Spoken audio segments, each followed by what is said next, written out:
Historical background. The events described in the novel Traitor took place in the last year of the Enterprise's 5-year expedition. Prologue.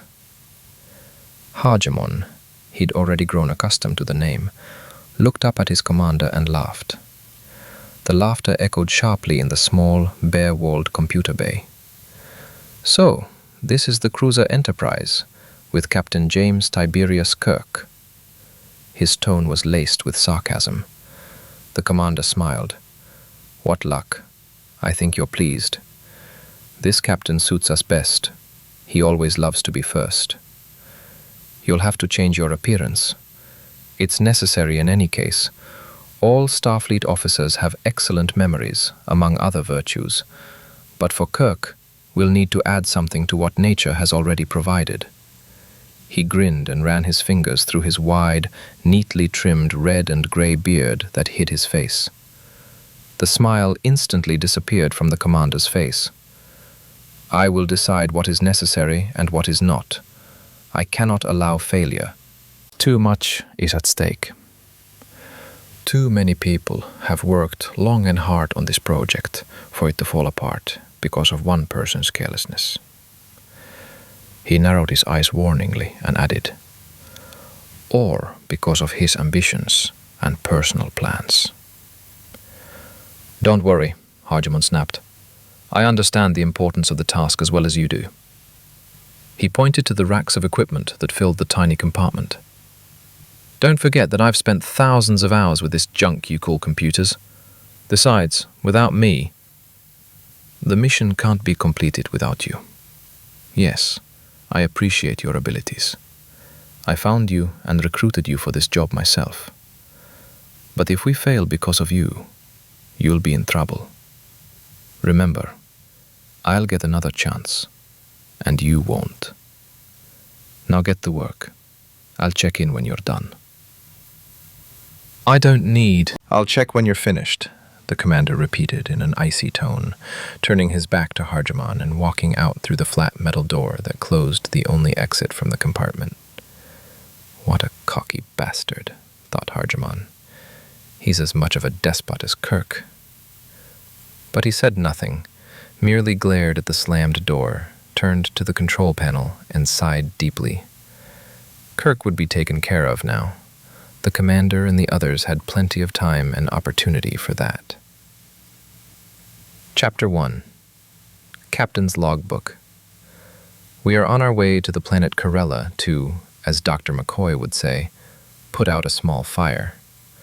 Contact with this civilization was first established 10 years ago.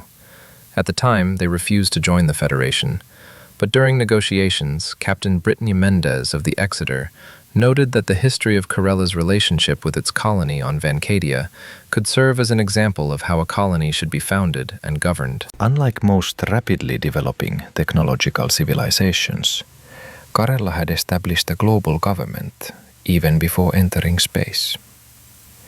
And once research revealed that the biosphere of the neighboring planet Vancadia was almost identical to their own, only the higher life forms were absent. The Karellians consistently and decisively set about establishing a colony. Initially, before the invention of pulse rocket engines, communication with Vancadia was one way. Space shuttles delivered colonists into orbit around Karella, where they transferred to interplanetary ships built on orbital stations. The Karellians descended to Vancadia in disposable capsules. It took nearly 40 years for the colonists to be able to independently build launch vehicles to enter orbit around the planet. From the very beginning, the Karellians planned to grant the colony full independence once it became self-sufficient. 10 years ago, Captain Mendez concluded that Vancadia, with its nearly 8 million inhabitants, would achieve independence within a few years. And now the Karellians have suddenly turned to the Federation with a request for mediation in the intensifying conflict between Karella and its rebellious colony. A close-up of Chief of Government Karella's face appeared on the Enterprise's monitor.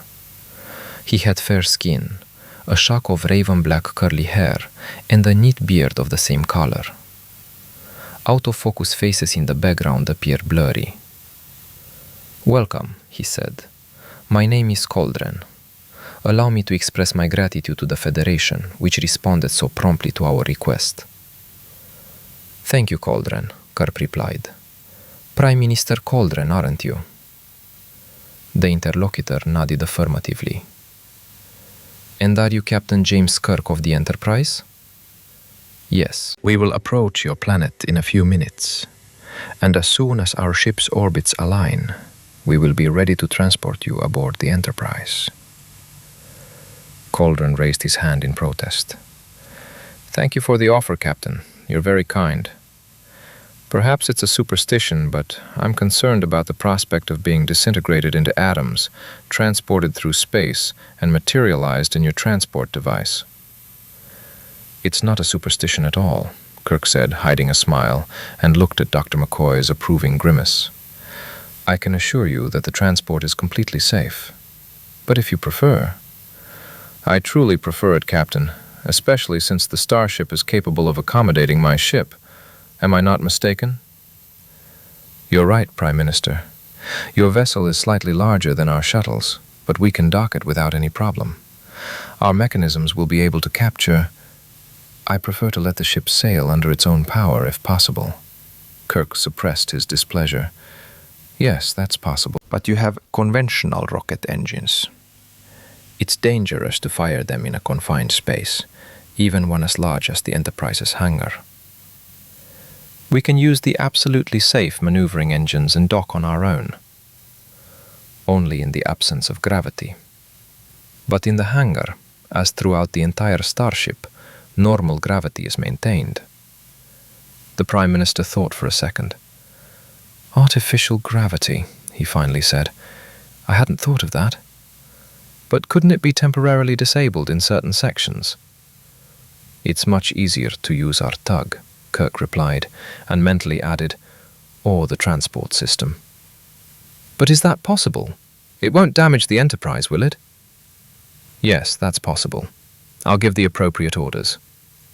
He makes no arguments, Kirk noted to himself, and that must be kept in mind when the dialogue begins between him and the leader of the colonists.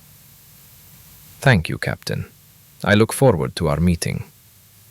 Suddenly, the image of the Prime Minister disappeared. "They've interrupted transmission, Commander," Lieutenant Uhura reported. "Attempt to re-establish contact?" "Not now, Lieutenant. Mr. Zulu, how much time is left until the meeting?" "About 5 minutes, Captain." Kirk pressed a button on the arm of his chair. "Mr. Scott, did you hear?" "Yes, Captain, I heard, and I can't say I liked it." "I agree with you, Scotty, but let's try to accommodate the Prime Minister on small matters. I think we're about to run into more serious problems." "Yes, Captain, I understand what you mean. As soon as the airlock doors open, gravity will be cut off in the hangar. I hope you'll warn the crew. 2 of my men are there. They're checking—" "Take care of them yourself, Mr. Scott," Kirk ordered, rising from his command chair and heading toward the turbolift. "Mr. Spock, Dr. McCoy, I believe the Prime Minister is expecting a formal welcome."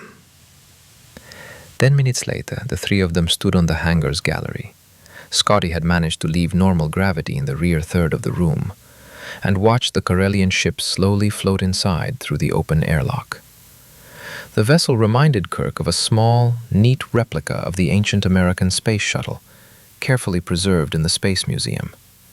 Even the emblem was similar. 7 seven-pointed stars against a background of diagonal red and green stripes. As the ship approached through the semi-darkness of the hangar, the airlock doors began to close. But the vessel continued to move forward, as if the pilot was oblivious or ignoring the mooring landmarks.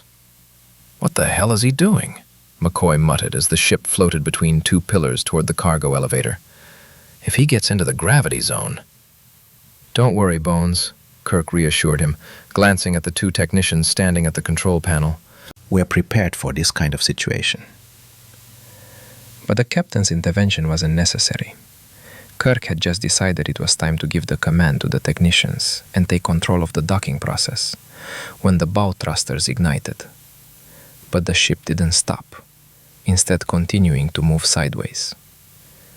Kirk frowned and raised his hand. But at that moment the thrusters ignited again, and the ship froze in place, its wingtip almost touching the hangar wall just before the entrance to the gallery. With a soft thud and creak, the ship's chassis touched the floor, its undercarriage flexing slightly as Scotty engaged gravity. As Kirk and his companions descended the gallery, one of the ship's hatches slowly opened and a ramp extended. Prime Minister Coldren appeared in the dark opening, dressed in a grey, somewhat military-style uniform. He stood and watched the three approaching officers silently. As they approached the ramp, Coldren quickly descended, pointedly not holding onto the handrails, as if demonstrating his ease with the transition from zero gravity to normal gravity. The four men accompanying him were clean-shaven and dressed in similar but lighter uniforms. They were slower to adapt to the starship's artificial gravity and held onto the handrails as they descended. One of them, holding a small metal briefcase containing what looked like an old-fashioned combination lock, nearly fell on his first step. "Welcome aboard the Enterprise, Prime Minister," Kirk said, bowing his head slightly, the customary form of greeting. Instead of bowing, Coldren stepped forward and extended his hand. "We are on a Federation ship," he said solemnly, "and we will abide by the rules established here." "By our rules, we should have used the transporter," Kirk thought, smiling and shaking the outstretched hand. The Prime Minister's handshake was firm and energetic. The other four also extended their hands, when Coldren, without naming names, introduced them as his assistants. But their handshakes were hesitant, even awkward. "This is Senior Officer Spock," Kirk introduced as his aides retreated behind the Prime Minister. "And Chief Medical Officer Lieutenant Leonard McCoy." Coldren extended his hand to them in turn, then turned back to Spock. "If I'm not mistaken, you are a Vulcan?" "Absolutely correct," Spock confirmed. "That's good," Coldren nodded. "I know Vulcans are renowned for their objectivity and ability to think logically." "Yes," Kirk said, ignoring McCoy's puzzled expression. "You are well informed, Mr. Prime Minister." "We've decided not to join the Federation, but we've nevertheless carefully reviewed the information you provided. I'm grateful for Officer Spock's presence. We'll need his logical thinking and impartiality." "You can count on my help," Spock said.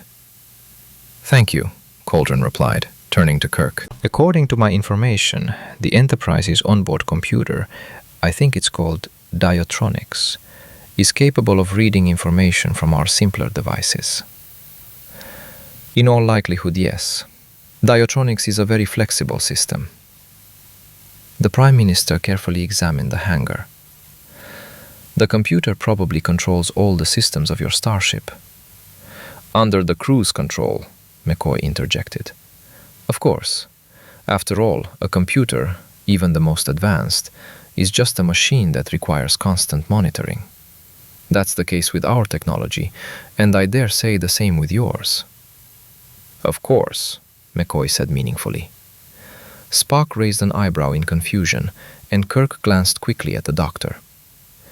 "Excellent," Coldren said, gesturing toward the briefcase one of his aides was holding. "I have video footage of several terrorist attacks committed by the rebels. I'm confident the computer will confirm their authenticity." "We can only determine whether this is a recording of actual events, or whether the image was generated by a computer," Spock said. "As for identifying individuals, we'll have to rely on your word, Mr. Prime Minister."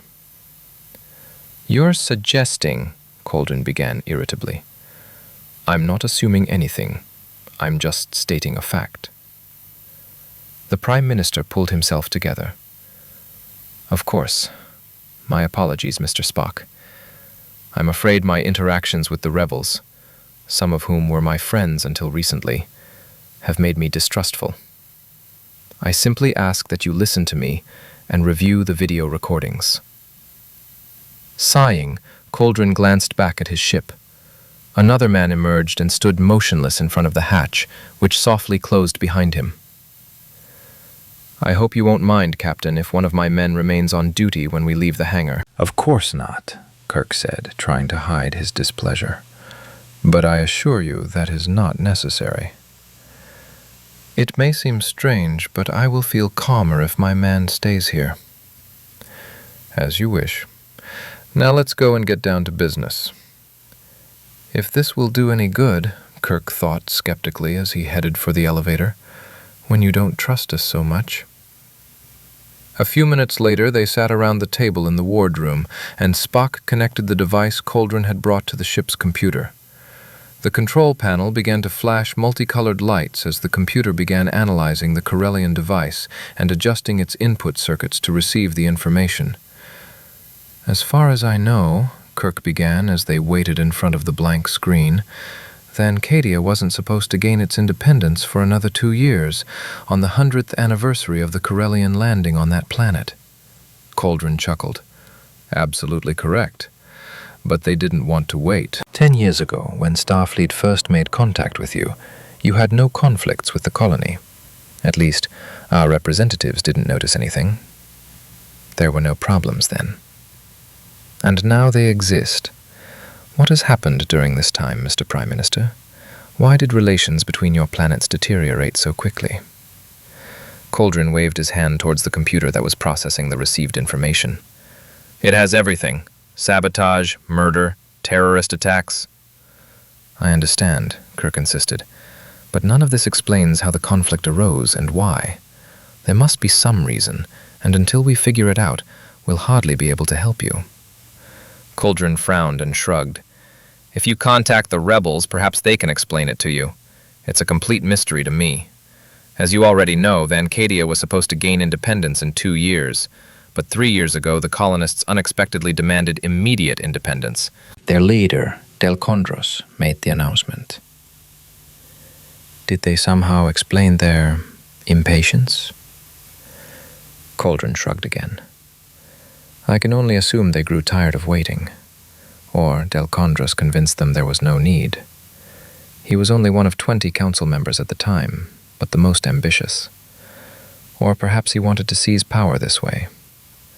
Whatever the case, a few weeks after Delkondros' election as council president, a noisy campaign began for Vancadia's immediate independence. Damaging accusations were leveled against the colonial administration. Then the president resorted to open resistance, though some more reasonable council members refused to support him. We were unable to reason with the rebels, and were forced to outlaw Delkondros and his supporters. They then went underground and resorted to terror tactics." Coldren paused in his story and looked eagerly towards the computer. "The information is being processed," Spock reported. "The recordings appear to be authentic." The Prime Minister was outraged. "Of course they're genuine. We are not stupid enough to try to trick Starfleet's computer. Are you ready to show us the video footage?" Spock turned the monitor toward the group seated at the table. A still image appeared on the screen. A small room with a desk littered with papers, 2 wooden chairs, and several old-fashioned filing cabinets. The camera appeared to be mounted on the wall just below the ceiling. A gray-haired man, dressed in a dark jacket and trousers, sat at the table with his back to the wide window. In front of him, leaning forward with his hands on the table, stood a young man in a light-colored uniform. They were examining some documents lying on top of a pile of other papers. The image remained dim and blurry for the first few seconds, but then gradually became clearer. "Is something wrong?" Coldren asked irritably. "Why is the picture still?" "Data processing," Kirk explained. "The computer is freezing the first frame and optimizing the image quality. As soon as..." At that moment, sound appeared, and the figures on the monitor began to move. Coldren waved his hand, asking for the volume to be turned down. "This is the first crime recorded on film. Several terrorist attacks were committed before we installed video cameras in every administrative building. The man at the desk is the head of the colonial administration of the northwestern region. His assistant is next to him.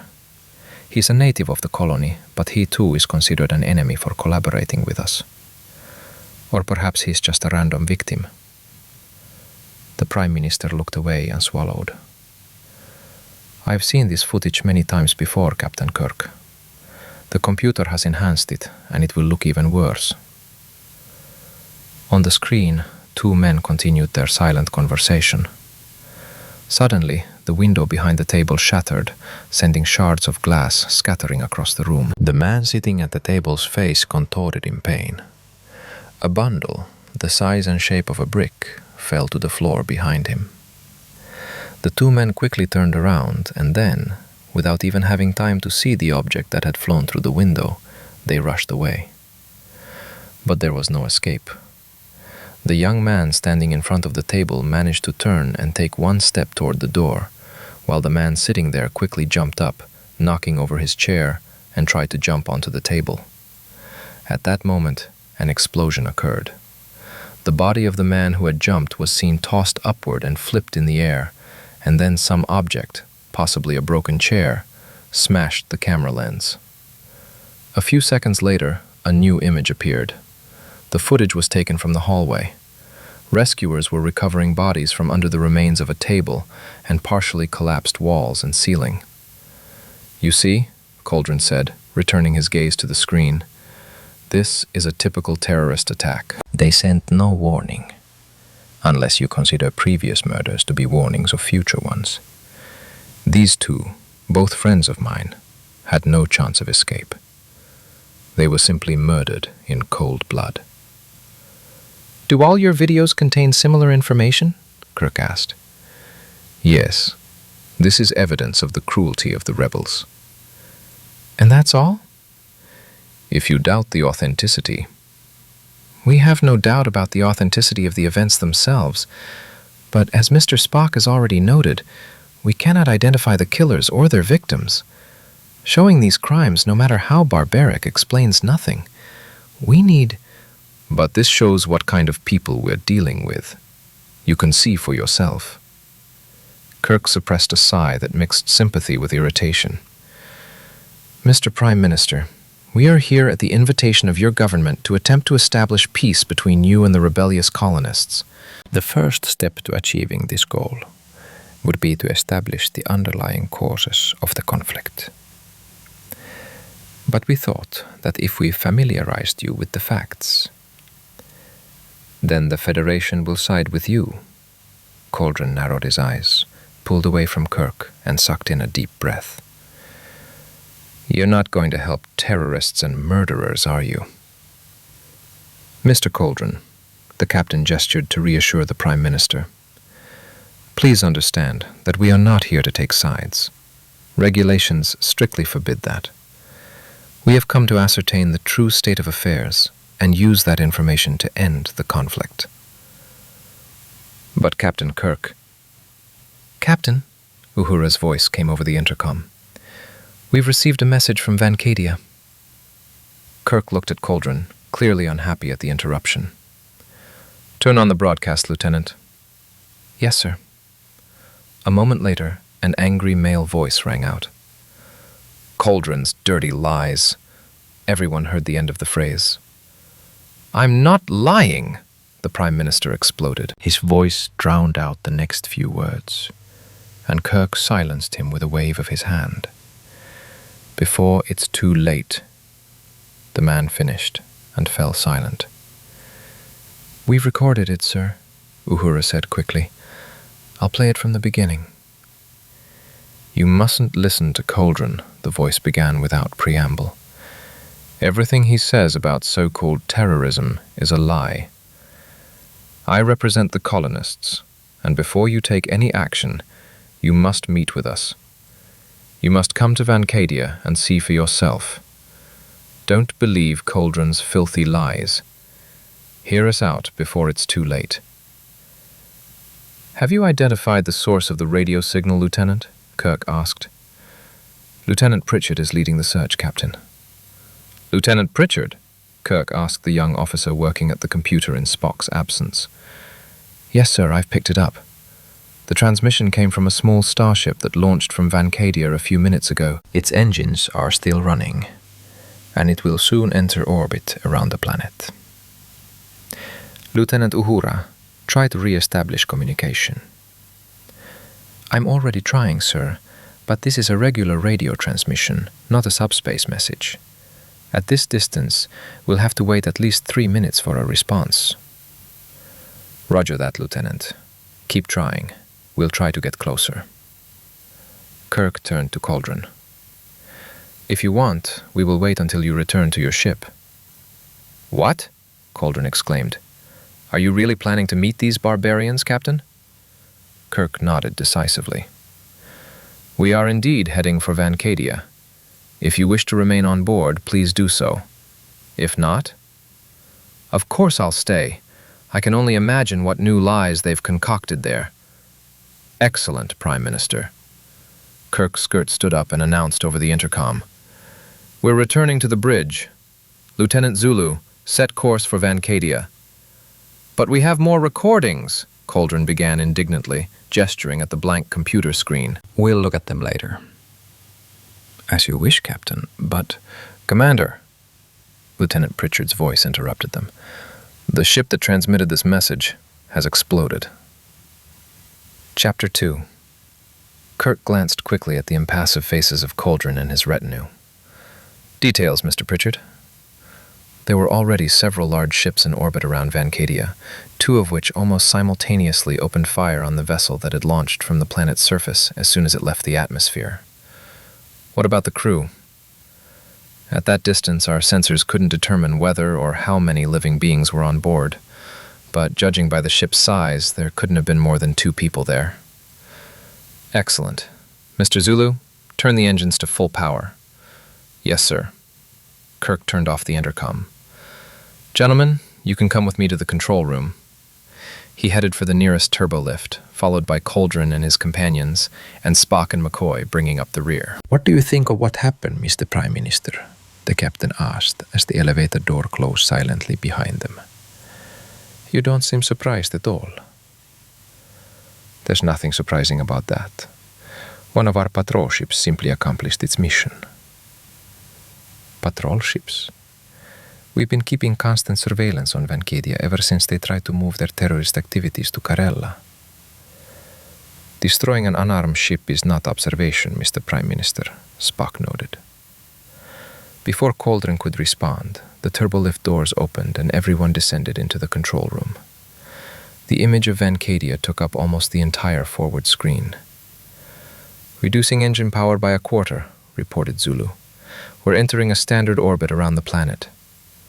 Coldren's eyes widened. We reached Vancadia so quickly? For a starship, interplanetary distances are small. Mr. Pritchard, is there anyone left? No, sir. Pritchard looked up, seeing Spock approaching. He finished his report and gave way to the computer console. It appears there was no one there. Analysis of the debris field indicates the downed ship was smaller than we thought. It's most likely an unmanned craft. If the ship had been piloted by a human, Uhura interjected, then upon receiving our response, they would have had time to transmit an acknowledgement, but the ship kept repeating the same message. Are you sure there was enough time, Lieutenant? Yes, sir. He was shot down about a minute after our signal reached him. Which proves nothing, Kirk thought grimly. The only pilot under attack by patrol ships could have been doing something completely different. The commander turned to the screen and began examining the Karelian ship. Judging by its enormous size and angular shape, it was not designed for atmospheric flight. Laser cannons dotted its rectangular bow like a scattering of freckles. What an impressive ship, Mr. Prime Minister, the captain concluded. Do we need to activate the protective force screen? Coldren shrugged, puzzled. I wouldn't want this information to become known on Vancadia, he said, approaching Kirk. But all but 3 of the laser cannons are fake, and the ship itself is nearly empty inside. We believe the more terrifying a weapon looks, the less likely it is to be used. But these weapons are being used. We just saw the results. Lasers of that power, even if there are 3 of them, not 23, are capable of destroying an unprotected ship. I'm asking you, should we activate the protective shield? You don't need to defend yourself from us, Coldren replied indignantly. And from the rebels? Is that what you mean? They are unlikely to dare to do anything. What was the ship you just shot down trying to do? McCoy interjected. Gentlemen, try to understand the situation we're facing, Coldren began with conviction. If we were to allow them to enter space unhindered... Captain, Uhura's voice rang out. We're receiving a signal from Vancadia. Audio only, no image. Lieutenant, turn on the broadcast to us and to engineering. Mr. Scott, are you there? Yes, Captain, Scott replied over the intercom. A moment later, the wheelhouse was filled with a familiar, excited male voice. Calling Federation ship. It was a live transmission, not a pre-recorded message. Can you hear me? I copy you. I am Captain James Kirk, commanding officer of the cruiser Enterprise. State your name. The noise of other voices came through the speakers, and then the same man calmly said, I am Delkondros, President of the Independent Council of Vancadia. The senseless and unprovoked action you witnessed revealed the true face of the Karellians. You knew the ship would be shot down, Coldren interrupted angrily. That's why you launched it. Coldren? The formality vanished from Delkondros' voice, replaced by cold fury. What lie did you tell to get aboard a Federation ship? Ask him, Coldren demanded, why they launched the ship knowing full well it would be shot down. Ask him, Delkondros retorted, why it was shot down. There was no warning. It was a sudden, unprovoked attack. Your killer robots didn't know if there was a crew on board. They never know. You don't care. Who attacked first? Coldren was already shouting. Who was ready to destroy thousands of people if they hadn't been stopped? Don't blame Karella for the consequences of your madness, Delkondros. Gentlemen, Kirk cut them off sharply, we are here to try to reconcile you, not to judge. But you saw what they did to the ship, the voice protested. Yes, Kirk replied, but we also have video recordings of what the Prime Minister claims are your crimes. Lies. It's all lies. If you want to know the truth, you must come to Vancadia. We have irrefutable evidence, the bodies of the murdered council members. Your medical equipment will be able to detect the presence of poison in their bodies. Don't listen to him, Coldren shouted. Even if the poison was actually discovered, it was their doing, not ours. Ask him how he became president and why his rival died suddenly a week before the election. He died because you thought I was more controllable. But you were mistaken. And as soon as you realized your mistake, you ordered the colonial administration's puppets to kill me. And when that failed, you tried to destroy the entire government. You killed them yourself, and you're trying to blame the leadership of Karella. Please, gentlemen, Kirk interrupted, irritated, desperate to extract any information from their argument. Mutual accusations won't help us. If you have anything other than a list of atrocities attributed to the other side. Very well, Captain Kirk, Delkondros interrupted rudely. If you don't believe me, send someone to Vancadia. We'll provide proof. Send a doctor. Let him examine the survivors and tell us who's right. He might even discover the source of the poison and find the antidote Coldren is hiding from us. Kirk looked questioningly at McCoy. Bones? What questions can there be, Jim? The doctor responded, heading for the turbolift. I'll just grab the tricorder and some medical instruments. President Delkondros, we're transporting our physician to Vancadia, who will examine your evidence. He'll try to find an antidote or determine the feasibility of synthesizing one. Are you satisfied? We demand an impartial investigation that will reveal the truth and save lives. What about the Vulcan?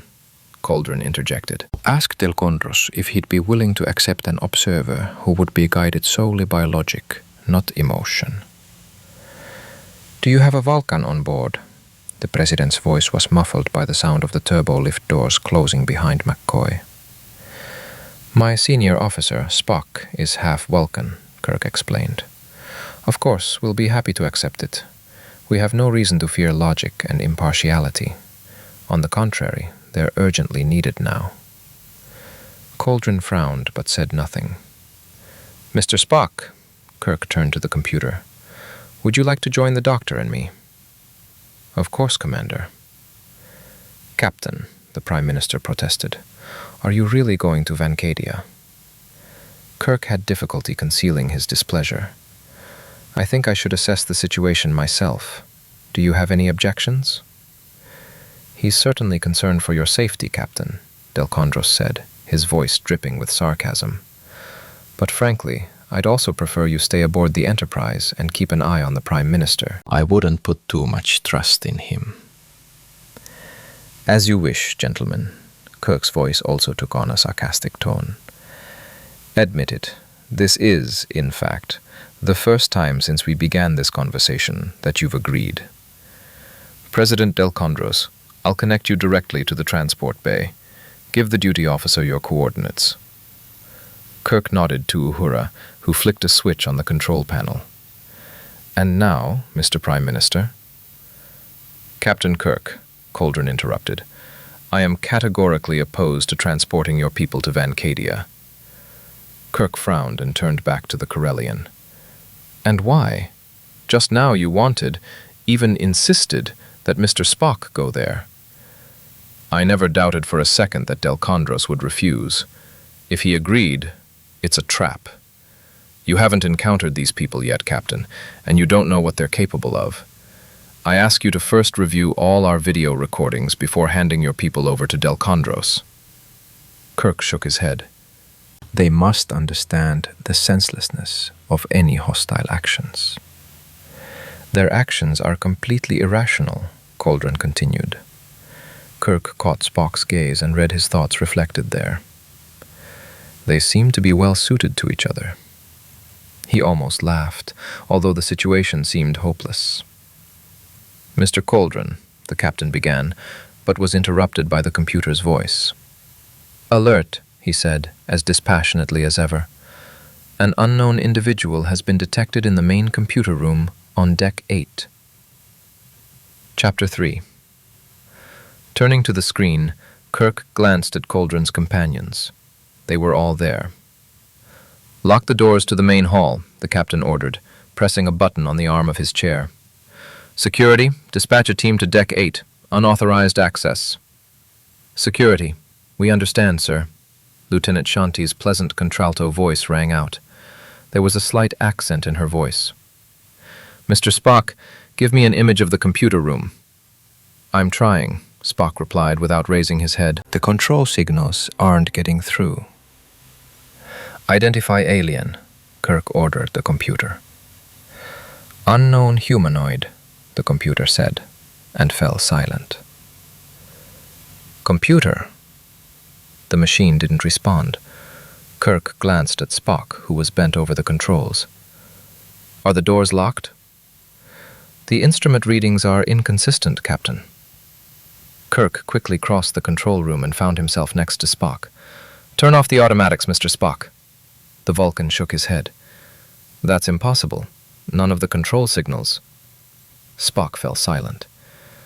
An image of the computer room appeared on the screen. It was empty. The closed doors swung silently open.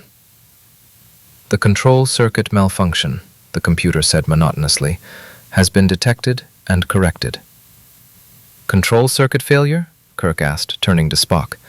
The computer seems to think the alarm is the result of a malfunction. Confirmed, the computer reported. And there was no one in the computer room? Affirmative. Kirk frowned. Lieutenant Shanti, what is the situation? We exited the turbolift on Deck 8.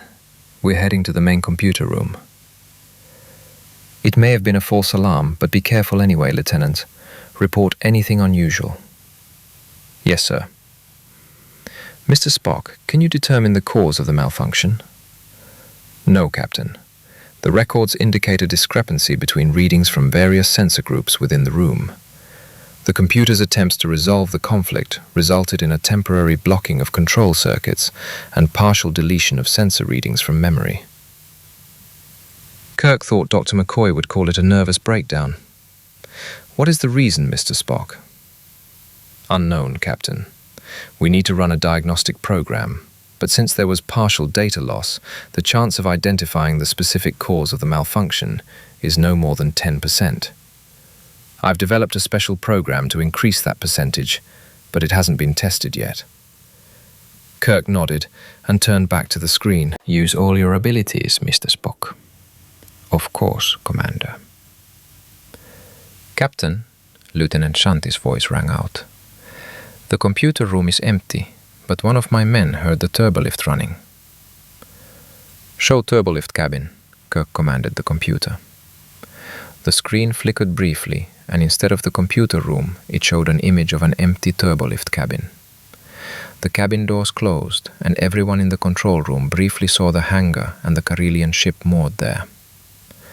Show me the hangar, Kirk ordered. Lieutenant Shanti, proceed there immediately. Yes, sir. An image of the hangar appeared on the screen. Coldren's ship looked the same as it had through the turbolift door. A massive guard stood motionless at the top of the ramp, his attentive gaze slowly sweeping across the empty hangar space. The control cabin was empty, as the technicians Kirk had dispatched had already returned to their stations. Suddenly, a metallic scraping sound emanated from somewhere, drowned out by the sound of the elevator doors opening. The diminutive figure of Lieutenant Shanti appeared, flanked by 2 tall security guards. Kirk knew her appearance was deceiving. She could easily handle any of her subordinates. Lieutenant Shanti, he began, but was interrupted by Coldren, who had not said a word since the alarm had sounded. What happened, Captain Kirk? Why did you send these people to my ship? Lieutenant Shanti, the commander repeated, ignoring the Prime Minister. There was a metallic scraping sound coming from the hangar. Can you locate the source of the sound? We heard it too, Captain, she replied, when the elevator doors opened.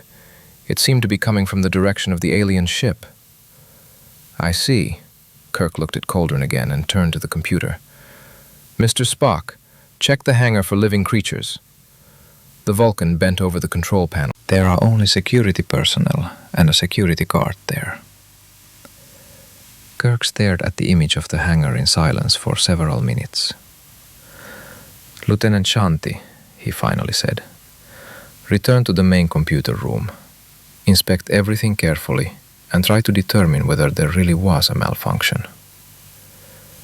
Yes, sir, Shanti confirmed. Look for signs of an outsider's presence. Is that what you mean? Absolutely right. Captain Kirk, Coldren suddenly spoke up. Do you think there really could have been an alien in the computer room? I must not lose sight of any possibility. From that room he could access all the ship's computers. Of course, what's the matter? The information that we brought and that was loaded into the wardroom computer, wasn't that what this supposed visitor wanted to get to?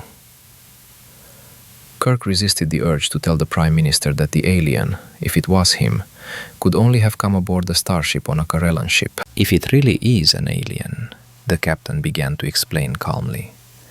If it knew exactly what it was looking for, and if it's a highly qualified computer specialist, then it's theoretically possible.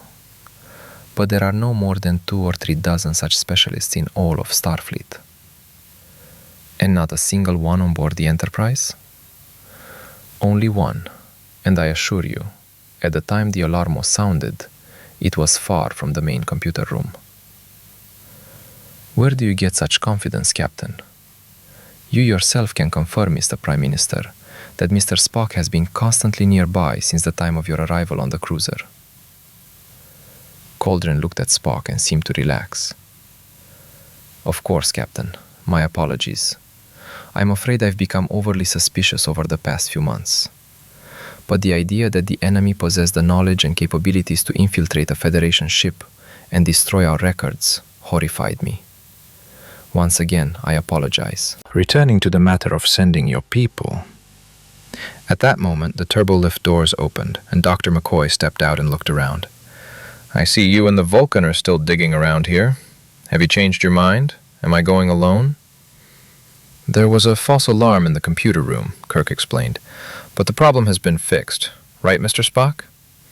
All parameters are now normal, Captain, but, the senior officer frowned, I am unable to determine the exact cause or even the nature of the malfunction. The doctor laughed briefly. Is that what I'm hearing from you, Spock? Is there anything you can't do? Especially when it comes to computers. I'm sorry, but I refuse to believe it. Are you ready, or shall I go alone? Spock is ready, Bones, Kirk said, gesturing for Lieutenant Pritchard to take his place at the computer console. But I will remain aboard the Enterprise, at the request of our guest and his adversary from Vancadia. Captain Kirk! Coldren's anxiety grew. I consider it my duty to warn you once again that you shouldn't trust these people, the rebels and terrorists. Better invite Delkondros here. Your caution will be noted, Kirk replied. Mr. Spock and Dr. McCoy, if you have any objections. Not after that ship was shot down, McCoy snapped. So you're coming, Spock?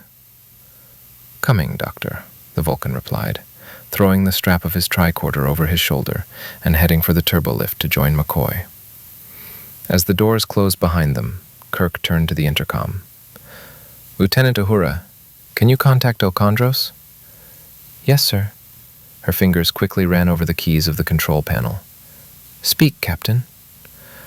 President Delkondros, Kirk said.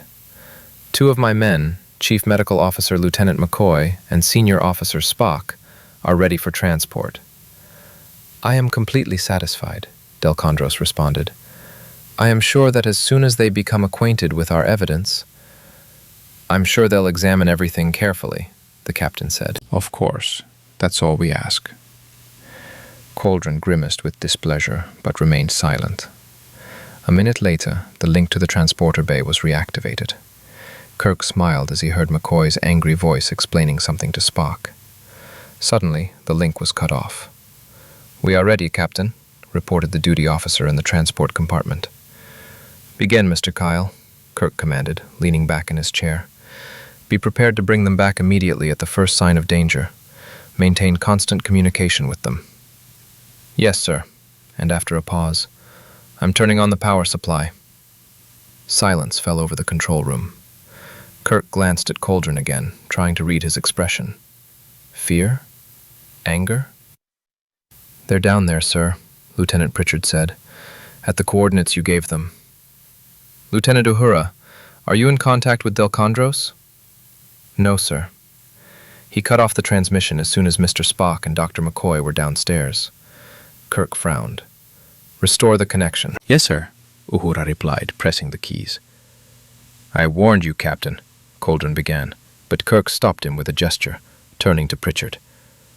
Lieutenant, some kind of protective field, Captain. Our sensors are blocked. Radio signals are blocked too, Uhura said worriedly. Transporter bay, Kirk shouted. Get them back immediately. This is incredible, flashed through his mind. According to our data, they'll only be able to approach the creation of protective fields in about 50 years. I'm trying, sir, but their communicators aren't responding to the request and... It's a force field. Be prepared if it suddenly disappears. Mr. Pritchard, analyze the possibility of neutralizing or overcoming the defense. It's no obstacle to our weapons. It appears to primarily block the passage of electromagnetic waves in normal space.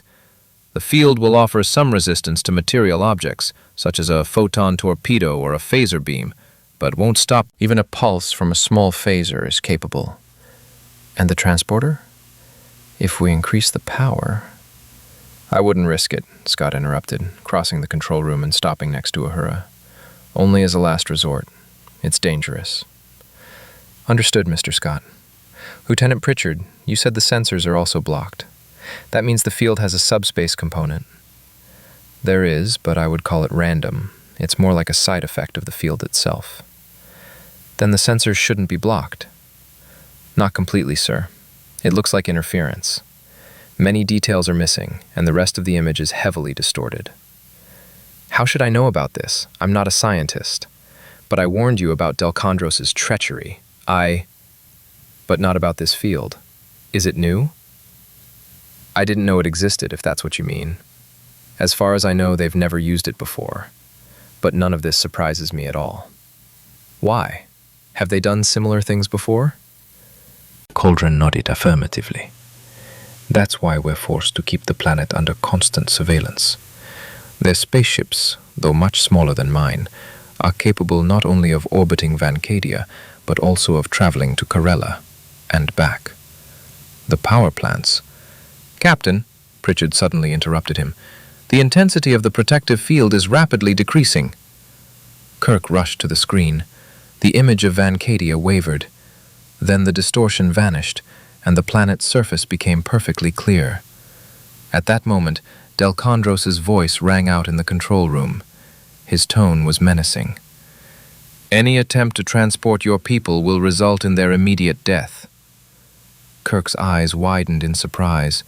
Resisting the urge to ask the president if he had lost his mind, the captain waved his hand at Uhura to turn off the Enterprise's transmitter.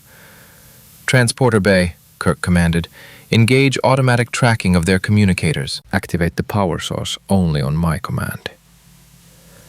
Target acquisition completed, sir. We await your command. Lieutenant Pritchard, set sensor sensitivity to maximum and survey the entire area. There are 11 humanoids in the immediate vicinity of the communicators. Identifying them at this distance is impossible. No powerful energy weapons have been detected. Captain Kirk, Delkondros' voice came again. I know you can hear me.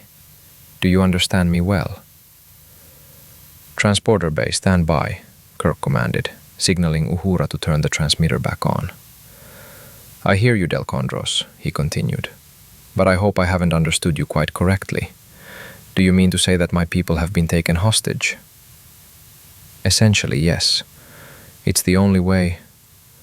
This is the fastest way, Kirk interrupted, to prove Coldren right. Do you understand that? That may be true, Captain, but we have no choice. Especially after you accepted Coldren aboard your ship. He's crazy. You must believe me. I'd be more inclined to believe you, Delkondros, if you hadn't captured the officers. Release them, and we can talk. We agree, if you wish, to transport you aboard the Enterprise. We are ready to listen to everything you have to say and consider all the evidence you present. That's precisely why my people have come to you. Release them, and they will examine your arguments. That's exactly what I'm going to do, only in a different order. I want to talk to them, Kirk said firmly. I'm sorry, but that's impossible. I have no intention of harming them, believe me. Only if you force us. Crazy, Coldren exclaimed. I warned you, this man is completely insane. Security, Kirk ordered. Be prepared to remove the Prime Minister and his men from the control room on my command. The two officers standing next to the turbolift moved forward. I'm not mad, Captain, Delkondros cried.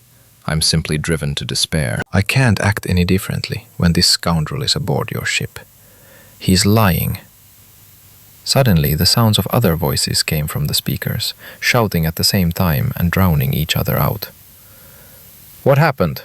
Kirk shouted, but he received no clear answer. Loud screams and the sound of falling and shattering objects could be heard. Suddenly, the communicator connection was restored, but the same sounds were muffled here, as if coming from across the room. The noise waxed and waned, as if an antenna were spinning, tuning in to the signal. Suddenly, there was a grinding sound, inaudible over the normal comm channel, and then Spock's voice. It was barely above a whisper, but the Vulcan enunciated his words clearly and seemed completely in control. Transport Bay, bring us back immediately. Begin transport, Kirk ordered, turning to the computer. Lieutenant Pritchard, monitor the situation with sensors. Yes, sir. Power is coming on. The murmur of voices heard over the regular comm channel drowned out the hissing sound of a beam weapon firing. The same sound came through the communicators even louder, but then everything went silent. Laser weapon, Pritchard shouted, his voice breaking. Both humans. The sensors are no longer registering their presence. They must have been hit. Transport them directly to the infirmary. Prepare to receive the injured McCoy and Spock. The nature of the injuries is unknown. Captain, the automatic tracking is not working, reported from the transport compartment. Those are the communicators, Pritchard said. They were knocked out by the explosion or whatever it was. Expand the transporter's capture zone, Kirk ordered. Get them back. We're trying, but something... The protective force field has been activated again, Pritchard announced. Increase the transporter's power. It's no use, Captain, came the reply from the transport bay. With the capture zone so large, we can't concentrate. The force field is increasing in intensity, Pritchard reported. The transporter isn't powerful enough to overcome it, even with the communicators working. Until we find a way to neutralize the field. Can you locate the source of the antimatter needed to generate such a field? Kirk asked. Pritchard quickly pressed a few buttons and looked at the instruments. No, sir. The subspace component of the field has increased significantly. Sensor readings appear to be completely unreliable. When the field was turned off, did your sensors detect anything? No, Captain.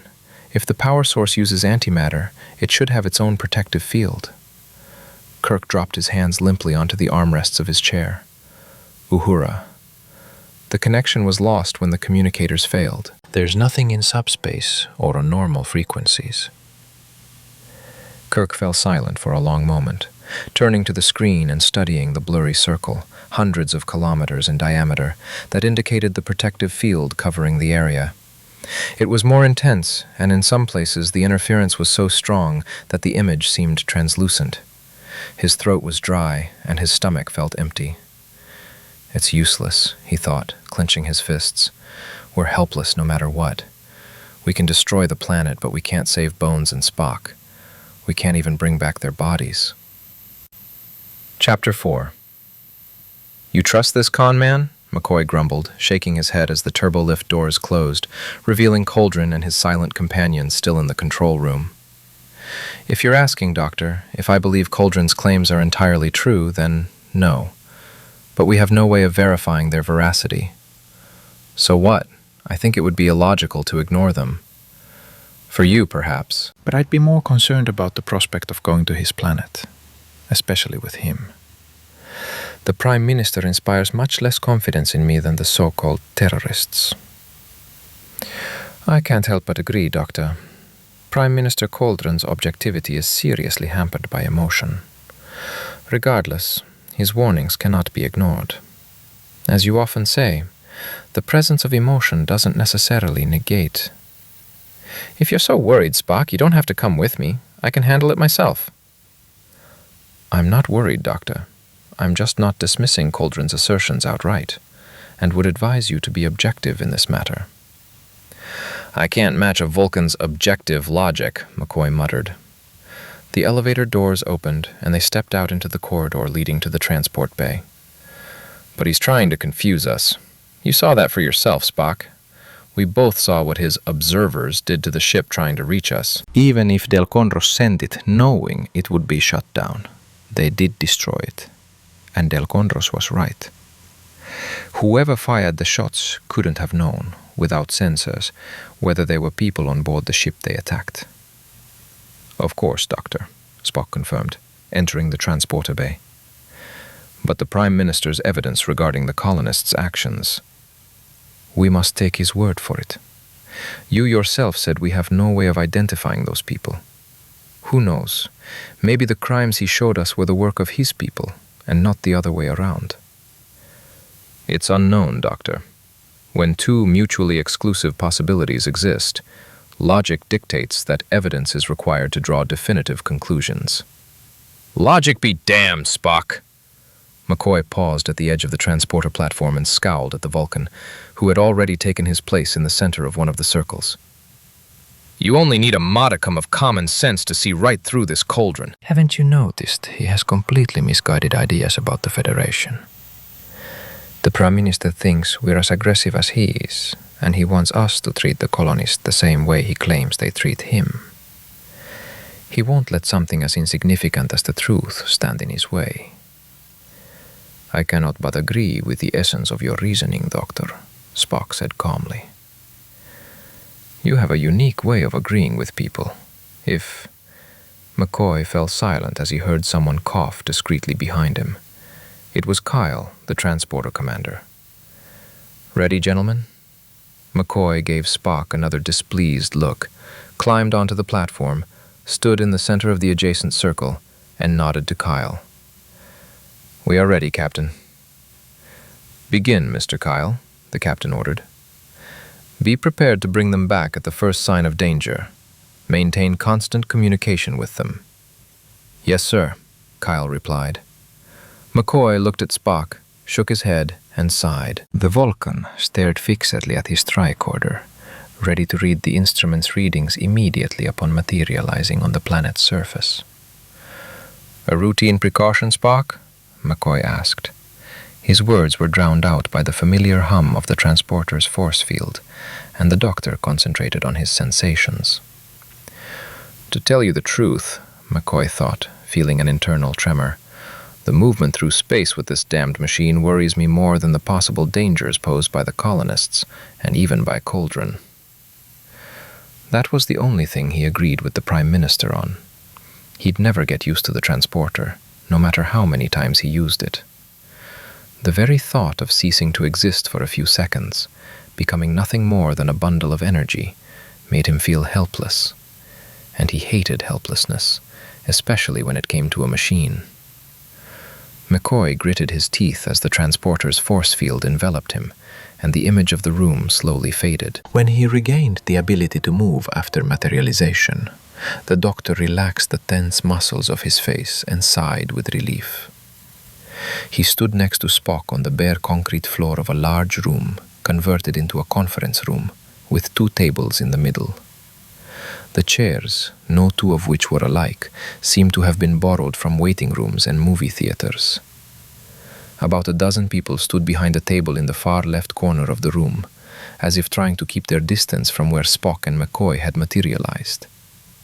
Behind them, in the smooth concrete wall, a massive metal door was visible, rusted except for the hinges. Directly in front of Spock and McCoy stood a half-open sliding steel door, and behind them, about halfway as far, was another closed wooden door with peeling paint. For a moment, silence fell over the room. Out of the corner of his eye, McCoy noticed Spock tear his gaze away from the tricorder and quickly glance at all the doors. "I'm Delkondros," said a tall, muscular man, rounding the far edge of the table and approaching the new arrivals. He had a thick, dark beard that obscured the lower half of his face, thick eyebrows that drooped over his eyes, and a bald scalp. All the men wore dark jackets and trousers, and Delkondros and another man, almost as tall, had what looked like an antiquated ray gun tucked into their belts. "All these people are members of the Independent Council." McCoy moved forward to greet him, but Spock held out his hand and held him back. "Let's put formalities aside for a moment, President Delkondros," the Vulcan said, ignoring the doctor's angry glare. "We've been ordered to maintain constant communication with the Enterprise." "You could wait until—" McCoy began, but Spock suddenly interrupted him abruptly. "I wouldn't advise discussing our duties, Doctor," Spock said, picking up the communicator. "From that accident on Nurel, you should have concluded that the captain doesn't issue orders without good reason." McCoy frowned. "Nurel? What the hell are you talking about, Spock?" "Spock to Enterprise," the Vulcan said into the communicator, not answering the doctor. "There will be no response, Mr. Spock," Delkondros said, stopping a few steps from the officers. "All communication channels have been blocked by a force field." He touched his weapon with his hand, but did not draw it. The second armed council member did the same. No longer hiding, Spock looked at his tricorder and looked around carefully. "Don't do anything stupid," Delkondros warned. "What are you doing?" McCoy exclaimed as their hands reached for their weapons. "We came to help you." "That's what your captain says, but it's true." "Perhaps," Delkondros suggested, "but as long as Coldren is aboard your ship and can influence the captain's decisions, we must exploit every opportunity. Now, put the communicators on the table." "Why?" McCoy protested. I thought you said they wouldn't work anyway. No, not yet. The protective field is active, Delkondros replied conciliatorily. But our power sources aren't powerful enough to maintain it for long. Please, gentlemen, you're wasting your time. The communicators will be returned to you at the end of your mission. McCoy continued to stare at the president for another second, then shook his head and sighed irritably. Delkondros had the wrong idea about the captain, but Coldren was good too. The Prime Minister was the kind of man who would stop at nothing. Of course, he wouldn't succeed with Kirk or any other Starfleet captain, but Delkondros had no way of knowing that, and he obviously didn't trust anyone's word, least of all them.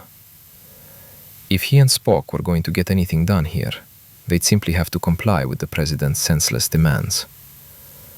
Come on, Spock, he said, placing his communicator on the table. Let's get this nonsense over with and get down to business.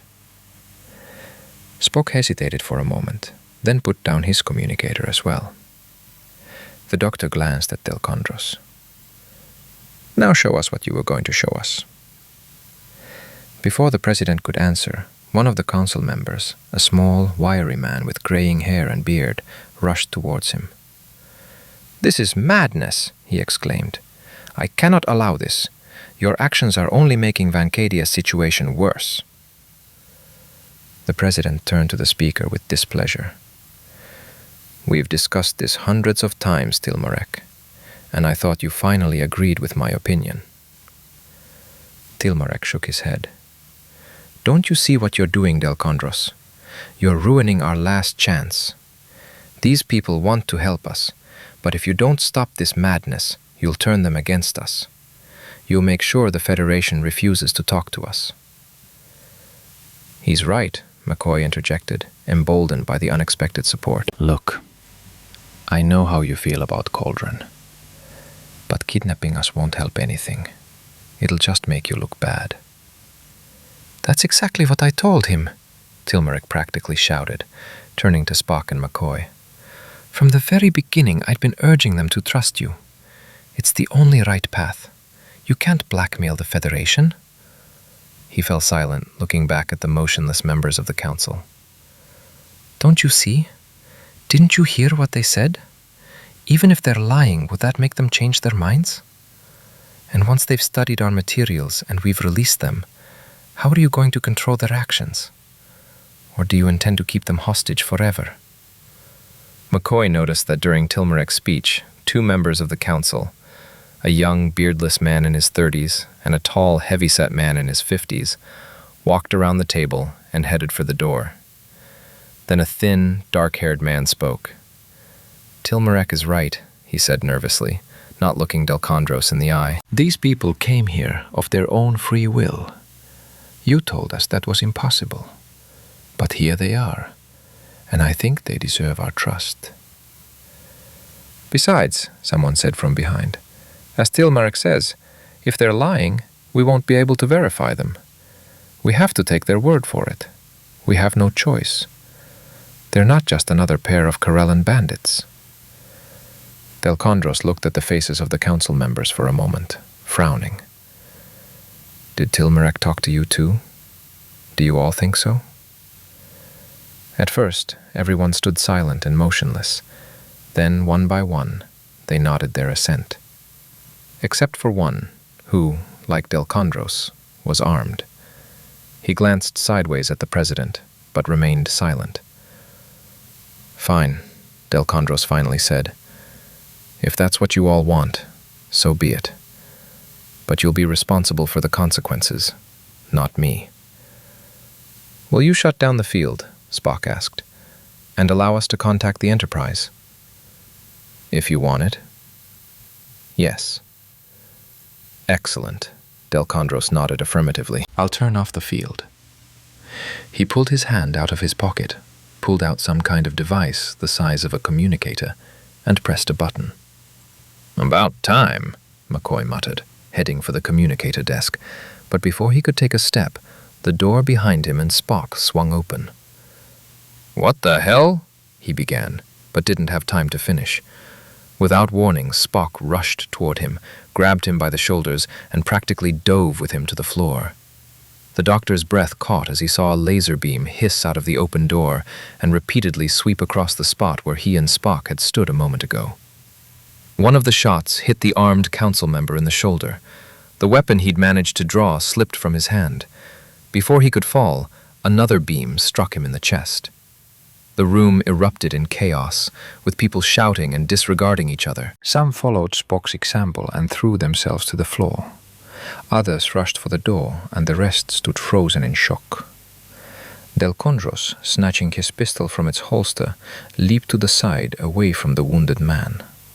He aimed his weapon at the Enterprise officers, but before he could fire, a man appeared in the doorway with a laser pistol in his hand. Delkondros turned and fired at the man. The sound of the shot reverberated deafeningly in the enclosed space. The bullet, it was a conventional weapon, threw the man back hard, the weapon flying out of his hand and out the door, clattering to the floor. For a moment, everyone froze in silence, even those running toward the opposite door. Only Delkondros remained calm. He wasn't looking at the dead man or the wounded council member, but was watching Spock and McCoy intently. McCoy jumped to his feet. "Turn off that damn field," he shouted, rushing toward the wounded man. "We need to transport this man to the infirmary immediately. Otherwise, he has no chance of survival." The doctor knelt down in front of the lying man and began to examine the wounds with the sensor of his medical tricorder. "Still breathing," he muttered, but with difficulty. "If he goes into shock before we can—" McCoy paused, glancing at the device, his eyebrows raised in surprise. The readings were unusual, even for such a serious injury. Heart rate, vital signs. Suddenly he looked at the president. "Delkondros, who is this man?" "What difference does it make, doctor?" Spock interjected, approaching the table and picking up the communicators, all the while keeping an eye on Delkondros. "The more important thing now is to shut down the field." "A huge difference, Spock," McCoy retorted. "If my device hasn't gone crazy, then this isn't a human at all. This is a Klingon." "Don't be silly, doctor," Spock said with unusual force. "He's just—" "Oh, come on," Delkondros interrupted. "I understand." "You've figured it all out, Spock, haven't you? There's no need to hide it anymore. I saw you've been analyzing your tricorder readings since you arrived, and that's what allowed you to evade the shot." Suddenly, the meaning of Spock's behavior, his strange hints about Neural, dawned on McCoy. The Vulcan had tried to warn him, but he'd been incredibly obtuse, and now— "But that doesn't matter," Delkondros said, feigning a sigh. "Now you really know. You know everything." He glanced quickly at the other council members, pressed a button on his device with one hand, and raised his weapon with the other, aiming it at Spock. McCoy, jumping to his feet, saw Delkondros' finger tighten on the trigger. But at that moment, Tilmarek, standing a meter away from the president, lunged forward and struck Delkondros on the wrist. The pistol fired, the bullet missing Spock by inches and gouging a dent in the wall behind the Vulcan. Still holding his weapon, Delkondros thrust his hand into Tilmarek's chest. The powerful blow sent the small man flying, sending him flying backwards, gasping for air. Half stunned, he collided with McCoy, and they fell to the floor, their arms and legs tangled. Before Delkondros could take aim again, Spock grabbed his arm and pulled the pistol away from his chest. 2 deafening shots rang out. The bullets hit the floor, sending concrete shards flying everywhere. Suddenly, Delkondros grabbed Spock's neck with his free hand, trapping his forearm under the Vulcan's chin, and squeezed his throat hard. "Oh my God, he's a Klingon too," McCoy realized belatedly, crawling out from under Tilmarek's limp body. Spock's feet didn't touch the floor, leaving him practically helpless in Delkondros' iron grip. McCoy finally rose to his feet and opened his medical kit. Reaching behind Delkondros, he pulled out an injector and found the necessary medication. Lunging forward, McCoy pressed the injector to the president's muscular neck and activated it. A hissing sound erupted. Delkondros jerked his head toward McCoy. The movement caused Spock's feet to touch the floor, and he, feeling support, caused the president to stagger. A gurgling sound, almost a growl, erupted from Delkondros' throat, and he froze for a moment, his hand jerking upward, causing Spock's head to snap back. Then his arms fell limply, the pistol fell to the floor, and Delkondros' body followed with a dull thud at McCoy's feet. "Thank you, Doctor," Spock said, turning and running to the door through which the man with the laser pistol had entered. He slammed the door, locked it, and returned to the huddled council members. McCoy hurried toward the man the president had shot. "Can someone turn off the field Delkondros spoke of?" Spock asked, his voice hoarse. "He never told us where the generators were," said one of those present, and the others confirmed his words. "We didn't even know the field existed." "Then we all need to get out of here as quickly as possible." "He's dead," McCoy said, rising after examining the body lying by the door. "And he's human. But I can't abandon another wounded man, even if he's a Klingon." "We have no choice, Doctor," Spock said quickly. "We must save ourselves. The 2 Klingons who actually fired the laser weapon and pushed this man in here will be back soon. Delkondros is a Klingon himself, and he summoned them. It would be logical to assume that their next move would be to attempt to destroy everyone in this room to conceal their presence on the planet." Taking his communicator, McCoy reluctantly followed Spock to the door at the opposite corner of the room. "Not here. Follow me." Tilmarek, still recovering from Delkondros' blow, rose to his feet, pointing to the emergency exit.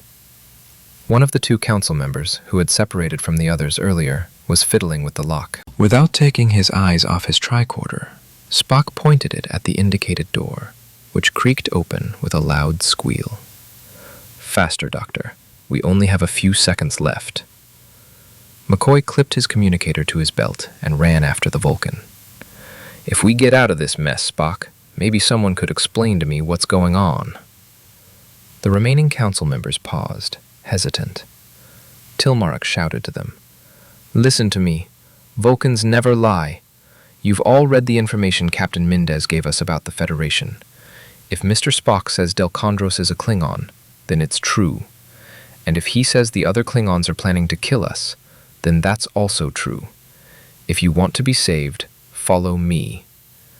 And, as if to confirm his words, dull thuds rang out at the door Spock had locked. The hiss of the laser jolted even the most skeptical council members out of their stupor and into action. But despite Tilmarek's urgings, they all headed for another door at the far end of the room. One of them picked up Delkondros' weapon and cast a suspicious glance at Tilmarek. "No," Tilmarek exclaimed, but all he could do was glare at the men as they disappeared through the door. He turned abruptly and followed Spock, McCoy, and his 2 companions. Once through the door, he tried to close it, but to no avail. The heavy metal door began to swing on its rust-covered hinges, but caught on the uneven concrete floor. Seeing this, Spock clipped his communicator to his belt, grabbed the door, and lifted it. The sounds of lasers cutting through the other door grew louder from the hall. Then one of the beams pierced the room and burned a furrow in the floor next to the motionless Delkondros.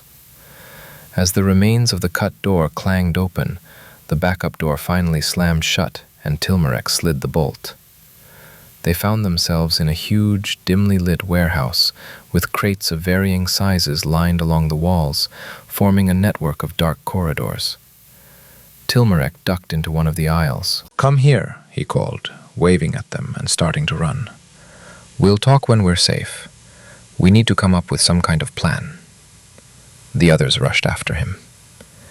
They ran for about a minute, until Tilmarek stopped near a low wooden platform. Tilmarek inserted a magnetic card into the electronic lock of a small door, opened it, and stepped outside. He quickly scanned the dark, deserted street and waved his hand, indicating the opposite side of the potholed road, where dense trees could be seen. As he closed the door behind him, a faint scream emanated from the depths of the building, followed by the muffled sounds of gunfire and the quiet but unmistakable hiss of lasers. Tilmarek flinched and nearly dropped the keycard he was about to pocket. As he turned to run after the others, his expression was grim. "What does your device show?" he asked as they crossed the street. "Can you tell which of my friends was killed?" Running into the park, Spock stopped and looked at the tricorder, then looked up at Tilmarek and McCoy, who was also watching him grimly. "I'm very sorry, but the only creatures recorded in this area are Klingons." "I should have been with them," Kirk chided himself, not taking his eyes off the monitor, where a blurry spot 10,000 square kilometers in size trembled on the surface of Vancadia. "I shouldn't have followed the lead of those two squabbling maniacs. If there had been 3 of us instead of 2... "I warned you," Coldren's harsh voice broke Kirk's stupor. "I told you they couldn't be trusted. Do you finally understand who you're dealing with? Will you listen to me now?" Kirk gritted his teeth in anger and turned to face the Prime Minister. "I listened to you, but in all your warnings there was not a word about the existence of this protective field." Coldren shook his head, seeming as angry as Kirk. "How could we warn you about something we didn't know ourselves?" "We learned about the field's existence at the same time you did. But it's not very strong. I heard Lieutenant Pritchett say it's no obstacle to your weapons." "Mr. Coldren," Kirk took a deep breath and continued in a calmer tone, completely in control of himself. "We're not here to take sides, and we're certainly not here to kill thousands of innocent people, which is what will undoubtedly happen if we use weapons blindly." "But your people died. And you claim, Captain, that the so-called Federation Fundamental Directive forbids you from even defending yourself?" "Of course not. But bombarding a helpless city with photon torpedoes can't be called self-defense. It's more like a Klingon punitive action." "This isn't a punitive action, but retribution for the deaths of your people. Delkondros and his ilk understand only the language of force." "Then we must teach them another language," Kirk answered simply. Captain. Coldren shook his head. "I think I was wrong to hope for immediate and decisive action on your part. And I can't blame you, as I saw the report on the El Dorado expedition and know how your command punishes the slightest sign of independence and initiative. Geiken, Wensler, Carmody." Kirk blinked, surprised by the Prime Minister's words. If he admired people like James Carmody, then the chances of a peaceful resolution to the conflict between Karella and Vancadia were slim. The captain recalled that shortly before the neutral zone agreement, Carmody commanded the Chaffee, a small reconnaissance vessel. Sacrificing the safety of his subordinates, he hastily landed on Delar 7, a primitive world just a few parsecs from the Klingon zone, to verify false information about the presence of dilithium on the planet. His crew found themselves in the middle of a fierce battle between a Klingon-backed group and their opponents. When one of the crew was wounded, Carmody, against his better judgment and in violation of the Prime Directive, did not immediately return to the ship, but drew his laser and opened fire. He managed to kill or wound several dozen people before he was disarmed and transported aboard the ship. The Chaffee, along with its entire crew, later disappeared into the depths of space. "I'm sorry you think that, Coldren," Kirk said, "but it doesn't change the matter." "It doesn't change anything? The facts show that Delkondros just killed 2 of your men, and you're not going to do anything about it." "No, Mr. Prime Minister," the captain replied sternly. "The facts indicate that we don't know who killed them." "But you heard Delkondros. He said he took them hostage. He even threatened to do what he did, kill them the moment you tried to bring them back. You really—" "All of that may be true," Kirk interrupted, "but I heard the sounds of battle." What if another group of people, maybe even your people, attacked Delkondros? Spock and McCoy could have simply been in the line of fire. Or, for example, Kirk added, looking Coldren straight in the eye, "I can't verify whether Delkondros really captured my people. For all I know, maybe one of your agents was calling himself Delkondros. And all of this is nothing more than a vile trap to force me to side with you and begin military action against the colonists." "Do you really believe these absurd assumptions?" "Quite possible, if your heroes are people like Carmody," Kirk thought, shaking his head. "Not yet, but the more you insist on using force against the colonists, the more plausible the idea becomes. Mr. Prime Minister, please try to understand me. I don't know what you were thinking when you asked us for help, but the Federation has no right under any circumstances to support any warring party in external conflicts. We are not prosecutors or judges, no matter how much you might want us to be. We are only mediators, nothing more. Kirk suddenly turned to the computer. Mr. Pritchard, start a program for constant monitoring of this field and immediately inform me, as well as the transport and engineering sections, of the slightest sign of its weakening or even change. Yes, sir, Captain. And after the program launches, resume scanning. I want to know about all ships and power sources in the Karella system. Understood, sir. Lieutenant Uhura, contact Starfleet. We need to report not only the loss of life, but also the existence of the containment field. Uhura began pressing the control panel keys, carrying out the order, and Kirk leaned back in the command chair, trying to collect his thoughts. Spock's announcement that only Klingons had been found where several council members were supposed to be stunned his companions. Tilmarek's face twisted in anger. Suddenly, he turned and ran quickly into the dense park. The others followed without a second thought. As he ran, McCoy removed his communicator from his belt. The presence of the Klingons had to be reported to the Enterprise, even if they couldn't return there themselves. Now it became clear how relations between Karella and Vancadia could have deteriorated so badly in just 10 years. But it was unknown why the Klingons were there, or what their goals were.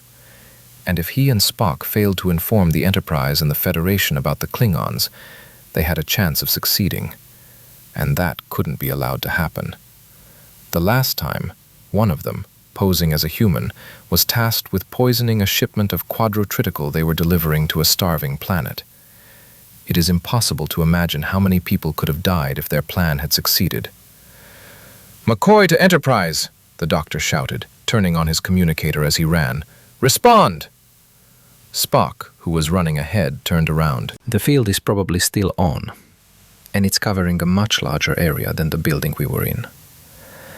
I think we need to make every effort to get as far away from here as possible. McCoy turned off the communicator with annoyance and clipped it to his belt, almost dropping it in the process. "Damn it, Spock, that's what I'm doing. I'm a doctor, not a long-distance runner." They went deeper into the dark, tree-covered terrain. The doctor began to run out of strength. "Where are we going?" he shouted. "How much further?" "Another 100 meters, Tilmarek replied, breathing heavily. "And we'll be at the place where we left our cars." He smiled bitterly. "We took precautions in case the Karelians discovered us and attacked. But when Delkondros, or whatever his real name was, conceived this hostage plan and I couldn't talk him out of it, the three of us," he glanced at his comrades running alongside him, "devised our own plan. These two were to distract Delkondros while I helped you escape. I thought that by leaving the building, we'd be outside the protective field and you'd be able to contact your ship.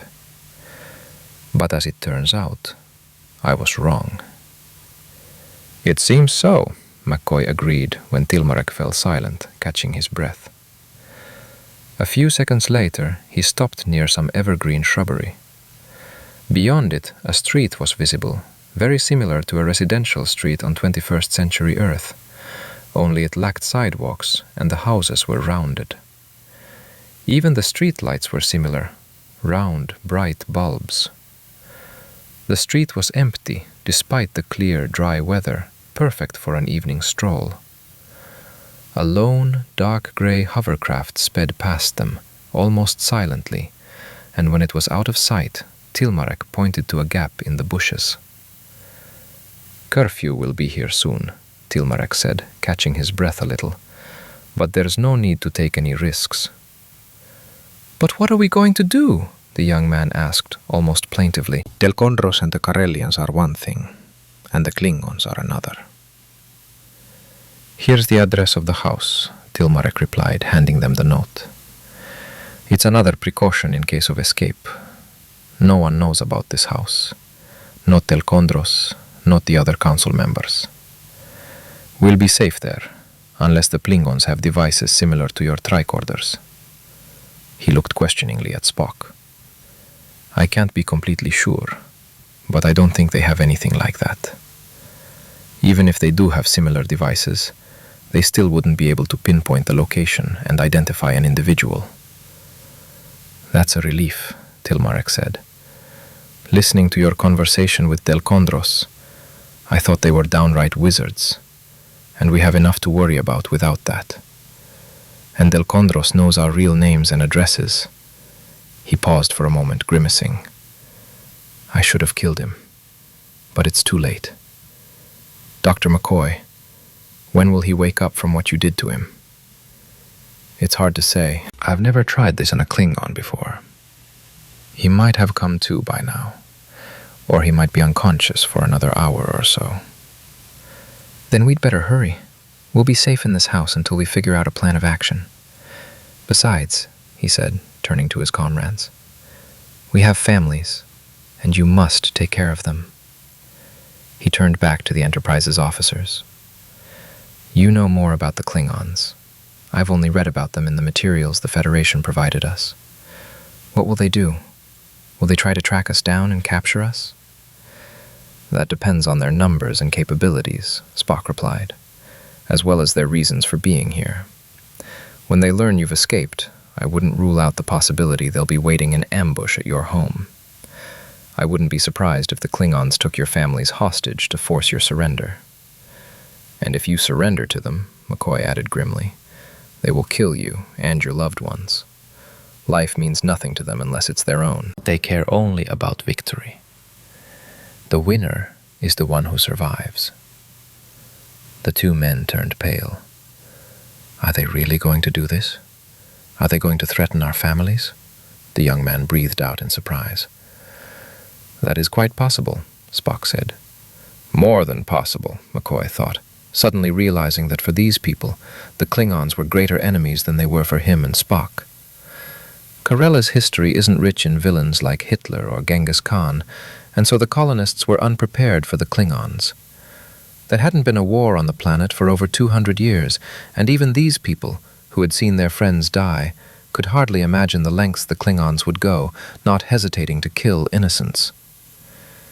If I were you, McCoy said softly but insistently, I would go home immediately and hide your families in that safe place Tilmarek spoke of until Delkondros woke up and told his accomplices where you lived. He's right, Tilmarek confirmed, as his comrades turned to him doubtfully. Hurry, you still have a chance. The two men turned sharply and ran in different directions. Let's go, Tilmarek said, crossing the street. My car is around the corner. He shuddered. The sooner we get out of here, the better I will feel. As Spock and McCoy followed him along the sidewalkless street, they heard the sound of a car starting a motor a block behind them, followed by the rustle of a car pulling away. A short time later, the same sounds came from the other direction. Tilmarek pressed the combination lock on the door of a dark green car and invited them inside. The car, even quieter from the inside than from the outside, rose on its cushion of air and glided quickly down the street. After a moment, Tilmarek looked at them, and McCoy saw pain and confusion in his eyes. I think I've realized the Klingons are there, he said, shaking his head. But why? What are they doing here? They're obviously causing trouble, McCoy chuckled. But what could they possibly want from us? Our technological level is low, so they can't be hunting for knowledge. And if they want to seize raw materials, we don't even have outposts covering 3/4 of Vancadia's surface. They could land anywhere, and we wouldn't know about it, much less be able to stop them. He shook his head again. But they must have a reason to organize these riots, right?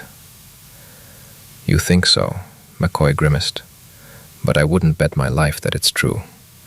At least, none of us have figured out the reason yet. I've said it before, and I can repeat it, that the sole reason for all the Klingon atrocities is their extraordinary cruelty. I don't see the point in that war that other Klingon gangs started on New Realm, even if they hadn't been discovered. What would they have gained except the satisfaction of watching once peaceful tribes destroy each other? It's hard to say, Doctor, McCoy said when a grim silence had fallen. Whatever the Klingons' goals on New Rel, it's immediately obvious that their methods there and here on Vancadia are very similar. Briefly, the Vulcan explained to Tilmarek how the Klingons had supplied one tribe with advanced weapons and then convinced them to attack their neighbors. A protective field, McCoy muttered when Spock fell silent. The Klingons gave them a field. Absolutely correct, Doctor. Tilmarek, what do you know about this field?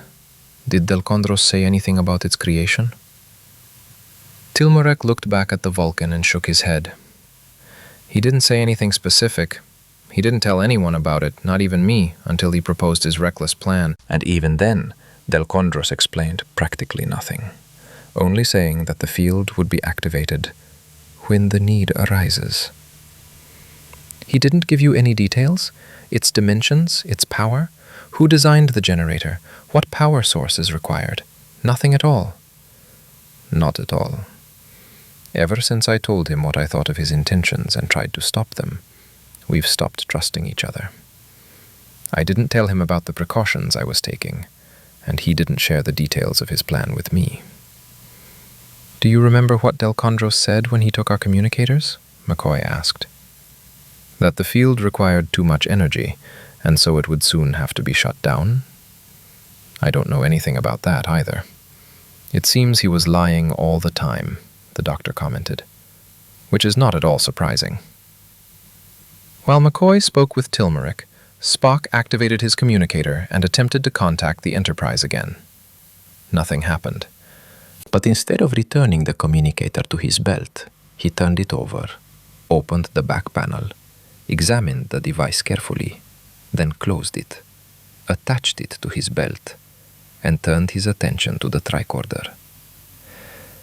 If I'm not mistaken, the Vulcan said after examining the readings, the power source for this city is a nuclear reactor located 50 kilometers to the north.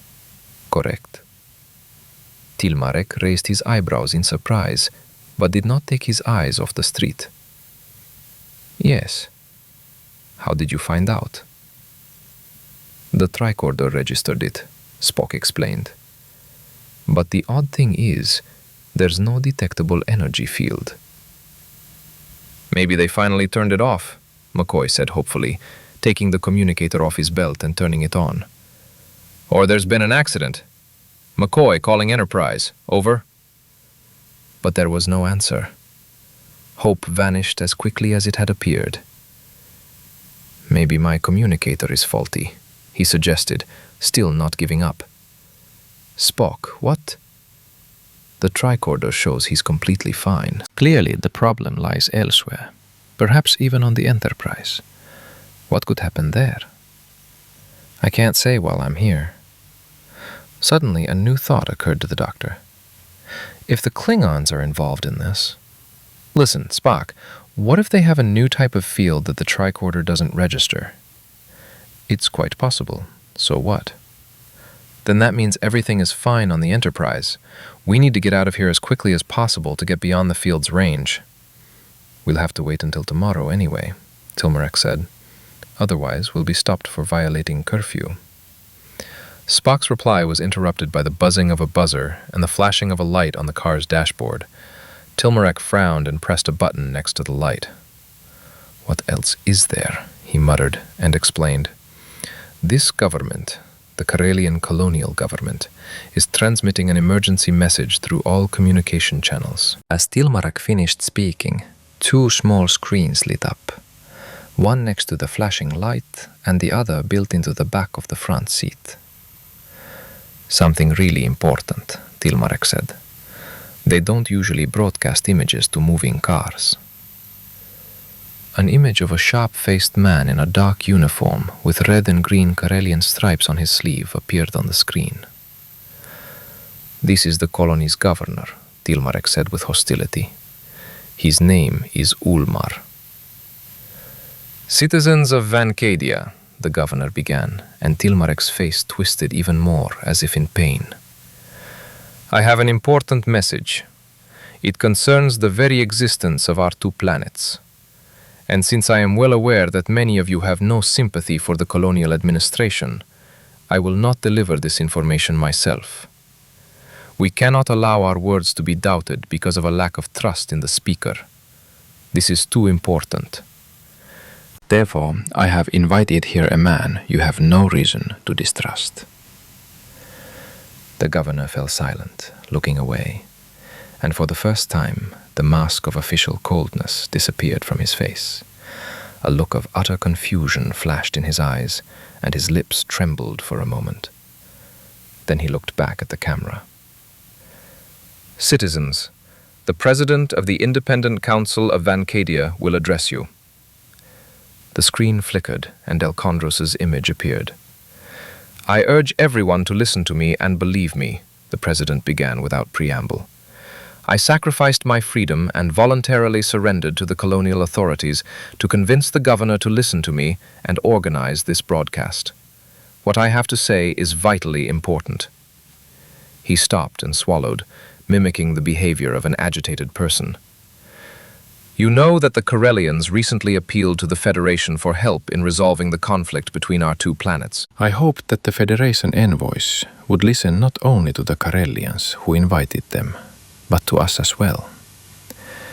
Now it's clear that my thoughts were naive, even more naive than the hopes many of you had for fair and just relations between Karella and Vancadia. But we are not the only victims of this naivety. He fell silent again, as if collecting his thoughts after such a long digression. Help has arrived. A Federation ship entered orbit around Karella a few hours ago. We don't know their intentions. All contact with Karella was lost after their arrival, and neither I nor the governor were able to re-establish it. There's also a Federation ship in the Vancadia area. It could be the same one. What's important is what the crew of that ship accomplished. We've seen the kind of help the Federation is providing us. Suddenly, Delkondros' face disappeared, and the screen showed the room from which Spock and McCoy had escaped. The body of the Council member, who had turned out to be a Klingon, lay in the same place, and the man who had been pushed into the room with a laser pistol in his hand had vanished. But that was only the beginning. 7 other council members and 3 men unknown to Spock and McCoy lay on the floor. All had been killed by laser weapons. How did they do it? Tilmarek almost choked with surprise. Who are they? Spock asked as the camera lingered on the strangers' bodies. Karellians, Tilmarek said, still incredulous. Inspectors of the colonial administration, and 2 of them are from the governor's office. Here it is, the Federation's help, Delkondros concluded. I'm sure you recognize both the members of the Independent Council and the governor's men. The meeting was arranged on neutral territory. We've been secretly in contact with these people from the colonial administration since we were declared outlaws. This was our first meeting.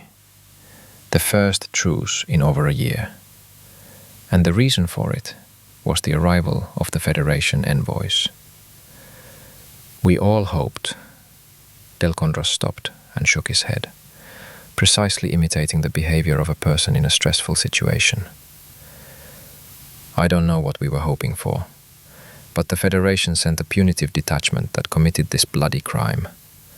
These people, remember their faces. Instead of the President, 2 portraits appeared on the screen. They were computer-generated based on Delkondros' descriptions, and many small details were inaccurate. The outlines of noses, chins, and ears were slightly blurred, the colors were faded, and the facial expressions were mechanical. But these portraits were unmistakably those of Spock and McCoy. Chapter 6. Perhaps we should send another cruiser, Jim. Admiral Brady's stern face filled the screen. We can relieve you in 24 hours.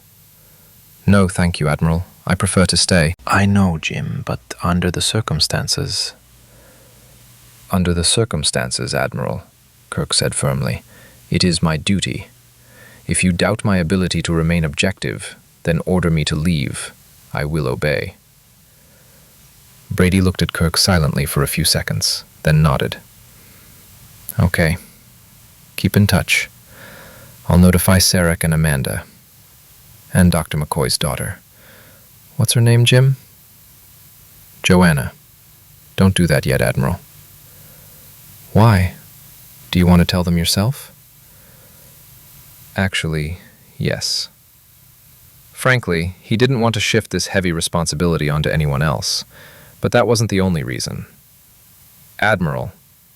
What, Jim? Brady asked, seeing that Kirk had fallen silent. Is there any doubt about their deaths? Kirk swallowed. Not really, sir, but I understand. Until the bodies are found, there's always room for doubt. Very well. Once you're certain of their deaths, you'll inform the families yourself.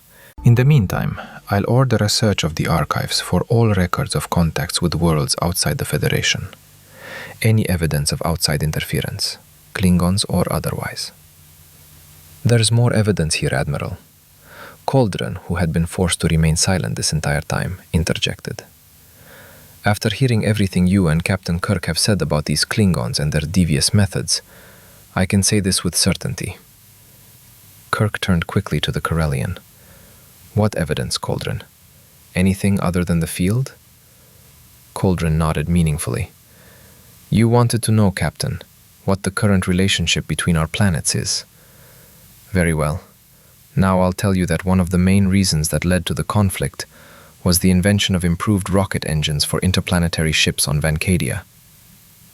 But surely that should have had the opposite effect, Kirk asked, frowning. It simplifies communication between planets, making it easier to maintain contact. If we'd invented a drive, that would have happened. But the colonists did that. Or maybe they got it from those Klingons of yours. Whatever the case, it was the invention of the drive that necessitated keeping patrol ships in orbit around Vancadia. Explain, Mr. Prime Minister, Kirk asked when Coldren fell silent. Very simple. You know, we use shuttles to reach orbit. All interplanetary ships were built on orbital stations. That was until 4 years ago, when someone on Vancadia invented a new rocket engine. This allowed them to launch from the planet's surface and reach Karella in the same ship, slightly larger than our shuttles. The journey now takes a few hours, not days, as it does on our ships. What were the patrol ships for? Brady asked impatiently when Coldren fell silent again. Because the Vancadians were trying to use their advantage to completely deprive us of interplanetary travel, Coldren replied angrily. This happened at a time when Delkondros was campaigning for immediate independence, and I suspect he wanted to achieve his goal this way. He probably thought that if we were physically cut off from Vancadia, independence would effectively be achieved. First, they attacked and destroyed our entire space fleet. Until then, we hadn't even known about the existence of the new type of drive. Their second ship attacked the orbital station. By a stroke of luck, something malfunctioned in the new drive, and the Vancadian ship exploded, causing only minor damage to our station. And then? Kirk asked. Then we managed to regain control of the situation. We weren't able to get rid of Delkondros, but we forced the terrorists into hiding. We were simply lucky. If Delkondros hadn't been so quick to use the 2 ships he had, I don't know what would have happened. He was too impatient to wait 10 years for his promised independence, or for the new drive to be perfected. He attacked us and lost his ships. And before he could build new ones, we managed to organize orbital patrols around Vancadia and isolate the rebels on the planet. Over the next few months, they made 3 attempts to launch ships, and not just unmanned ones like today. But we shot them down before they could reach orbit. And then, even Delkondros realized he had lost and went quiet. Are you sure the ships you shot down had a new engine, and that they were armed? Of course. Without sensors like yours, we couldn't be completely sure. Coldren glanced at the computer. But we couldn't take any chances. If these ships could escape Vancadia's gravity so easily, then their power and maneuverability made them extremely dangerous. The first ship managed to destroy several of our ships before being shot down. We couldn't let that happen again. Who invented this new engine? Kirk asked. Coldren shook his head, frowning. They didn't tell us.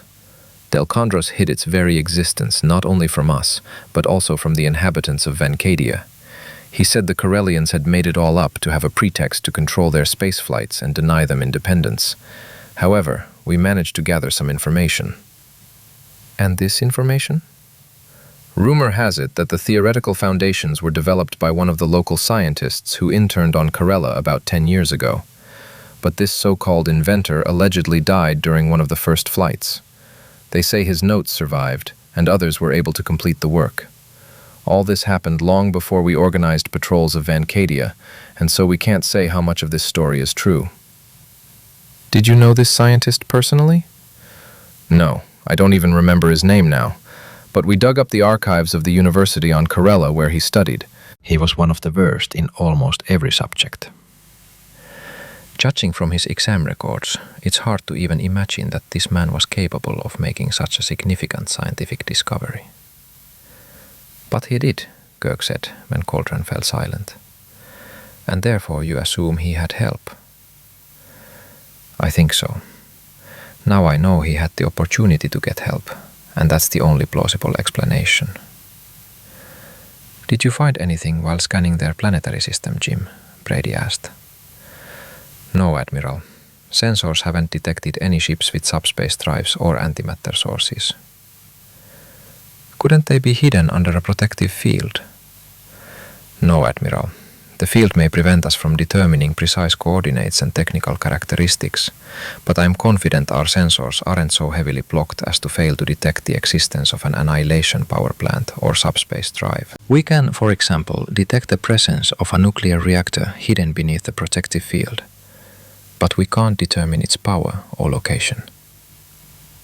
Understood. Brady paused for a moment, then nodded almost imperceptibly. So, in your opinion, if the Klingons were here in the recent past, then now they're gone? Or they went into hiding after our arrival, Kirk confirmed. We have no way of determining whether there are Klingons or other aliens on the planet. I think this is your main task. Of course, Admiral. Okay, Jim, go ahead. And remember, help will come to you at your first request. I understand, Admiral. Thank you.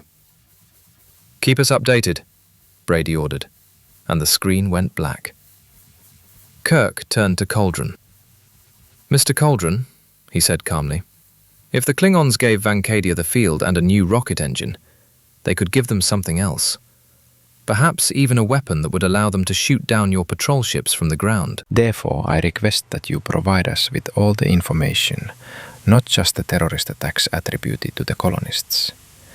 And if Klingon interference is indeed taking place, then everything that has happened is only the beginning. That's who's responsible for this bloody crime, Delkondros repeated harshly, while the images of Spock and McCoy remained on the tiny screens. They suddenly appeared among us and opened fire, without warning, for no apparent reason. Somehow I managed to escape, and I still don't understand how. Delkondros paused, as if to calm himself and collect his thoughts. During this pause, 3 other faces appeared on the screens. This time they were photographs, not computer reconstructions. The driver, Tilmarek, caught his breath when he recognized himself and his surviving comrades. And here are their accomplices, Delkondros' voice continued. The traitors who brought the assassins to us. We don't know how long these 3 had been in contact with the Federation, what they were promised for their betrayal, or why the Federation undertook such a brutal act. The murder of half the council members and members of the governor's administration suggests they plan to eliminate all the leaders of both sides and install puppets in their place. Delkondros' voice fell silent and his face appeared on the screen again. Obviously, the assassins haven't finished their work, he concluded grimly. I can only imagine how many more crimes were planned, including the assassination of me and the governor. That's why I'm warning you. The assassins are still here. The Federation's punitive force is still on Vancadia, perhaps even in the capital, and they're plotting new crimes. They must be stopped. 5 portraits appeared on the screen again. Here they are, Delkondros repeated. Be prepared for their arrival. But if you value your life, do not, under any circumstances, engage in any contact with them. Notify the authorities immediately, and the criminals will be apprehended on the spot. Delkondros fell silent, but the faces remained on the screen. A few seconds later, their names appeared beneath the portraits, followed by a narrow frame at the top of the screen, a summary of Delkondros' story, and a call for anyone who saw these people to immediately report to the governor's residence. A minute later, the governor's image reappeared on the screen, and the entire broadcast began again.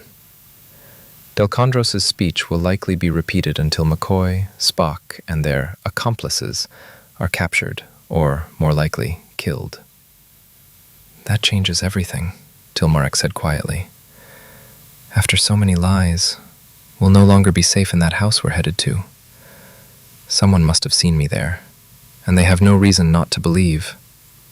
He shook his head in confusion. As Valdreson said, I can deal with the Karelians, but these... Look, Mr. Spock, Dr. McCoy, you've dealt with Klingons before, haven't you? Do you have any ideas? If you mean, Spock replied, do I have any suggestions on how we should proceed to extricate ourselves from this situation? Then no. You are better placed to assess the situation, as in this case, knowledge of the locals is far more important than experience with Klingons. Analyzing what Delkondros has said, and his persistent warnings against any contact with us, we can conclude that his goal is our complete isolation and then destruction. It seems he fears that we will be believed if we tell the truth. McCoy's face brightened. He nodded and turned to Tilmarek. I didn't think of it right away, but Spock is right. Our main priority right now is to try to hide and stay alive until we find a way to contact the Enterprise or talk to someone without fear of being killed. He glanced down the deserted street. He'd seen only 4 moving cars since they'd left the park. It's hard to stay unnoticed when we're alone on the road. Is it like this everywhere here? Probably, Tilmarek confirmed with a shudder. Or it will be in a few minutes because of the curfew. It was imposed over a month after the governor's eldest son was killed by a bomb, likely intended for the governor himself. Few people risk leaving their homes after dark. We need to avoid the roads or we'll have to hide. Otherwise, the night patrol will find us. McCoy sighed and tried using the communicator again. You'd better find us a safe place, advisor, he said, turning off the silent device. There has to be someone you trust. Tilmarek shook his head. Right now, I'm not sure of anything. 10 minutes ago? I could have named hundreds of names, but after this transmission... You're probably right that Delkondros is wary of our possible contact with humans. But I'm unable to determine who we could trust. Let's start with this, Spock said. Which of the planet's leaders you know is definitely not a Klingon? How should I know? I didn't even suspect Delkondros, having known him for many years, ever since he was elected to the council. There are several clues that will help us draw the right conclusions, Spock continued. First, does this person have a family? For example, does the governor have any other relatives besides his recently murdered son? 2 more sons and the daughter, and the wife. But does that mean he's definitely not a Klingon? There's no 100% guarantee, but it's a sure sign. And another sign is how he was elected. The governor wasn't elected but appointed almost 15 years ago. But what does it matter how a particular leader was elected? Based on what Coldren told the captain, Delkondros was elected to the council after the assassination of his main rival. But this was the work of the Karelians, Tilmarek countered. They were conducting a campaign. He trailed off. So that's how they did it, he exclaimed. They nominated Delkondros and killed the only opponent who had a chance of defeating him. Perhaps their actions were more sophisticated, but essentially that's what happened. I assume this isn't an isolated incident. There have been nearly 100 in the last 5 years, Tilmarek nodded. These deaths, poisonings, were one of the reasons we contacted you. We always thought, or rather were always told, that it was the work of the Karellians, who used this method to prevent people they didn't like from being elected. Now it's clear that all the murders were committed by the Klingons. Unless they had an alliance with Karella and were working together. Couldn't the story about Delkondros voluntarily surrendering to the governor have been a lie? We cannot rule out that possibility, Spock replied, especially given the speed with which Delkondros' surrender occurred. Tilmarek blinked. You're right. I should have realized it myself if I'd been thinking about it, instead of panicking over the lies Delkondros told about us. There wasn't enough time to. His eyes opened wide. Or maybe Governor Ulmar is also a Klingon. Anything is possible, Mr. Counselor, Spock said. But most likely, he, like you, was simply deceived. What about the Karella government? McCoy asked suddenly. And Coldren himself? It's possible he's a Klingon too, but it's unlikely. Even a very human-looking Klingon would be reckless to have him on board the Enterprise. Even the most primitive sensor would be enough to expose him. Delkondros' identity was detected using a simple tricorder. What a Vulcan considers reckless may be commonplace for a Klingon, Spock, McCoy countered. Any race that considers terrorism acceptable, even preferable, has lost all sense of proportion. I can't help but agree with you, Doctor, Spock said, glancing once more at the deserted streets through which their car sped. But that doesn't solve our problem. Mr. Counselor, perhaps you could find someone who trusts you enough to at least listen? There are several people who, I'm sure, aren't Klingons, but after that transmission... He paused and shook his head. After this broadcast, they won't believe me. After a 2-hour conversation with Coldren, Kirk was certain that the Klingons were undoubtedly involved in the events on Vancadia. But certainty is one thing, and proof is quite another. The mere presence of unusual technological advances, even very strong ones, cannot serve as proof of external influence, let alone Klingon interference.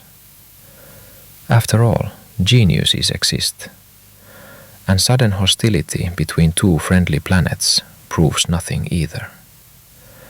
Several millennia of Earth's history, and that of dozens of other M-class planets, reveal hundreds of instances where seemingly intelligent beings, without any outside help, are capable of starting conflicts of varying magnitude, both between individuals and between planets. And even if evidence existed, Kirk recalled the complete failure of the New Rel affair. Despite their best intentions, the Federation had been forced to stoop to the Klingons' level and supply the Highlanders with the same weapons the Klingons had given their enemies. Such actions were unacceptable here.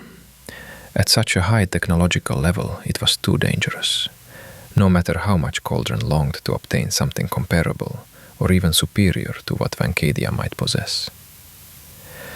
You don't have to give us weapons, Coldren insisted. Just information. We can do the rest ourselves. That's impossible, Kirk said calmly. The result will be the same. As a result, Coldren fumed, we'll finally have a chance to survive. If you won't help us even now, when those Klingons of yours have given Vancadia a defensive product pod and an advanced rocket engine, then what's to stop them from giving the rebels phasers or photon torpedoes? Just a little, Kirk suggested. But what if the Vancadians don't want to use the weapon? The Prime Minister chuckled. Why? Who in their right mind would refuse such offers? Someone who really doesn't need it. Are you suggesting, Captain, that we're to blame for this situation? Let me remind you. The first thing the Vancadians did after receiving a new engine was attack us, for no apparent reason. I understand. Nevertheless, they thought there was a reason. Of course it is. Immediate independence. I've been insisting on it since I arrived on board the Enterprise. It was thanks to this idea that Delkondros was elected to the Council, and then to the presidency. Those Klingons of yours must have worked through him. He stopped at nothing to win. I wouldn't be surprised if it turns out he was responsible for the death of his main rival in the election, whose death he blamed on us. Delkondros used that death to turn people against the Karellians. Breathing heavily, Coldren paused for a moment to calm himself, then continued. If the Klingons were hiding somewhere nearby and had the ability to eavesdrop on our communications, that's all they needed to know. They might have realized Delkondros was a suitable target. All they had to do was offer him the engine. And once the president got his hands on this invention, he began slandering us, accusing us of orchestrating the unrest he himself had provoked. He accused the colonial administration of orchestrating assassinations. Delkondros began spreading rumors that we had changed our minds and weren't going to grant Vancadia independence. And then he launched production of new rocket engines and said, "This is what will give us independence. Not in 10 or 100 years, but right now." Considering what's happened, Mr. Prime Minister, Kirk said, we have all the more reason not to give you weapons the colonists already possess. We must stop the escalation of the conflict, not add fuel to the fire and prevent a full-scale war. And you can say that after what this madman did to your people. Kirk's throat tightened at the memory of Spock and McCoy. He swallowed and began to explain. First of all, we still don't know what really happened. Various explanations are possible, even if the Klingons aren't there. And if the Klingons are here, then they are directly or indirectly responsible for what happened to my people. Even if we accept that Delkondros was bribed by the Klingons, what about the rest of the people? Are you saying that all the Vancadia people, those who would die if we gave you the weapon, deserve to die? Of course not.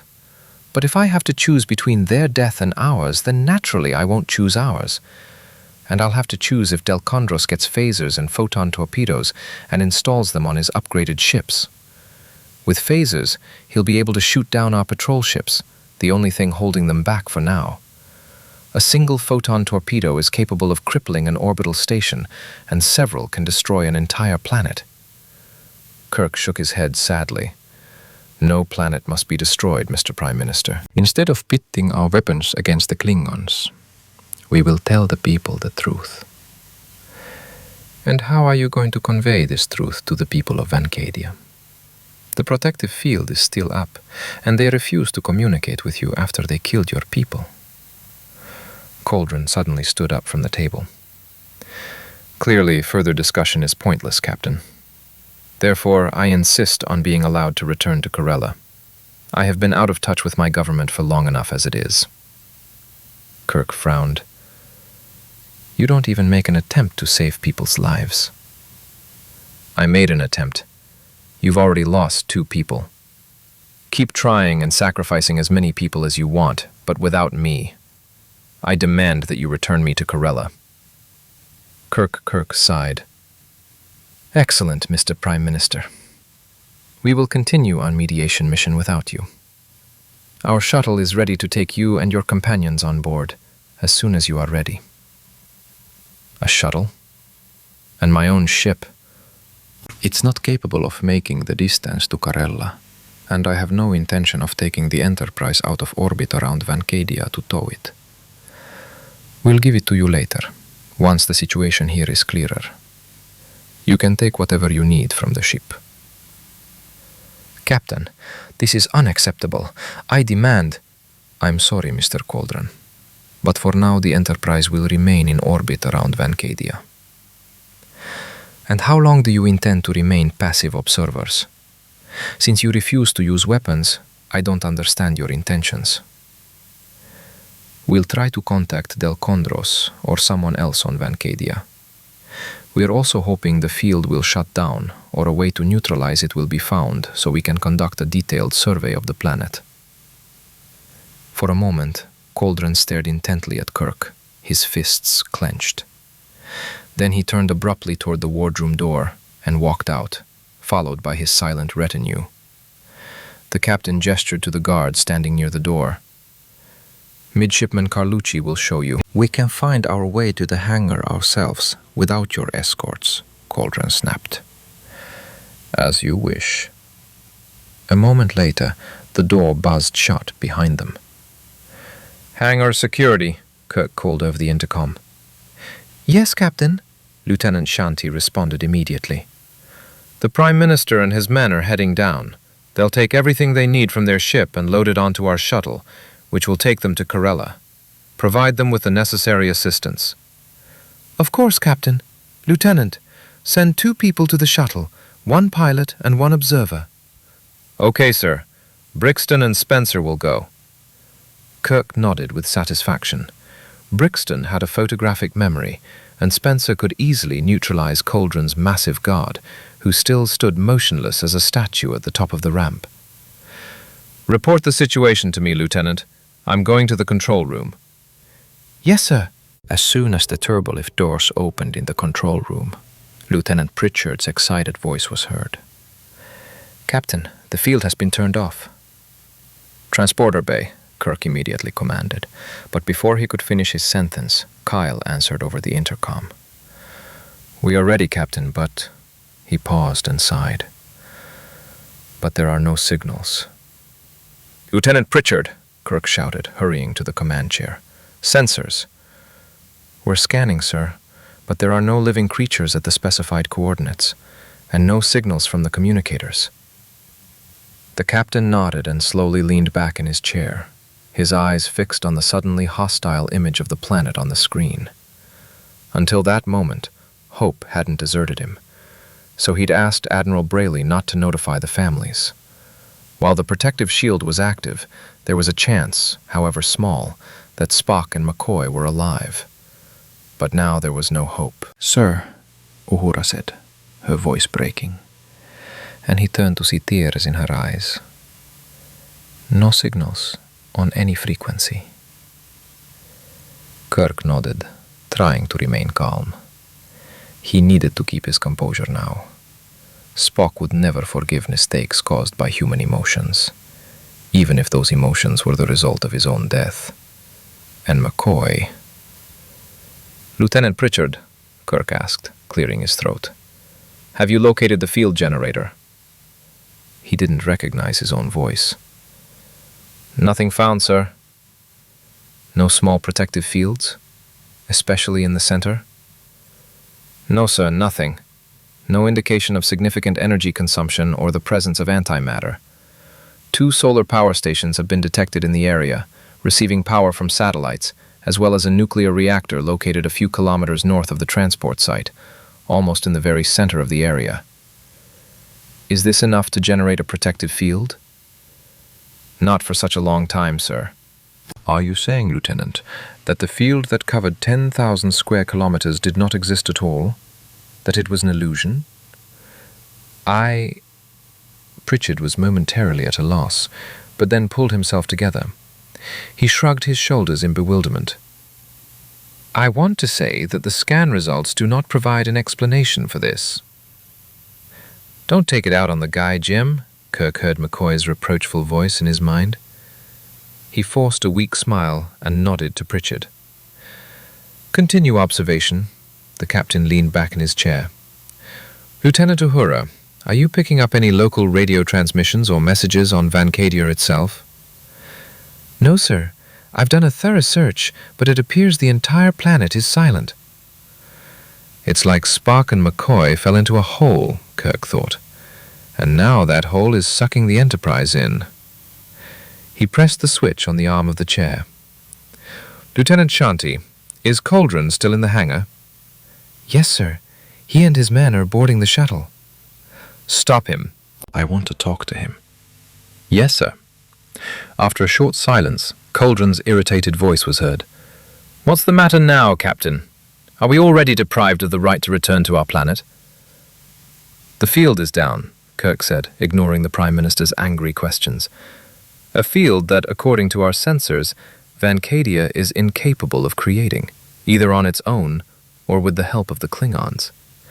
Furthermore, all communication systems on the planet are down. Do you have any explanation for this? Or any theories?" "Nothing we haven't already discussed, Captain. If you can't prove the Klingons' presence, then I have no other theories. So, can I return to Karella now?" "One moment, Mr. Prime Minister." Kirk cut the shuttle's connection. "Lieutenant Uhura, contact Starfleet again." "Yes, sir." "Engineering. Scotty, did you hear that?" "That a field can't exist. Yes, I heard. Do you have any guesses? Or any other information about the field?" What are the requirements for the energy source? Its power must be at least 10 times greater. As you said, the field can't exist, but it does. Kirk closed his eyes. What could this mean, Scott? Is the real energy source hidden behind another field, more complex than anything the Klingons can create? A field our sensors can't even detect. The commander paused. He recalled the erroneous sensor readings that had caused the computer to malfunction and trigger an alarm. This had occurred immediately after the arrival of Coldren and his companions. Spock believed the malfunction was the result of inconsistent readings from different sets of sensors. "Mr. Scott, check all sensors," he ordered. "Sir?" Scotty responded. "Are you sure? I checked." "Do it," Kirk interrupted. "Yes, sir, Captain. I'll check again." "Lieutenant Uhura, have you contacted Starfleet?" "No, Captain," she replied, alarm in her voice. "There's no response on standard frequencies. Should I try the emergency channel?" "Check the equipment first," Kirk said, his anxiety growing. "I've already checked, Captain. No malfunctions found." "I see." He glanced at Pritchard and turned back to Uhura. "Okay, try the emergency channel." "Yes, sir." "Lieutenant Pritchard, Spock said he has a special program that can pinpoint the cause of a computer failure with a probability greater than 10%, which is what standard tests provide. Find it and run it." "Mr. Spock already launched this program before leaving, Captain." Pritchard paused, studying the results of the scan. "Nothing definitive. The findings of routine testing have been confirmed, that the malfunction was the result of conflicting sensor readings. There's no information on what those readings were or why they differed from each other." "Are there any other testing programs?" "There are no standard ones, sir." Pritchard hesitated, looking up at Kirk and then down again. "I believe Mr. Spock had ideas for modifying his program to diagnose these kinds of glitches, where the data that caused the conflict was lost. But those changes weren't implemented. And they never will be, Kirk thought. Until we get a specialist equal to Spock. Not a very good prospect. "Starfleet isn't responding on the emergency channel either," Uhura reported, continuing to try to contact them. "Try to establish contact with other ships. The Admiral said at least one of them is only a day's sail away." "Yes, Captain." Her fingers quickly ran across the keyboard. No answer. Kirk's face darkened even more. "Keep trying. Lieutenant Pritchard." "Captain," Uhura interrupted, a mixture of surprise and relief in her voice. "Starfleet is calling." "Turn on the broadcast." "Yes, sir." The image of Vancadia gave way to an abstract, jumbled image. A few seconds later, a blurry, flickering image of Admiral Brady appeared. "Enterprise," he began without preamble. "This is Admiral Brady from Starfleet headquarters. We know you've been trying to contact us, but some kind of interference is interfering with all spatial communications. We've used reserve power to boost the transmitted signal in hopes it will reach you. It's not yet possible to determine whether the interference is man-made or a natural phenomenon. Our analysis of contacts with civilizations in the Karella region that are not part of the Federation indicates the possibility of outside interference. Nothing definitive, but based on previous experience, it's most likely Klingons. The image suddenly became completely blurry, then disappeared. And when it appeared again, Brady was still speaking. A planned action that we were unable to prevent. And after a short pause, this means there's a high probability of alien presence in the Karella solar system. You're in the clear, Jim. And your interpretation of the Prime Directive regarding a possible Klingon invasion will be decisive. I want to say that we fully endorse your decisions, whatever they may be. You know that. We won't control you, as the Federation's security is at stake. The image shook again. It seems the interspatial interference is getting stronger. Good luck, Jim. The Admiral's face disappeared behind the multicolored flashes on the screen. The signal is gone, Captain, Uhura confirmed. Try to re-establish contact, Kirk ordered, and keep trying. Yes, sir. Kirk watched silently as the multicolored static disappeared and an image of Vancadia appeared. There was still no sign of the protective field. Mr. Pritchard, he said, do another scan, this time from the outside. Outside, sir? There's some kind of interfering with Starfleet communications. I want to know if the field is truly down, or if it's affecting the entire planet and the Enterprise. I know that seems impossible, he continued, thinking out loud. But the sensor readings suggest that the field's existence on the planet's surface is also impossible. And if we've already encountered one improbable phenomenon, why don't we check for a second? Okay, Captain. Pritchard quickly entered the necessary commands and calculated the results. The sensors haven't detected anything, Captain, he reported a few seconds later. No energy fields other than those belonging to stars and planets. And nothing unusual in the entire range? No, sir, everything is fine. Captain Kirk, Coldren's voice came over the intercom. We're still waiting. I think you heard everything? Yes, and what we've heard makes us insist on a speedy return to Karella before a malfunction, or sabotage, affects the propulsion systems and we're stuck in orbit around Vancadia. You may be planning to spend the rest of your days here, but I'm not. Kirk gritted his teeth to contain his anger. Excellent, Mr. Prime Minister, he said. The growing unpredictability of the situation did not allow him to send a shuttle with his people to another planet. Get aboard your ship. We'll return you to orbit around Karella. Having disconnected the connection with the hangar, he quickly turned to the control panel.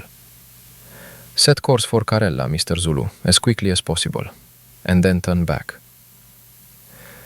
When the car finally left the city limits and found itself on the equally deserted streets of the university town, Dr. Leonard McCoy began to hope that they would reach the place Tilmarek had chosen. During the state of emergency, only daytime classes are permitted, Tilmarek explained nervously as the car glided silently across the level spaces between the multi-story buildings. Except for a single street leading to some administrative building, the town had no roads for wheeled vehicles, only bush-lined passages suitable for hovercraft. McCoy glanced at Spock, who was once again trying to use the communicator. The doctor had tried several times himself, with the same result. Tilmarek steered the car into the underground parking lot that extended beneath almost the entire town. Spock fell silent and hung the communicator back on his belt. Still no results, Spock? Yes, Doctor, the Vulcan said, raising his eyebrows high to indicate that he considered McCoy's question not so much rhetorical as illogical and unnecessary. We'd better take the steps, Tilmarek suggested, parking the car in a free space. That way we'll be less likely to run into anyone, and easier to hide if necessary. Just a moment, Counselor. Spock stopped him as he opened the door to get out of the car. What's happened? 2 humanoids approaching from the left, Spock reported, looking at the tricorder readings. Tilmarek dived down and looked nervously in the indicated direction. Maybe they're just students, he said after some thought. Half the faculty lives in this building, and with evening classes cancelled, some professors are holding consultations at home. It's the only free time many working students have. A car started in the next garage and pulled out. It wasn't as quiet as the others they'd encountered. Then there was silence. "Anyone else coming?" Tilmarek asked uncertainly. "The curfew is already in effect, so—" "No, and besides, there are no Klingons inside the building." "After that transmission," McCoy said, wincing, "it's not just the Klingons we have to worry about." "Tilmarek, are you sure Professor Rogan is the only person we can trust? Perhaps there's someone else, living in a less populated area." "I beg your pardon," Tilmarek objected, "but I'm convinced this is the best choice. Incidentally, 5 years ago he was in the same position I am now." McCoy thought the advisor sounded uncertain, and maybe he was trying to convince himself that he had made the right choice. "He was a member of the council when the council was a legally elected body," Tilmarek continued. "When Delkondros decided to achieve immediate independence by destroying the Karelian orbital station, Rogan and several others resigned.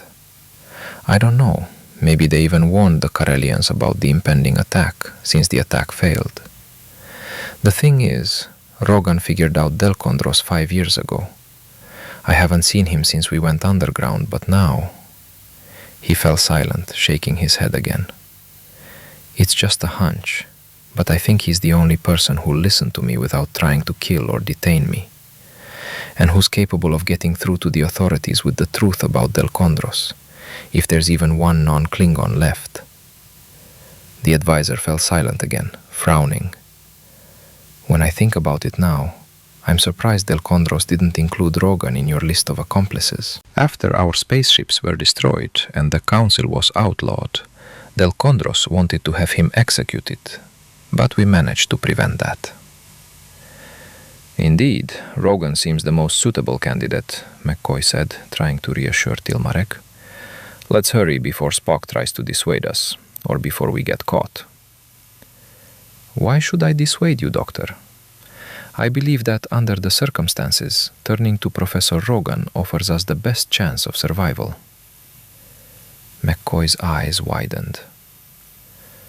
"Based on Tilmarek's premonition?" "Of course not, Doctor. My conclusion is based on a logical analysis of his message. But I must point out that best chance does not necessarily mean good chance." "And they're getting worse every second we sit here and talk," McCoy said, opening the door and climbing out. Spock glanced quickly at the tricorder again, and he and Tilmarek followed the doctor, ending up on the landing just a few meters from the parked car. "There's no one in the hall," Spock reported as they reached the 4th floor. And soon they were standing in a Spartan-looking corridor in front of a smooth brown door. "Is Rogan there alone, Mr. Spock?" Tilmarek asked. "If you mean there's a single living being behind that door, then yes. But I have no way of knowing if that person is Rogan. The tricorder shows he's not a Klingon, that he weighs approximately 90 kilograms. His physiological state is consistent with a 60-year-old human, and he's extremely agitated." Tilmarek blinked and looked at the device. "Can't he determine why the professor is agitated?" "No, Counselor. But it would be logical to assume that his emotional state was triggered by Delkondros' transmission and message that his planet was under attack by the Federation. You yourself are experiencing the same feelings." "Perhaps you should finish discussing your feelings," McCoy interrupted, gesturing toward the door. Tilmarek nodded and knocked loudly. The door opened almost instantly, revealing a tall, slender man with sparse gray hair. He was wearing a blouse identical to Tilmarek's and something resembling a local sweater. His eyes widened at the sight of Tilmarek. Then he glanced at Spock and McCoy and involuntarily recoiled. McCoy tensed, ready to run, but a faint smile suddenly appeared on the older man's face. "Ah," he said quietly, "a Federation punitive detachment, along with one of the traitors. Come in quickly, before any law-abiding citizens see you." Chapter 8. "All sensors checked, Captain. Scotty's voice came over the intercom from engineering, while Zulu plotted a course and prepared the Enterprise for the flight. The communications equipment is also operational, Uhura reported, but Starfleet is not responding on either the standard or emergency frequency. Kirk sighed anxiously. The number of strange phenomena was growing. According to the checkup results, all of the Enterprise's systems were in excellent condition. But something strange was happening to the ship. They couldn't contact Starfleet headquarters or other Federation ships, and they couldn't receive television or radio broadcasts from Karella or Vancadia. The sensors detected only interference from power lines, but no modulated signals, no radio broadcasts, no television programs. It seemed as if the force field surrounded not Vancadia or the entire Karella solar system, but the Enterprise itself. True, the sensors registered the electromagnetic fields of both planets and the Sun, but couldn't detect a protective field. And if they launched a shuttle and compared its sensor readings with those of the starship itself... "Captain, the field has appeared again!" Lieutenant Pritchard's voice distracted Kirk from his thoughts about the strange phenomena, but as soon as he returned his gaze to the screen, he discovered another strange fact. The field had returned, but it covered an area twice as large as before. Now the slight vibration had disappeared, and the area covered by the field was clearly defined and seemed translucent. McCoy only sighed with relief when the professor quickly closed the door and turned to face them. He was no longer smiling, and his face was tense. "I hope, Tilmarek," Rogan said, "that there is a plausible explanation for what Delkondros has just reported." "It's all a lie," Tilmarek blurted out. "Our friends didn't die?" A glimmer of hope appeared in the professor's eyes. There was a moment of silence. Tilmarek shook his head, and McCoy saw his chin tremble. "No," the advisor said in a broken voice. "They were indeed killed." He swallowed and continued more firmly. "I didn't witness it, but I saw Delkondros kill a man who was not a member of the Council." "You're saying Delkondros is a murderer?" Rogan exclaimed.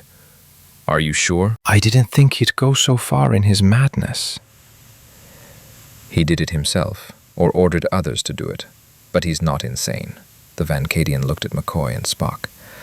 "At least, it's not the usual kind of insanity." Then he began to explain. As Tilmarek spoke, Rogan's eyes widened in surprise, then narrowed to slits. Every now and then he glanced at Spock and McCoy, as if he could judge the veracity of what he was saying from their expressions. When Tilmarek finished, Rogan sighed loudly. "So you think that Delkondros is not an ambitious madman, as I always believed, but a cruel and treacherous enemy?" "It seems incredible, Professor," McCoy began, seeing that Tilmarek hesitated. "But—" "Not at all, Dr. McCoy, is it? On the contrary, it's the first plausible explanation for Delkondros' behavior over the past few years, and at least some solace for my conscience. Ever since I resigned, I've been haunted by the thought that, had I remained a member of the Council, I could have influenced the President and prevented such a disastrous turn of events. But now it's clear that was impossible. Delkondros' actions were all premeditated, designed to drive a wedge between our planets and sow as much chaos as possible. But why? Why did these aliens want to destroy us?" McCoy gave a small smile. "It's part of their job. That's what they do." "Even then," Rogan began but didn't finish. "But I'm wasting precious time." He turned quickly to Spock, looked again at the unusual shape of the Vulcan's ears, the greenish tint of his skin, and then looked at the tricorder hanging on his shoulder. "This device can detect the presence of aliens even from a considerable distance. Am I correct?" "Klingons can," Spock confirmed. "Is there anyone else here?" "I don't know about that, Professor." Rogan took a deep breath. If everything Tilmarek said is true, then perhaps I can help you contact my ship, and maybe even get you there. Hope made McCoy's heart beat faster, But a second later he was overcome by the suspicion that this man was simply trying to cheer them up somehow. It sounded too good to be true. That the first person Tilmarek contacted not only didn't try to kill or detain them, but also knew how to contact the Enterprise? How? McCoy asked. We have Starfleet communicators, but even they don't work. It's a long story, and we don't have much time, Rogan replied. Suffice it to say, there's a group of people working on their own plan. Right now, the professor stopped mid-sentence as a loud, siren-like sound filled the room. One more message, Rogan said, his voice shaking slightly with sudden fear. Turning, he turned on a wall-mounted screen, which first showed an image of the Karellian flag, then a photograph of the governor. Then a voiceover began to speak. But it wasn't Governor Ulmar or Delkondros. The colonial administration regrets to report that Governor Ulmar and President of the Independent Council Delkondros have been assassinated by men sent by the Federation. The governor's photograph was replaced on the screen by images of Spock, McCoy, and Tilmarek, which had already been broadcast earlier. Just a few minutes ago, the voice continued, these people, through means unknown to us, managed to pass through security undetected, kill Governor Ulmar and President Delkondros, and escape. If anyone sees them... Rogan turned off the image. McCoy noticed the professor's face was chalk white. He looked like he was about to faint, but he quickly turned, rushed to the door, and flung it open. Come with me, quickly. I'll explain everything on the way. Wait, Professor. It was Spock. McCoy glanced back and saw him studying the tricorder. The Vulcan had been turning the device on every few minutes since they'd entered the room, but now he was glued to the display, slowly moving the tricorder. 3 living beings entered the building from the underground garage, Spock continued. 2 of them human, the third, a Klingon. He carries a laser weapon similar to the one already used against us. McCoy glanced suspiciously at Rogan. What a surprise. What did you do, Professor? He asked. Did you set off the alarm when we entered? No, Doctor, Spock said, not taking his eyes off the tricorder.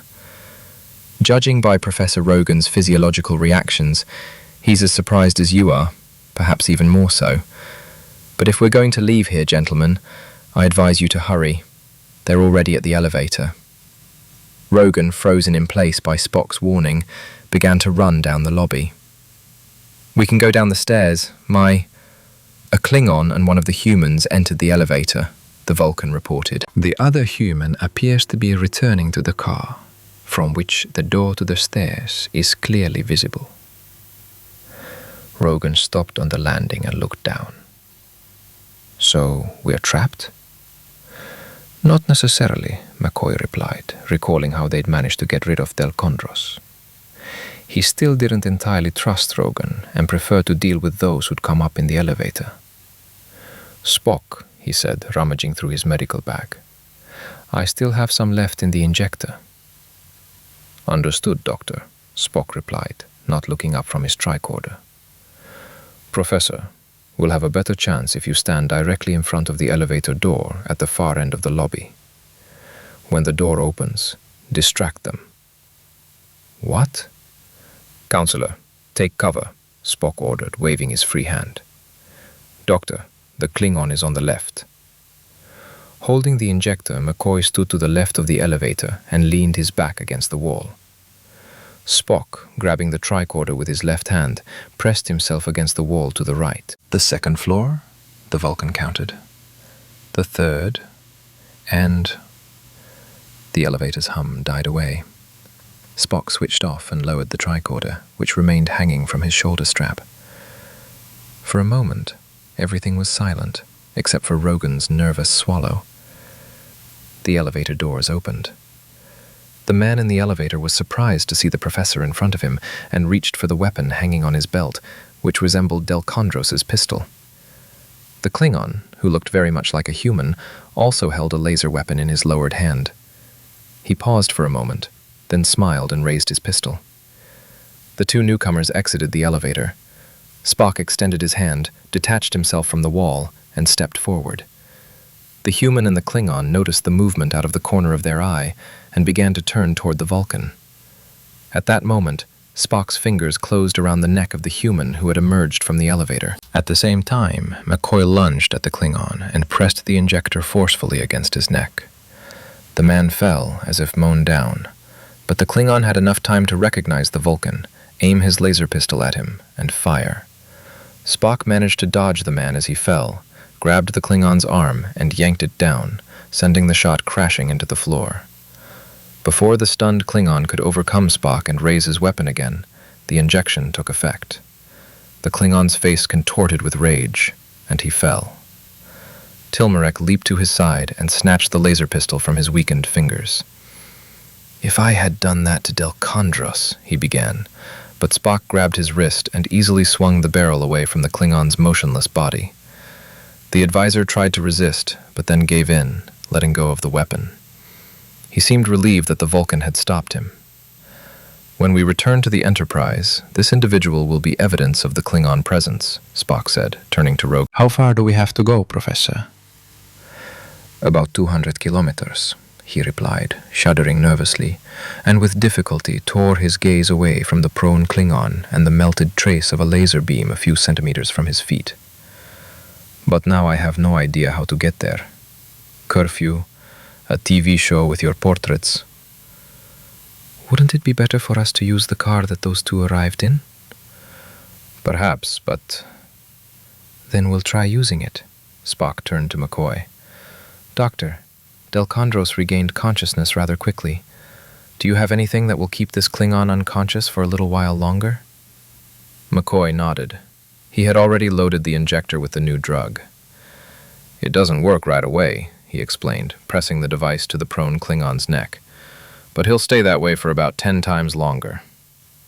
Spock leaned down, picked up the Klingon, easily hoisted him onto his shoulder, and nodded his head in the direction of Rogan's apartment. "Do the same with the man," he said. "Take him there." McCoy deftly changed the injector capsules, selecting the appropriate drug for the patient, and injected it. Tilmarek and Rogan lifted the motionless body and followed Spock into the professor's quarters. Less than 2 minutes later, they were descending in the elevator. The Klingon lay on the floor of the cabin, and Tilmarek was dressed in the gray uniform of the human remaining above. When the elevator stopped on the ground floor, McCoy and Rogan exited, and Spock picked up the Klingon and placed him in Tilmarek's outstretched arms. The Vulcan joined the others, and they began descending the steps. In the garage, Spock opened the door with a soft creak and paused, waiting. A few seconds later, the sound of the elevator doors opening was heard. Tilmarek emerged, holding the motionless Klingon in his arms and trying not to turn his face toward the car where the other man waited. Staggering under the weight of the lifeless body, he took a few steps and laid the Klingon on the floor. Without turning his face, Tilmarek waved energetically, beckoning for the man in the car to come to his aid. After some confusion, the car door opened, and the man sitting there ran towards Tilmarek. "What the hell?" he began, running past the landing, but Spock dealt him a powerful blow that knocked him down. McCoy rushed after the Vulcan and administered the injection, while 2 Vancadians loaded the unconscious man into Tilmarek's car. "If anyone finds him here," Tilmarek said with a tired grin, "it won't cause me any more trouble than I already have." A minute later, the Klingon's body lay in the trunk of his own car, and Rogan, trying to calm himself, was getting the hang of the controls. Another minute passed, and the car emerged from the underground garage onto a deserted street. "Now," McCoy said as they retraced their steps, "would you care to explain how you intend to get us to the Enterprise? As far as I can tell, a hovercraft isn't capable of orbital travel." "Of course not, Doctor," Rogan replied, smiling nervously. "Although, after what I learned today about your enemies and their machinations, I wouldn't be surprised if this car could. But we have a spaceship." McCoy grimaced skeptically. "What about Coldren and his patrol ships?" "Our ship will be able to avoid them," Rogan said, taking a deep breath and trying to maintain his hard-won calm. "So I was assured. Although it's becoming clear that there are no guarantees, nor can there be.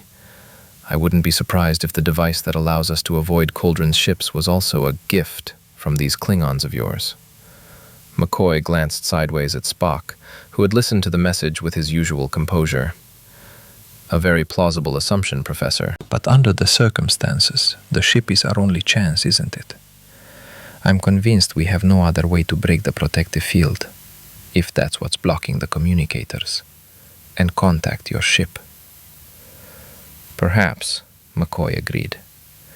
But you said we still have hundreds of kilometers to travel. Why don't you explain everything?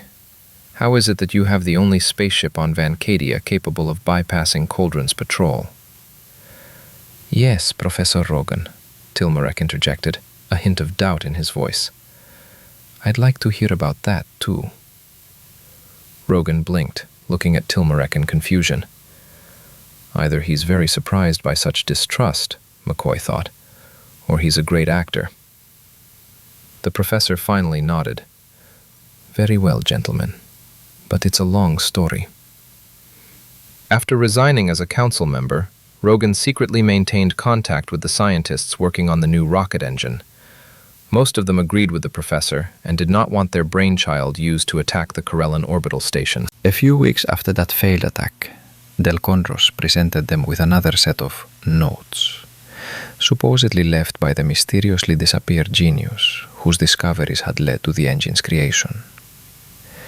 This time, the notes described a protective field that would allow a spacecraft to pass Coldren's patrol undetected. To the scientist's horror, Delkondros not only kept the existence of the protective field a secret from the council members, but he intended to use it to further his own plans. He managed to hide this ship while the other three were destroyed, and he intended to use it to disable the station on Karella. Instead of passing information about the impending attack to the colonial administration, as they had done last time, Rogan, several scientists, and former council members devised their own plan. Delkondros was given false reports that slowed the pace of work.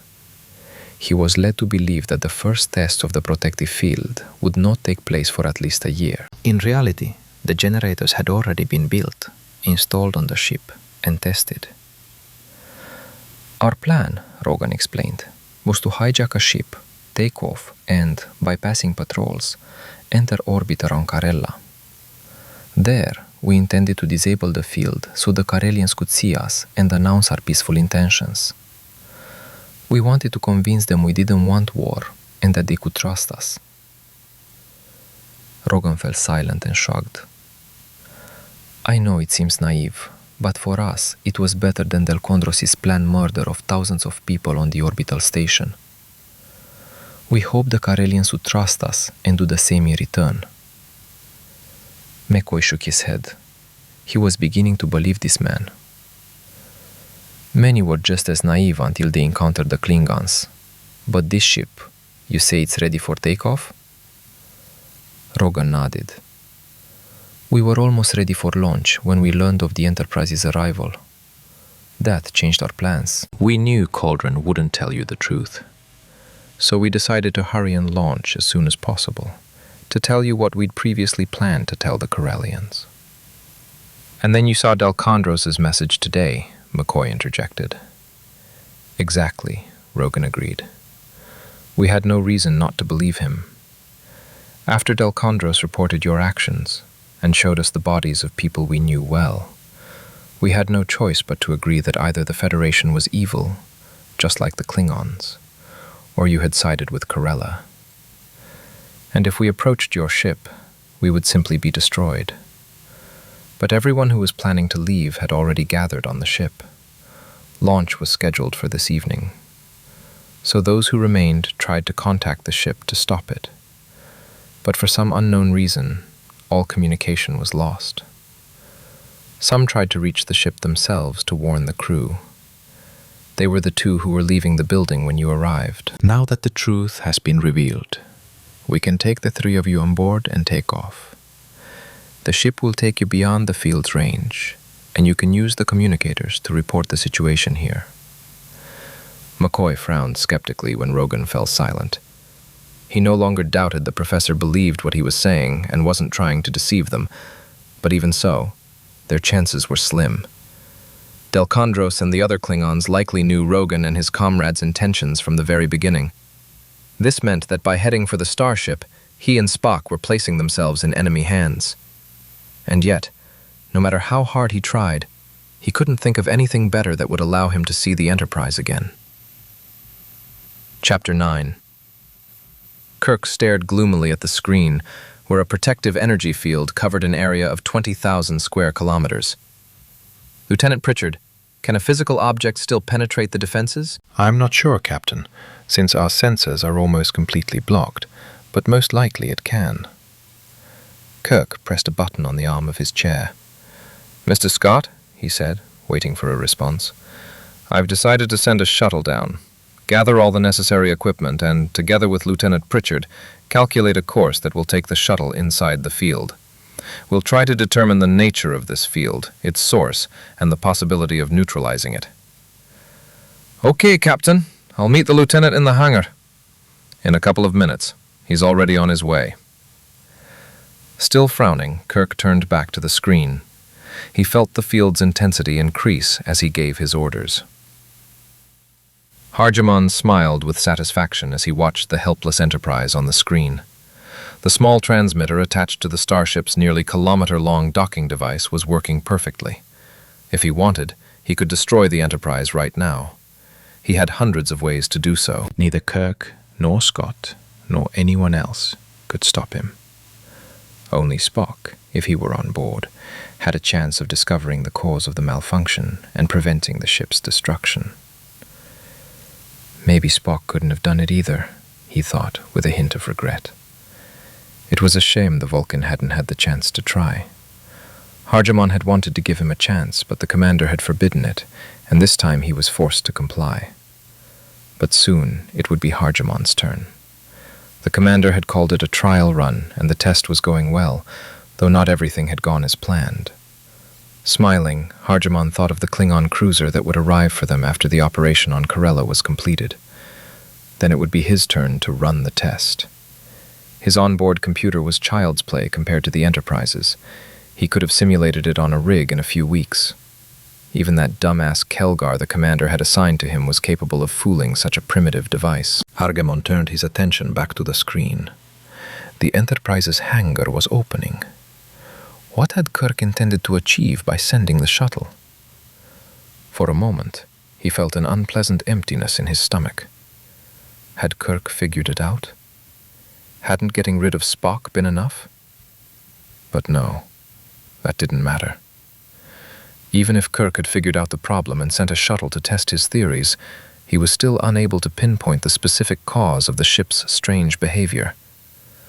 Only Spock, who sometimes seemed to be one with the computer, could do so, at least in the time remaining. But they still couldn't be given the slightest chance. Harjamon's fingers raced across the keyboard he'd designed himself. He typed several commands in succession and watched them scroll across the bottom of the screen. Voice commands would have been more effective, but the Klingon computer he'd adapted for his own purposes didn't have that capability. As the final command appeared on the display, the hangar doors began to close. He laughed, imagining the shuttle pilot's face, and then Kirk's when the news of this incident reached the control room. The captain would be furious. He was built to control men and machines, and the situation had gotten out of his control. A flickering cursor on the screen indicated someone was manually attempting to open the airlock doors. He laughed again. It was too bad Kirk had to die with the others. It would have been much nicer to see him first and tell him what had happened to him. And why. The cursor flickered again, signaling a second attempt to open the airlock manually. This time, it was the engineering bay, probably Scott. For a few seconds, nothing happened. Then a series of commands and responses appeared on the screen, easily recognizable to his trained eye. Then a check of the control circuits, backup systems, and individual computer units began. But of course, not the units that... Frowning, he watched the data line scroll across the screen. Harjamon couldn't understand its meaning. Could it be that the man who had replaced Spock was more qualified than they had assumed? Perhaps he had discovered one of the Vulcan's test programs and attempted to run it himself. No, the line didn't contain test commands. It was a computer response. A response the computer shouldn't have given. Growing increasingly gloomy, he waited for the series of commands to finish. Another test had finished. Before they could launch a new one, Hargemon decided to run his own test. He entered a command, and lines of messages began to flash across the screen. For 5 minutes, he stared at the screen, studying the data appearing. He skipped over recognizable lines, until... What was that? A shudder ran through him. Had he made a mistake, and after so many months of work, had he missed something so obvious? Hargemon frowned at the keyboard. If the commands had been entered verbally, this couldn't have happened. Was the entire operation about to be thwarted by the Klingons' primitive technology? But no. Looking at the monitor screen again, he saw that it couldn't be a mistake. It was too complex to be a simple typo when entering the program from the keyboard. But if not a mistake, then what? And how could this have happened? Fear gave way to a desire to get to the truth. Perhaps Kelgar had made changes to the program without permission? If it was him, Hargemon thought this was the long-awaited opportunity to get rid of Kelgar. If Kelgar, mistakenly believing he'd figured out all the intricacies of the program, had decided to make changes on his own, then he'd likely violated something. And that wouldn't please the commander, who, like Kirk, was easily irritated when established order was violated. A faint smile flitted across Hargemon's face. The commander had flushed crimson with rage when word came from Vancadia that Spock and McCoy had escaped. Someone had made a mistake, and they would pay for it. Kelgar had made a mistake here with the computer, and if all went well, he would answer for his blunder. Finally, Hargemon would be rid of the incompetent assistant and watchdog who had been keeping a close eye on him for the past 6 months. Someone else would take his place, but not immediately, and Hargemon would have time to implement his own plans. So what did Kelgar do? Or, more accurately, what was he planning to do? Still smiling, Hargemon began methodically entering commands and requests into the computer. As the answers poured in, the smile slowly faded from his face. Whatever changes Kelgar had made were more sophisticated than Hargemon could have imagined. These changes had been made to the very core of the program, affecting every aspect, and it was all well concealed. If he hadn't accidentally noticed one incorrect parameter in the stream of data scrolling across the screen, he would never have discovered anything. He was forced to reluctantly acknowledge Kelgar's competence. This wasn't the work of an amateur, as he'd assumed the Klingon was. Whoever had made these changes to the program knew what they were doing. Hargemon realized with horror that this man understood computers as well as he did. At least, this particular computer. But what were these changes supposed to accomplish? He entered more commands and queries, peering at the scrolling lines of numbers. And suddenly, "Here it is," the words flew out of his mouth. These program changes had no effect while the Enterprise computer was operating normally. But as soon as power-saving mode was activated, and it was about to be, and the memory contents were transferred to another computer. "You found it after all." Kelgar's creaky voice came from somewhere, and his image appeared on the screen in place of the data lines. At that very moment, Hargemon heard a buzzing sound behind him, followed by a click. Turning, he saw the single door slam shut, trapping him in the compartment. "What the hell?"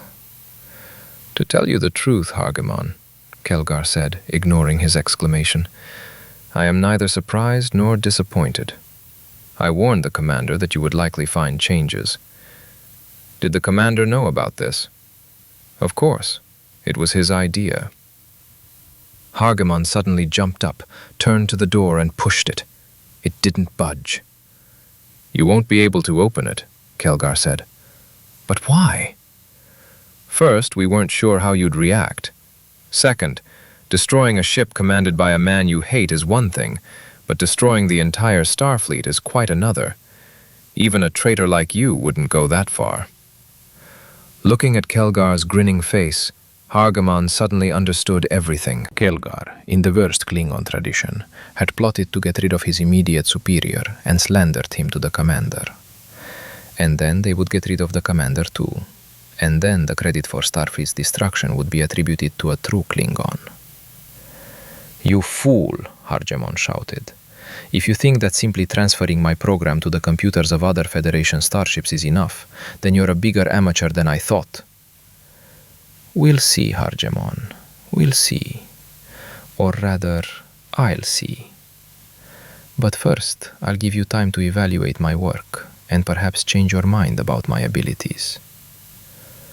At that moment, Hargemon realized he had lost. Regardless of whether Kelgar succeeded, he would undoubtedly carry out the first part of his plan, eliminating Hargemon himself. He also realized that his only hope of salvation, however slim, lay in the very starship whose destruction he had been plotting all these months. His fingers raced across the keyboard. He rushed to enter the necessary commands before Kelgar realized his intentions and intervened. But the computer wouldn't respond. The screen still showed only Kelgar's face. "Are you convinced?" the Klingon asked. "The commander and I were right not to trust you. If I hadn't installed a lock on the Enterprise's computer reboot command, you would have failed the entire operation before it even began." Suddenly, Kelgar's face was replaced by an image of the Enterprise's hangar with the airlock doors closed. Hargemon's mind raced. The Klingon would be here in less than a minute. He began entering commands, recalling the screen's state when the doors were locked. He was glad he was entering them from the keyboard. If he'd been giving the computer commands verbally, he'd have had no chance of survival. The computer was probably programmed to recognize only Kelgar and the commander's voices. But recalling the screen state before the doors were closed and entering commands from the keyboard, he could count on success. Lines of commands and responses scrolled across the screen until... there it was. This fragment contained the command to unlock the doors. Hargemon entered it. The door opened. He was still alive. Hargemon turned toward the door, but suddenly stopped. He could probably reach the remaining shuttle and launch before Kelgar could hold him off. But then Kelgar would simply return to the control room, direct the ship to pursue the shuttle, and destroy it. He would never reach Vancadia's surface unless he were atomized. Unless... He rushed back to the computer and quickly entered a few commands. His heart beat faster when he saw that the lock was broken and access to the ship's navigation system was open. Hargemon quickly typed a few lines on the keyboard and, without waiting for their confirmation, ran for the exit. A few seconds later, he was standing at the door of the small hangar where the shuttle was located. He punched the emergency airlock release code into the control panel, climbed inside the shuttle, and closed the hatch behind him. The airlock opened and the hangar was deflated. He would be safe for a while. It was a good thing this ship didn't have an atmosphere-retaining force field like the Enterprise. Kelgar wouldn't be able to enter the hangar until the shuttle had left it and the airlock doors had closed. But Kelgar was unlikely to waste time waiting. He had likely heard the hangar doors open and close and should already be on his way to the control room to attempt to destroy the shuttle, since he hadn't managed to kill Hargemon himself in the computer bay. He guided the shuttle through the airlock without waiting for it to fully open, without looking back to determine the effectiveness of the last commands entered into the computer. Hargemon fired the thrusters to full power and set course for the night side of the planet. Later he would have time to select a landing site and try to locate Spock and McCoy. And now he had to get to a safe distance from Kelgar as quickly as possible. Chapter 10. There has to be some explanation. Kirk glanced around the control room in frustration.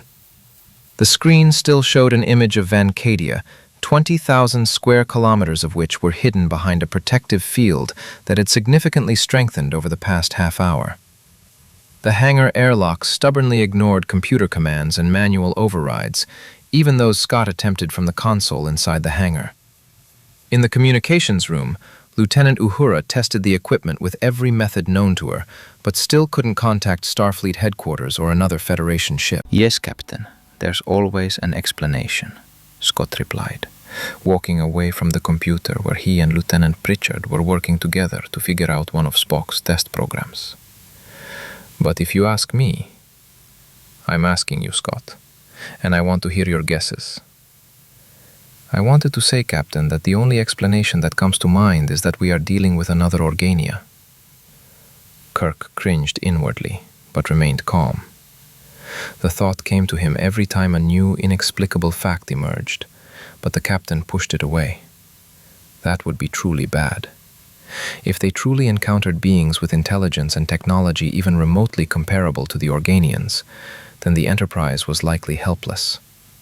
The first, and only, time they had encountered Organians was during a clash with the Klingons that threatened to escalate into all-out war. Having lost patience and having achieved nothing through negotiations with both sides, the Organians simultaneously disabled Federation and Klingon weapons throughout the galaxy. By comparison, blocking subspace communications with Starfleet headquarters was child's play. The situations were clearly similar, but it was also clear that in the absence of proof, all possible options had to be considered. The assumption that the situation was under control of someone like the Organians could be fatal if proven wrong. They had to assume, until proven otherwise, that the cause of all the troubles was either some unknown natural phenomenon or the intervention of the Klingons and their new allies. To find a path to salvation, they had to understand what was happening. Only after knowing the truth could they take any action. "Anything is possible, Scotty," Kirk said, "but let's not get ahead of ourselves and give up too soon, because we might be dealing with something we can resist." "How are you and Pritchard's analysis of Spock's program going?" But he was unlikely to reach it. The ship's navigational system jam hadn't bought him enough time. He'd underestimated Kelgar once again. The Klingon detected the system malfunction almost immediately and quickly deduced its cause: Hargemon's last input. In less than a minute, Kelgar managed to level the ship and aim at the retreating shuttle. The first shot was off target. The burst of energy turned into a bright flash a kilometer ahead, grazing the edge of the planet's atmosphere. Hargemon knew there would be no more misses. The ship's navigational system, which he'd shifted 90 degrees relative to the true coordinate system, hadn't yet completed its correction. But in 30 seconds, the error would be no more than the shuttle's diameter. And if he was lucky and still alive in a minute or two, the ship would be close enough by then for Kelgar to fire manually. Which is what he would prefer to do, Hargeman thought gloomily. Directly ahead, he saw another flash. The error was now no more than 100 meters. This meant the ship's navigation system was almost recalibrated. Hargeman aimed his shuttle straight down. He hoped to descend at least 100 kilometers and enter the atmosphere before Kelgar could reach him. This was his only chance of survival, as the Klingon ship could only travel in the vacuum of space, and the beams of energy weapons designed for vacuum would weaken and dissipate in the atmosphere. But just when Hargeman realized that even this maneuver wouldn't save him, an image of a massive Karellian patrol ship appeared at the top of the screen. Hope returned, and he began frantically recalling the command codes to control it. However, as his fingers touched the keys, hope vanished. Control could only be exercised from the main ship, where Kelgar was located. Given enough time, he could likely bypass the security blocking signals from another source, take control of the lasers, and point them at Kelgar. The only thing he didn't have was time. The shuttle's control signals were only capable of detonating the antimatter charges installed on each patrol ship. "It's for our own safety," the commander said. I don't want one of those killer ships shooting me down if something malfunctions and it doesn't recognize my identification signals. Kelgar likely disdained these human precautions, though he said nothing. And now... Another flash narrowly missed the shuttle. Without hesitation, Hargamon slammed the shuttle to the side, then upward. The engines howled, and the G-forces pressed him into the hard pilot seat. He could hear the frames creaking and grinding under the strain. His vision blurred as he first ramped up the engines to full power, then shut them off. The shuttle was in free fall again. On the screen directly ahead, he could see the massive prow of the patrol ship. Lasers trained on him. But the weapons wouldn't fire while the shuttle was sending an identification signal. For a second, he considered turning off the transmitter. If Kelgar was behind him, then... No, he had to use every opportunity to save himself, not perish along with Kelgar. Between the Karellan ship and Kelgar, he had a moment's respite. The Klingon wouldn't fire while the patrol ship's lasers were trained on him. Despite the identification signals, the ship would open fire after the first shot.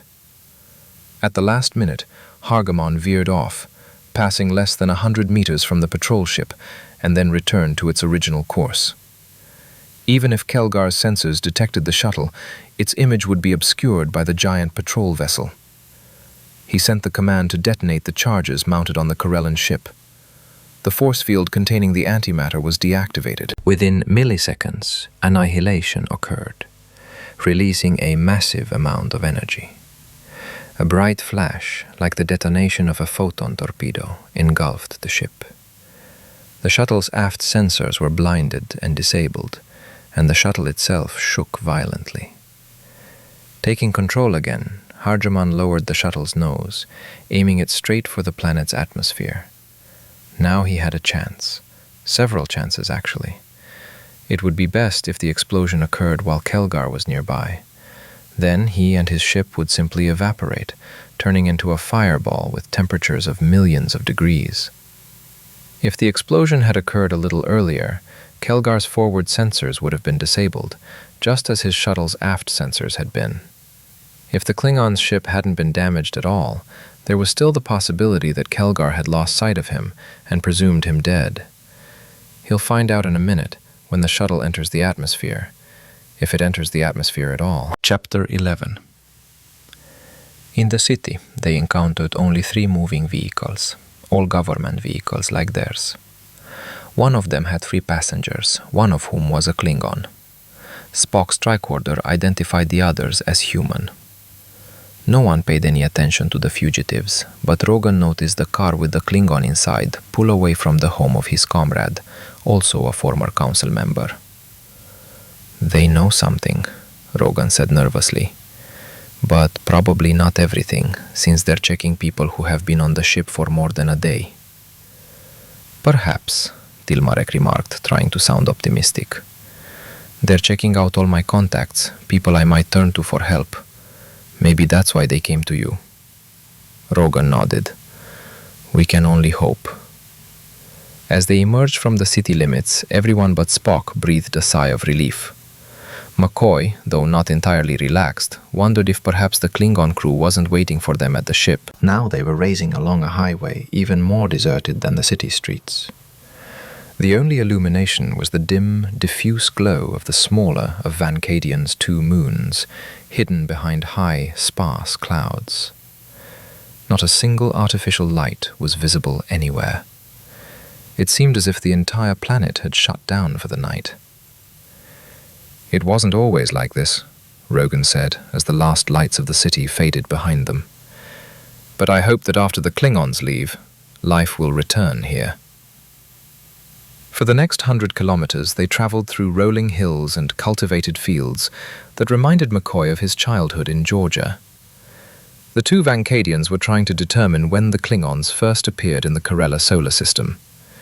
It was likely a few months after first contact with the Federation. Around this time, rumors began to circulate that the Karella government was delaying Vancadia's independence. A month later, strange deaths of political figures began. Delkondros arrived about a year later.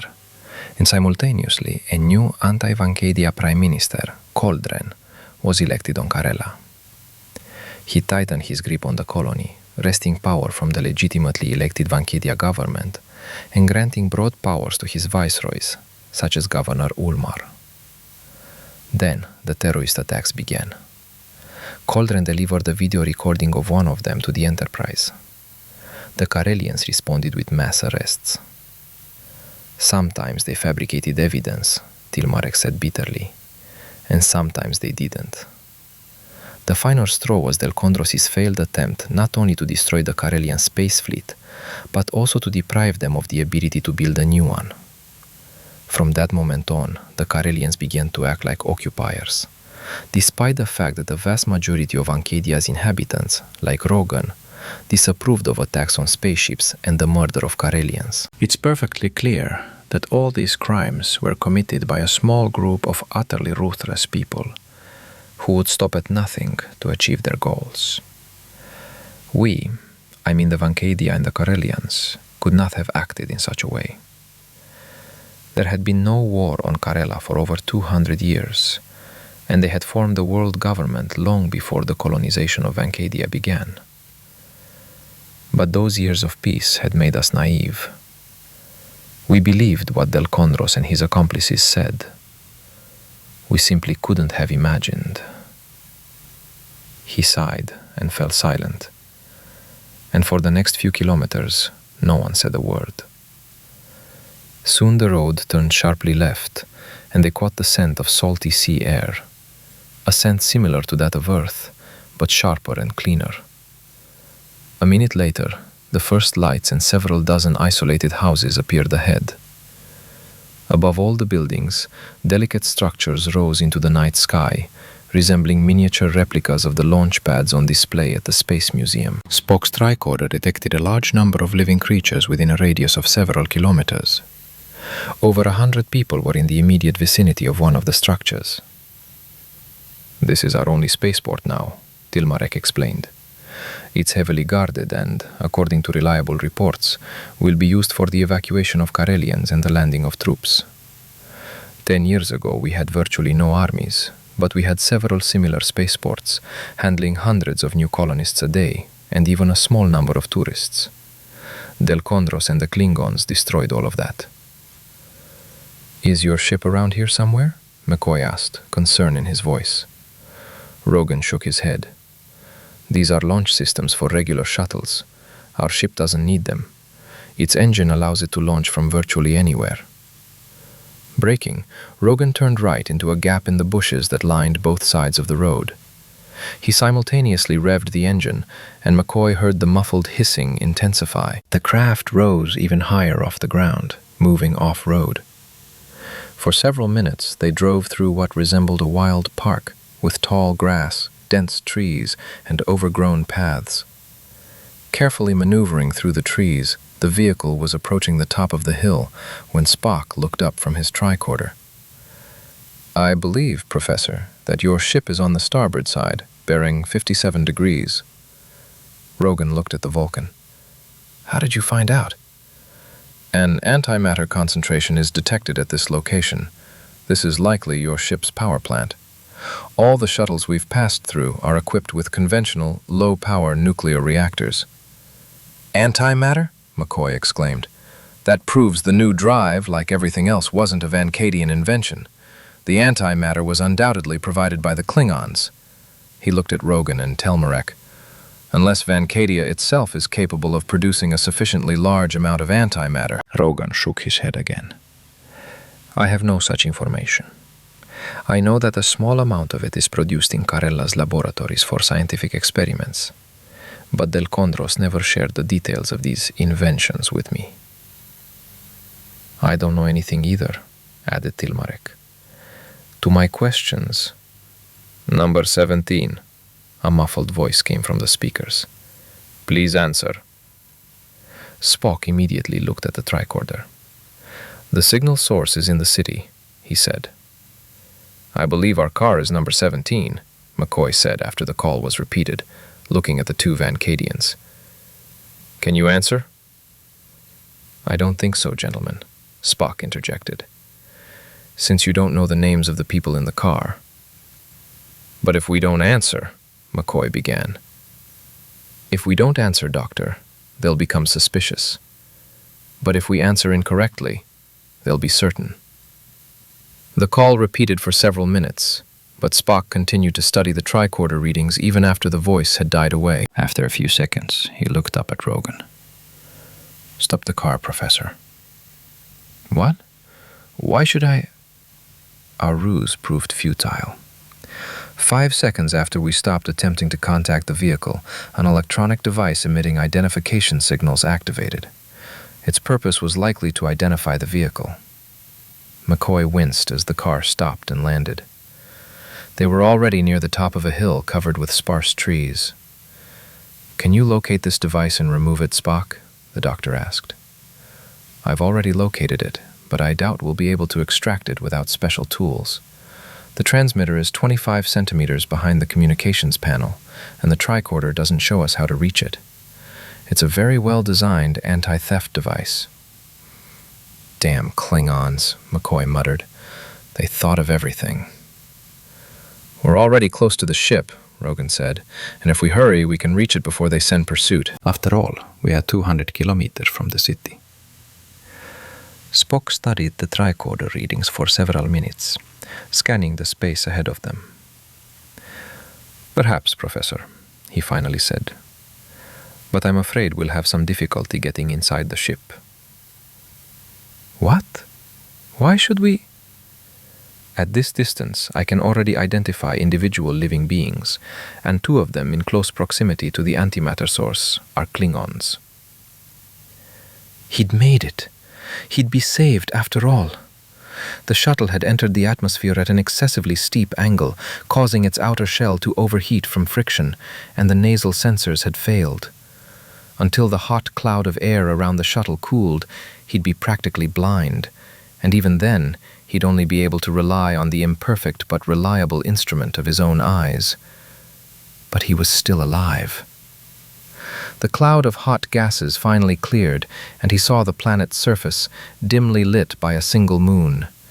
The descent was still too steep. He raised the shuttle's nose a few degrees and pressed his face to the porthole, trying to widen his field of view.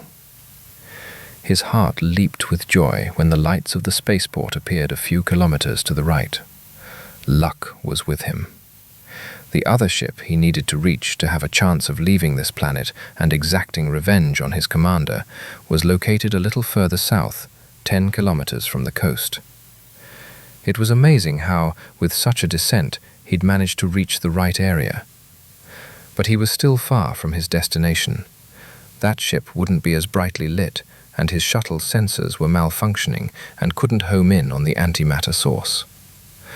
But Hargemon still wouldn't land on a completely battered landing strip built over 100 years ago. Perhaps the Klingons on permanent duty hadn't yet been informed of what had happened between him and Kelgar, but even so, their innate suspicion was more than enough to inform the commander of the shuttle's strange and unexpected landing, from which staggered the man who was his right-hand man and should have been thousands of kilometers away. And there was also the possibility that he was too late and the ship had already taken off. But there was no point in contemplating this terrifying possibility. If he missed the launch, he'd be stuck here forever. The shuttle tilted, and Hargemon nearly flew out of his seat. Now his thoughts were focused solely on finding a way out. What the hell else could have failed? Glancing at the instruments, he saw what had happened. While passing through the upper atmosphere, not only the sensors but also the small onboard computer had failed due to overheating. Apparently, some feedback circuits had overloaded before the sensors themselves had burned out. Damn that Klingon equipment. Switching to manual controls, he realized he couldn't handle this technology. The controls were designed for Klingon strength, not human. He could move the levers, but not with the speed and precision required in this situation, where the difference between life and death was measured in fractions of a second. Cursing silently, he struggled with the controls and strained his eyes to discern landmarks in the dim moonlight. A minute later, the ground seemed to leap up toward the shuttle, and it crashed, striking the overhanging branches of a huge, willow-like tree. Chapter 12. McCoy's suspicions were revived by Spock's report of Klingons near the ship.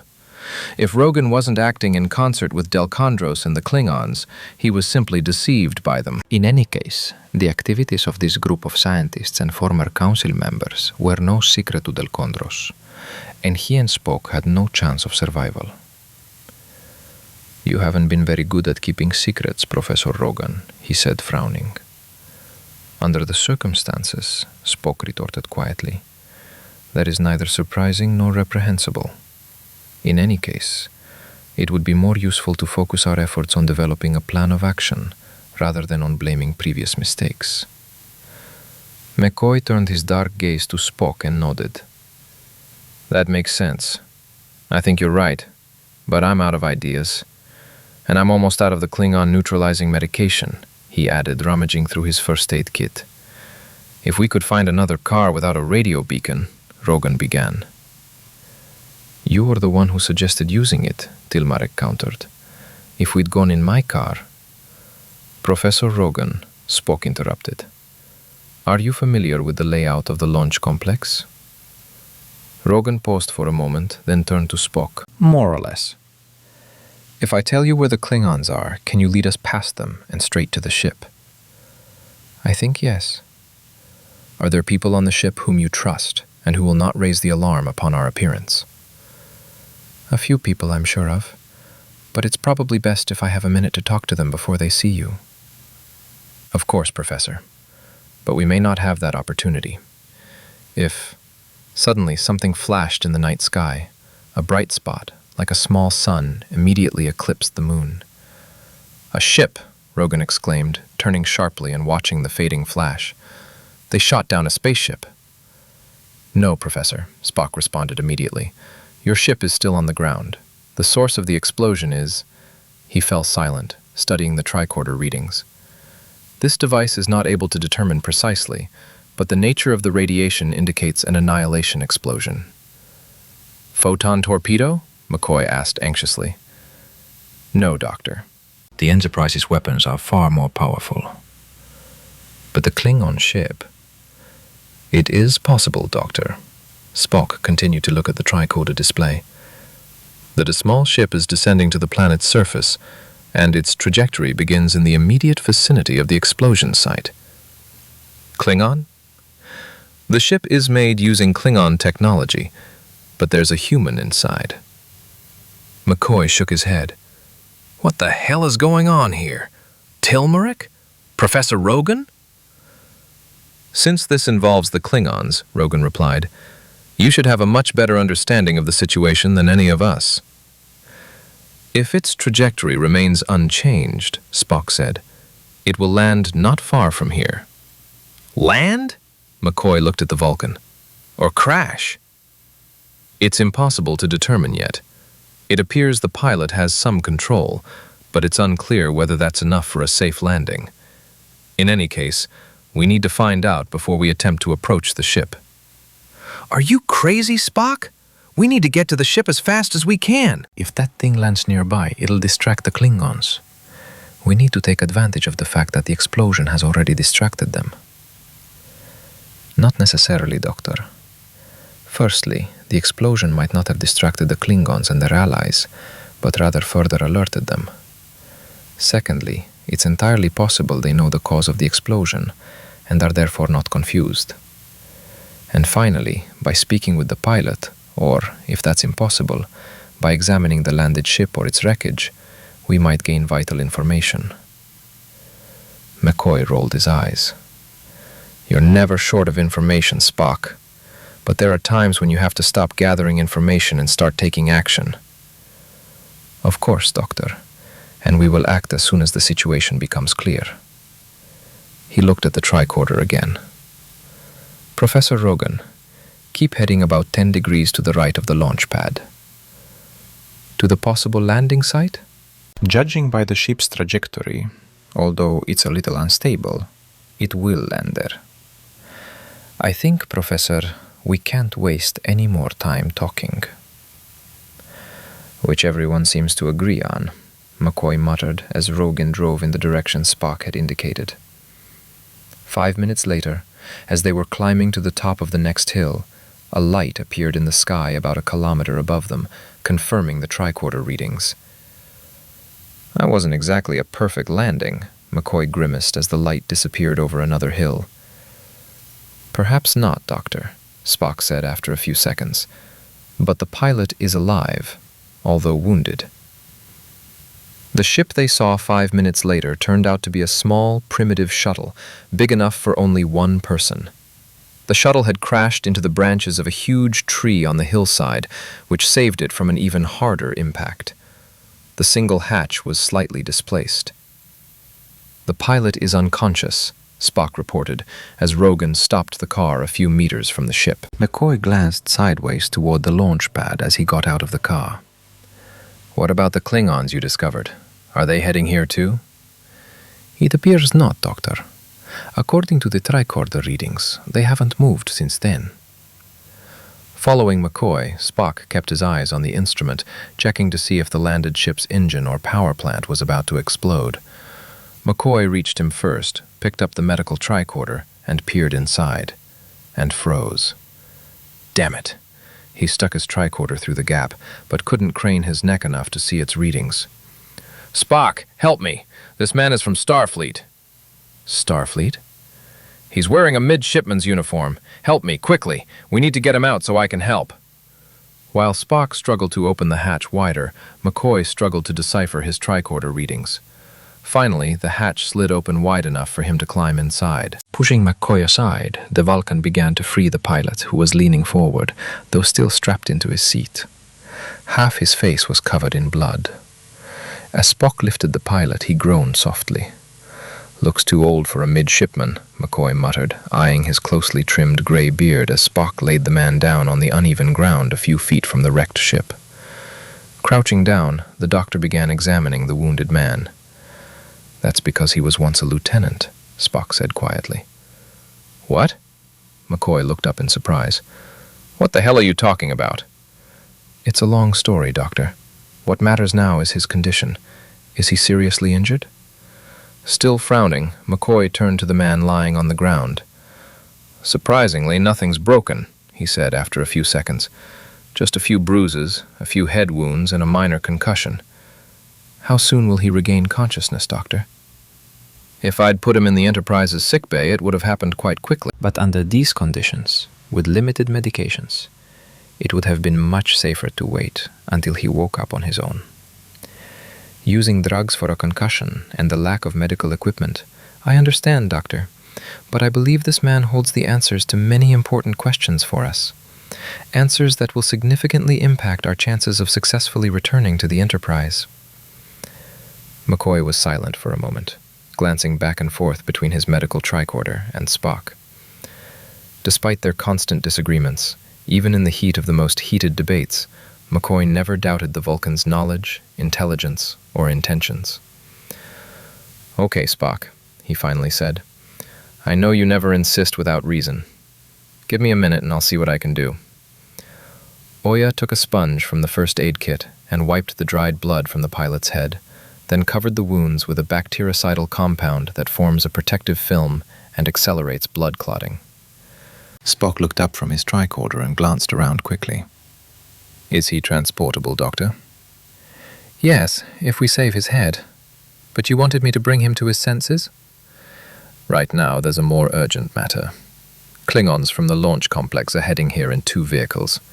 Each of them has a beam weapon and 3 accompanying living beings, identified as human." McCoy wasn't surprised. This was further proof that the Klingons were far better informed and organized than Rogan had thought. When the radio beacon in the stolen car went silent, the remaining Klingons in the city realized the fugitives were near the launch pad and sent their tribesmen stationed there to apprehend the kidnappers, or, more likely, kill them. "How much time do we have?" McCoy asked quickly. "At their current speed, about 3.5 minutes. McCoy winced, finished treating the wounds, and tucked the instruments back into the case. As he stood, Spock unslung the tricorder from his shoulder and handed it to the doctor. "I'll take him to the car," the Vulcan said, bending down and slipping his hands under the lying man's back and legs. Spock straightened with seemingly no effort, carefully resting the wounded man's head on his shoulder. He placed the pilot in the middle of the back seat, sat down next to him, and motioned for McCoy to sit on the other side. That way, the two of them could support the helpless man. Rogan and Tilmarek were already seated up front, looking anxiously at Spock. McCoy climbed inside, monitoring the Klingons' movements on the tricorder. "It looks like they're trying to surround us," he said, handing the device to Spock. "They've split up and are coming from both sides." The Vulcan's gaze lingered on the tricorder for a second. "Professor Rogan," he asked, "how long will it take to prepare and launch the ship?" "The usual procedure will take..." Limit your preparations to only those necessary for an emergency launch. Rogan's eyes widened. "I think it will take a minute or a little less," Spock said, looking at the tricorder again and then back. "In about a minute, the cars will appear from behind this hill," he pointed out, "and that grove.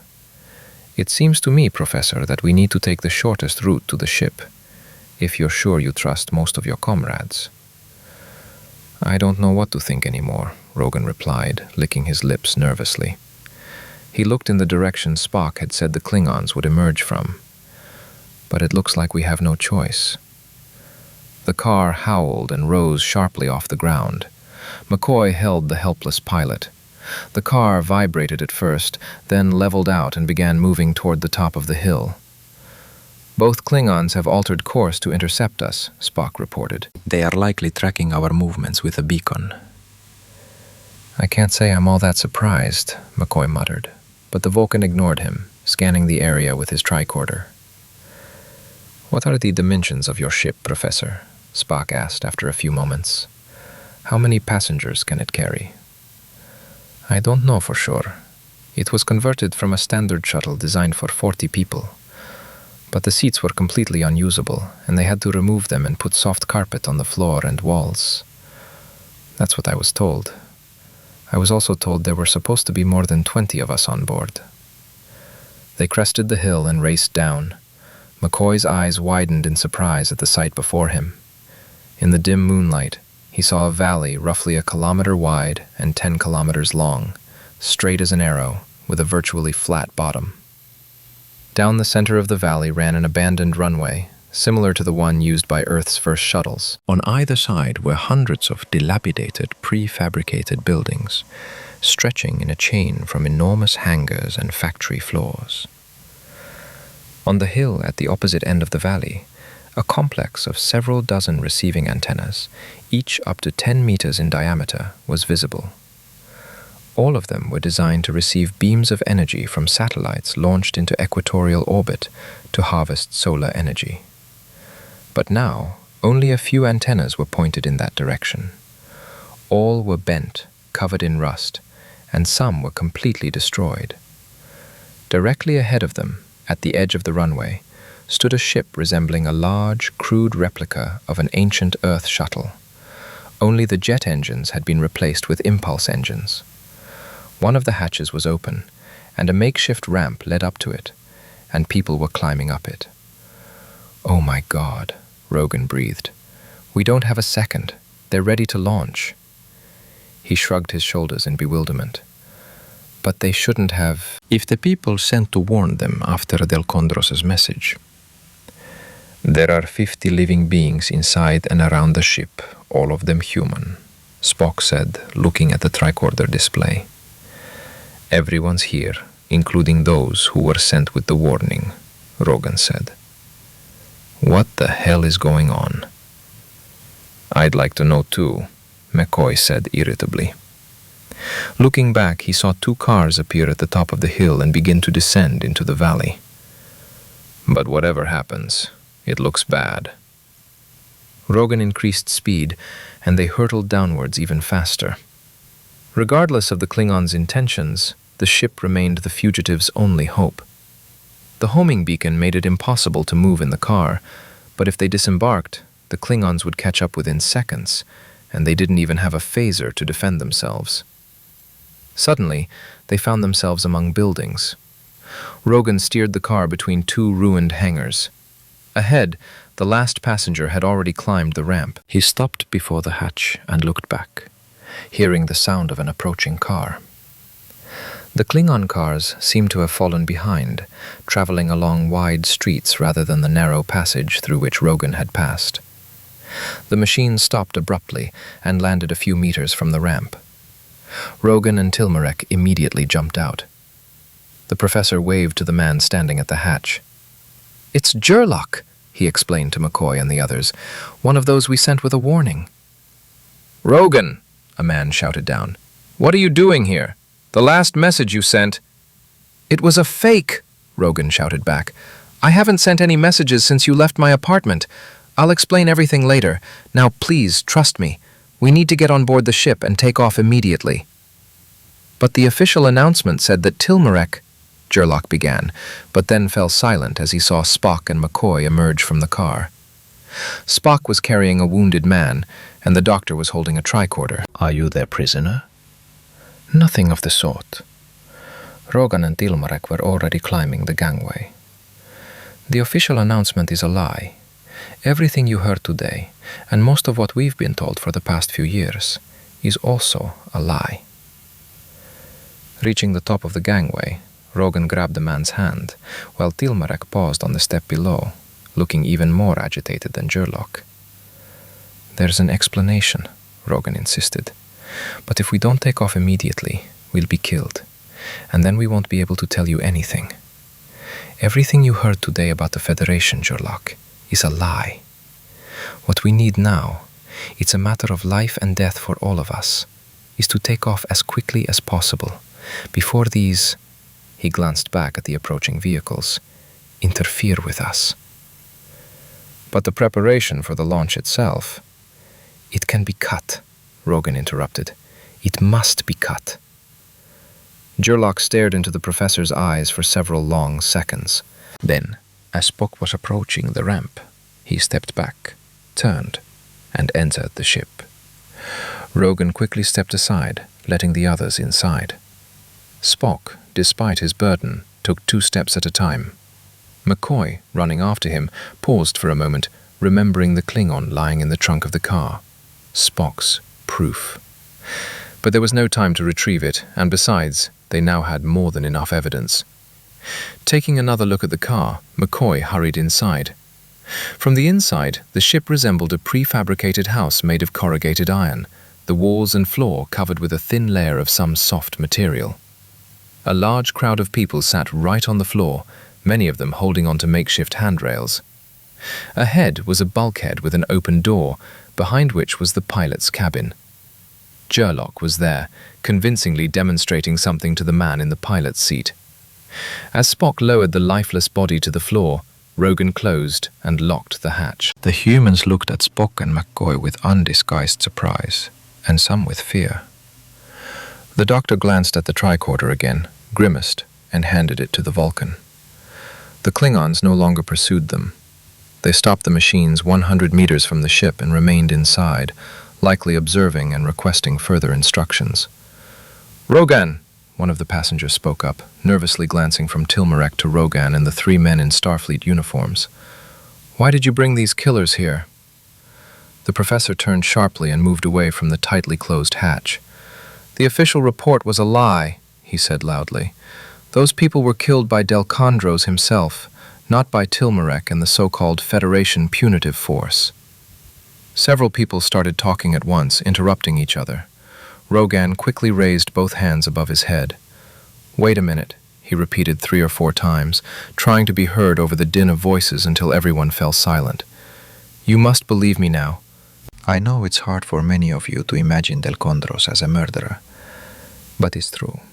And in reality, the situation is even worse. Much worse. The most important thing now is for us to leave the planet as quickly as possible, along with these 3 Federation envoys. If we succeed, we'll have enough time to explain." "No, Professor Rogan, that won't do," a new voice interrupted. The pilot, a skeletal, light-haired man, rose from his chair and stood in the doorway, glaring at Rogan. "We've received a lot of conflicting instructions over the last few hours, including from you.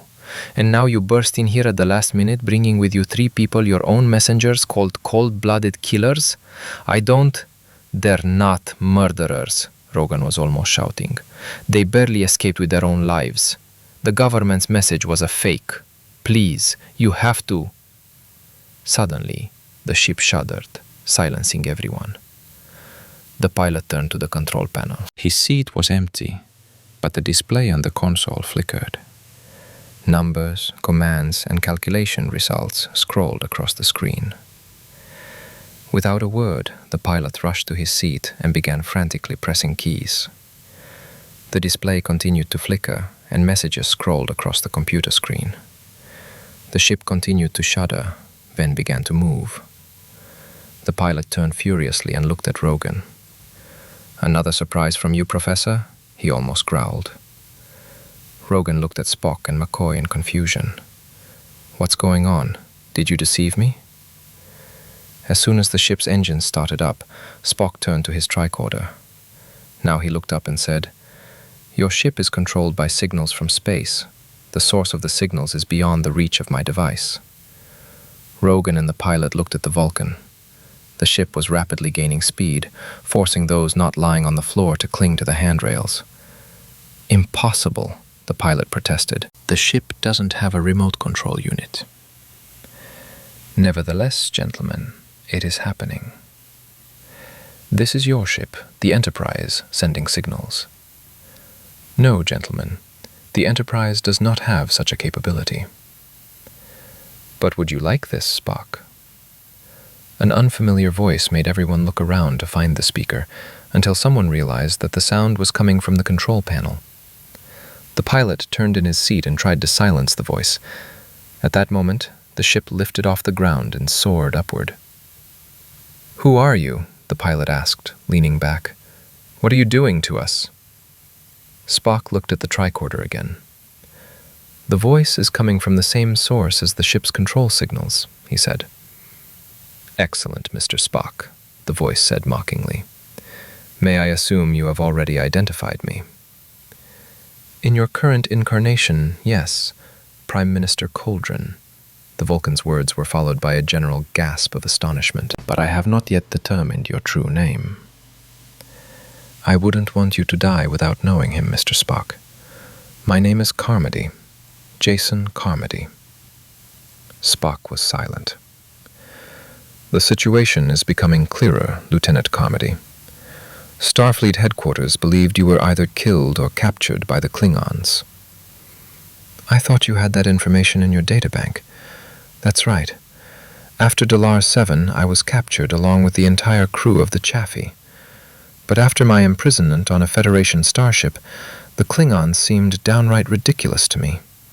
We quickly came to an agreement. Since then, I've had quite a career, much better than I could have hoped for with you." "It's perfectly logical that you found Klingon philosophy to be a fitting fit. As I recall, the eyewitness accounts from your crew presented in court served as the basis for convicting you of knowingly violating the Prime Directive." "I had no doubt what the court's decision would be." Carmody's voice hardened. "Starfleet would never have understood or considered my arguments. But I acted correctly on Delar 7. I regret I didn't have the opportunity to formally state my point of view." He feigned a sigh. "It's too bad my old friends in Starfleet will never know the truth about this matter. But that would ruin the entire operation, wouldn't it, Mr. Spock? But the fact that you know who is responsible for your impending death, not to mention the inevitable death and dishonor of Captain Kirk, and the destruction of the Enterprise, and with it the entire Federation, will help me overcome my disappointment." Around Spock, puzzled and frightened voices were heard. "You'll explain it to the others, Mr. Spock, won't you?" Carmody continued. "With your logical thinking skills, it shouldn't be difficult." "I prefer to explain it myself, but unfortunately, I have a lot of other things to do, especially after getting rid of my assistant, Lieutenant Finney." "Finney!" McCoy instinctively started to turn toward the wounded man, but then felt Spock's iron grip on his arm, stopping him. "Spock, what the hell?" For what reason did Mr. Finney fall from grace? The Vulcan spoke unnaturally loudly to drown out McCoy's exclamation. I don't know the details, Mr. Spock, Carmody said with a smile. But suffice it to say, he lacked the courage when it came to making tough decisions. If I have the opportunity to speak with you again, which is highly doubtful, I will tell you more. And if not, I will not lie to you and say, live and prosper. I will simply say, farewell. Farewell, Mr. Spock and Dr. McCoy. You will never know what a pleasure it was to deal with you and your confident captain, the one Finney told me so much about. Suddenly the voice fell silent, and the connection was lost. Apparently we can now speak without fear of being overheard, Spock said, glancing at the tricorder. That's what you meant, McCoy exclaimed, leaning over the wounded man, holding onto the railing. He was a lieutenant once.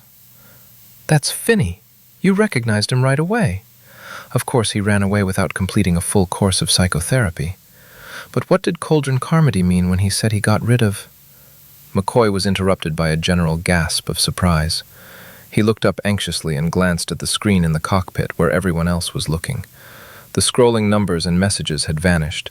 In their place, McCoy saw the menacing silhouette of a patrol ship, rows of laser cannons trained on them. Chapter 13. The results are the same, Captain, Lieutenant Pritchard said, looking up from the monitor. The program confirms the existence of anomalous sensor readings, but is unable to localize the malfunction or determine its cause. It sounds unlikely, but it seems the computer is deliberately withholding information. If Mr. Spock were here, he would be able to... But he's not here, Mr. Pritchard, Kirk interrupted. Tell me, what else can those present do? Pritchard flushed with hurt, but remained silent.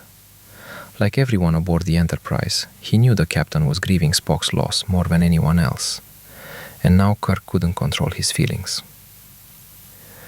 I've analyzed the program and can attempt to modify it, but I'm not sure of the outcome, as I don't know the developer's intentions. It's unknown why certain sections of the program were written, or what Mr. Spock hoped to achieve as a result. This may not even be the final version. He wasn't finished when... Pritchard's voice trailed off. Kirk paused for a moment, gathering his emotions. I understand, Mr. Pritchard, he said. Do your best. Turning away from the lieutenant, he called the engineering department. Mr. Scott, have you managed to find out anything about these sensors? Nothing, Captain. We've extracted the relevant units and disassembled them almost to the last molecule. Everything is in perfect order. If there is a malfunction, it's not the sensors. At least, not these sensors. And the hangar airlock? 2 of my men are making a device to open the doors manually, without hydraulics.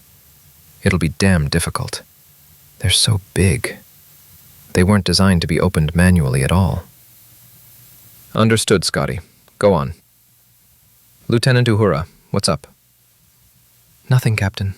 All equipment has been fully checked, but we're still not receiving any signals, either conventional or subspace. Captain, Zulu interrupted Lieutenant. A ship just lifted off from the planet's surface. Kirk turned to the computer. Details, Mr. Pritchard. Power, crew, everything. It looks like a prototype impulse engine, Captain. But that's impossible. This must be the new engine Coldren was talking about, Kirk said, his expression darkening again. Even the simplest impulse engine is significantly more powerful and sophisticated than a conventional one using nuclear fuel. What's the power source, Lieutenant? A small annihilation unit, sir. Antimatter? Didn't your sensors indicate its absence before? Pritchard blinked, remembering. Yes, but such a quantity of antimatter should have been detected. Kirk winced. Another strange fact that can only be explained by outside interference. What's its course, Lieutenant? This trajectory will put it into orbit just above the patrol ships, but with its impulse engines it can reach anywhere within the solar system. Living creatures? About... Pritchard began, but then fell silent, his gaze fixed on the screen. Something wrong, Lieutenant? I don't know, sir, Pritchard replied after a pause. He quickly pressed a few keys, retrieving the results of previous measurements from the computer's memory. There are no living beings, he said, frowning. But I'm certain that the very first data received immediately after the ship's discovery indicated the presence of a crew. Kirk walked closer and stopped behind the lieutenant. And now nothing? Absolutely correct, sir. And when I recalled the results of previous measurements showing that living beings were found there, then he pointed to the screen. You can see for yourself. Nothing. It's not like antimatter, which wasn't there at first and now is. Pritchard swallowed. Yes, sir. Are these living creatures on board humans or Klingons? I'm not sure. I think it was people. I only caught that information out of the corner of my eye for a moment, so I could be wrong. But what difference does it make if they weren't there? I don't know. Is Mr. Spock's test program still active? Yes, sir. I modified it so that it constantly checks the computer's status. Pritchard typed a command on the keyboard that displayed the results of the test on the screen. Nothing new, sir. Anomalous sensor readings have been detected, but the cause has not been determined. And if the computer deliberately hides information from the diagnostic program, that's what you said, Lieutenant? Yes, sir, but if this is true, then he may also be hiding information about the presence of living beings on board the ship. Perhaps, but it doesn't make any sense. Essentially, nothing that happened to us after arriving in the Karella system makes sense, Lieutenant. So that's not the criterion. Let's assume for a moment that your assumption is correct. Try to imagine how it could have been done. The entire computer needs to be reprogrammed. But I think that after such manipulations, traces remain. Something like huge, dirty footprints. Usually, yes, sir, but a good programmer could practically destroy those prints. Someone like Spock. Understood, Mr. Pritchard. And only a specialist like Mr. Spock would be able to find the remaining traces. Yes, sir. Do what you can in his absence. By the way, how is this ship controlled if there's no pilot? Remote control? No, sir. We haven't detected any external signals. He's probably following a program set on the ground. Weapon? No, sir. Then the patrol ships will certainly destroy it. Yes, if they act as Prime Minister Coldren said. As they talked, Pritchard continued to watch the scan results appear on the screen. Suddenly, his eyes widened. Captain, there are weapons on board. I could have sworn. What weapon? 5 laser cannons, sir, but they weren't there before. Did the same thing happen with the registration of antimatter and living beings? Yes, sir, but I could be wrong about the presence of people on board. And the amount of antimatter might not have been sufficient for an earlier detection. But there's no way I could have missed the information about the presence of weapons. The result of yet another anomalous sensor reading. Have you verified the initial data? Checking, sir. The lieutenant's fingers flew across the keyboard. When the information appeared on the screen, he shook his head. They match. According to the computer readings, Mr. Pritchard. According to the computer readings. A not yet fully formed idea flashed through the captain's mind. Concentrate your efforts on the diagnostic program. You'll get all the help you need. Kirk turned to the communications equipment. Lieutenant Uhura, perhaps this new ship is not trying to contact us? No radio transmission, sir, and no response to our inquiries. Captain, Zulu interjected. It seems 2 Karellan patrol vessels have spotted it and are attempting to intercept it. Mr. Pritchard, can our force field withstand the laser weapons of patrol ships and the cannons that this new vessel may have? Undoubtedly, sir. If only the sensors accurately determine the weapon's power. Kirk winced. We have to trust something, right? Activate the field, Mr. Zulu, and establish it between the approaching vessel and the so-called patrol ships. Besides, I'd like to take a closer look at this spacecraft. Yes, sir. Activating the field. Engaging the engines. The Enterprise surged forward, entering the upper atmosphere. The approaching ship grew larger on the monitor screens. Directly above, they rapidly gained speed and, arcing, found themselves ahead. A few seconds later, the nearest patrol ship appeared on the screen, heading straight for them. Sensors indicate the lasers are active and ready to fire, Pritchard reported. But at that moment, 2 laser beams erupted from the approaching ship and were dispersed by the Enterprise's protective field, turning into blazing tongues of flame. The field held, Captain, Zulu reported. But a second patrol ship is approaching from the other direction. We need to turn back to... Zulu suddenly fell silent. Almost simultaneously, both laser beams disappeared, and the patrol ship dove momentarily, then lifted its nose upward, apparently intending to return to its orbit. "Captain!" Zulu exclaimed in a voice full of surprise. "The ship has disappeared." "What happened? Was it shot down by another patrol ship?" "No, sir. He wasn't shot down. He just disappeared. Vanished." "Is this his own force field? Similar to the one on the planet's surface?" "No, sir. It just vanished. As if..." Zulu glanced quickly at Kirk. "The only time I've ever seen anything like it, sir." A Romulan ship vanished, hiding from us. McCoy's heart sank as he saw the massive patrol ship approaching them on the screen. Rogan stood behind the pilot, who had returned to his seat and was attempting to take control. Everyone except Spock continued to stare at the tricorder display, watching the Karellan vessel. "Is the safety device engaged?" The pilot shook his head, not looking up from the controls. "I don't know. The computer isn't responding to my requests, so if it's on, it was whoever controls the ship." He glared at Spock and McCoy. "Are you in cahoots with Coldren? Is that why you're here?" "Yes, and I'd like to know." Rogan turned to them too. "I believed you and Tilmarek, but now..."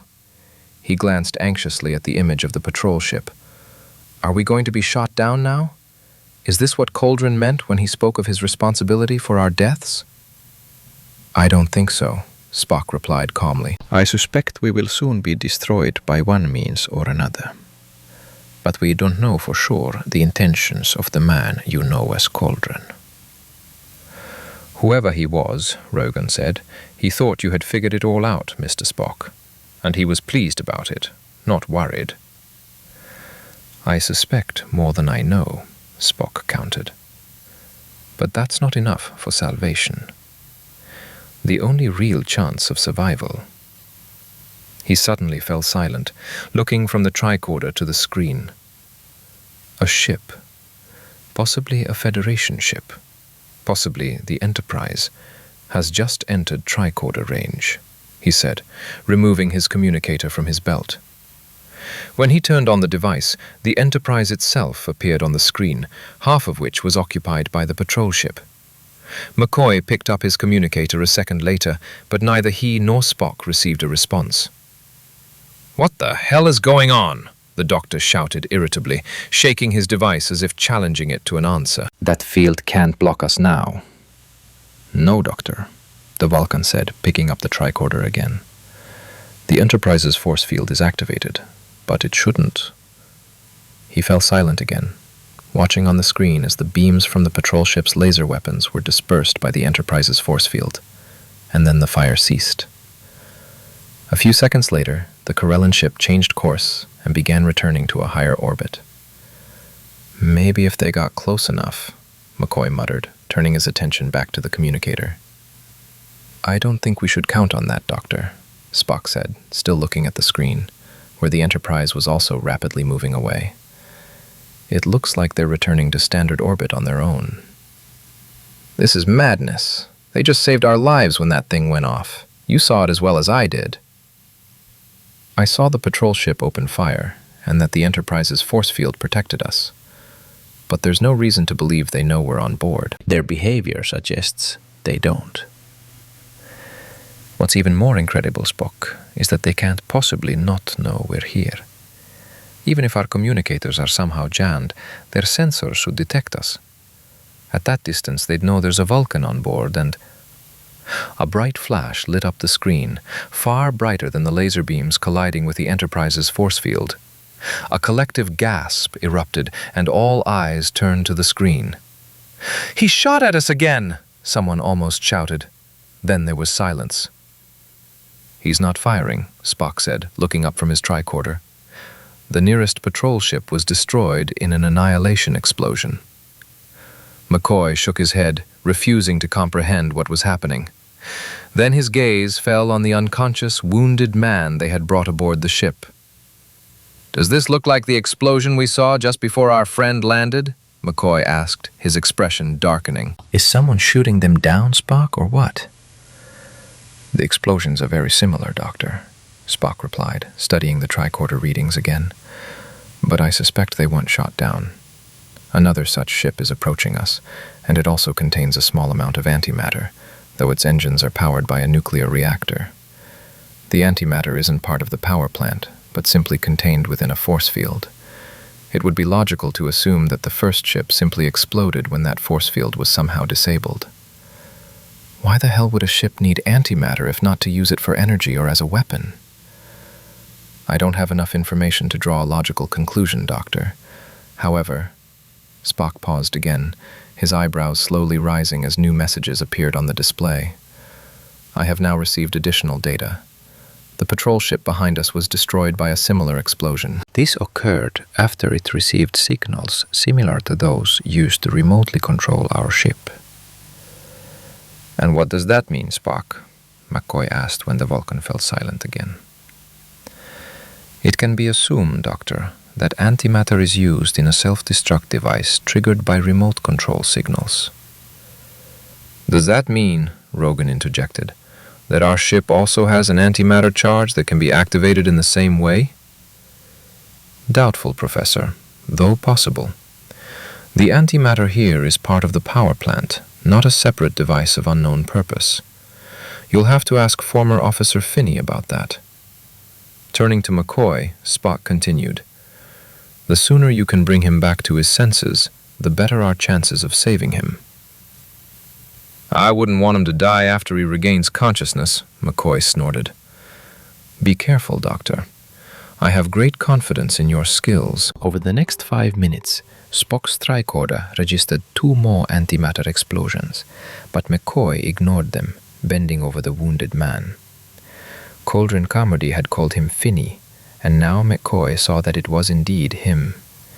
The doctor now even understood how Spock had managed to immediately recognize him, despite the changes in appearance. His red hair had turned gray. The entire lower half of his face was hidden by a closely trimmed gray beard, but his eyes were unchanged. They held the same haunted expression as when he was discovered hiding on the Enterprise after a failed attempt to fake his own death and falsify the computer records to pin the blame on the captain.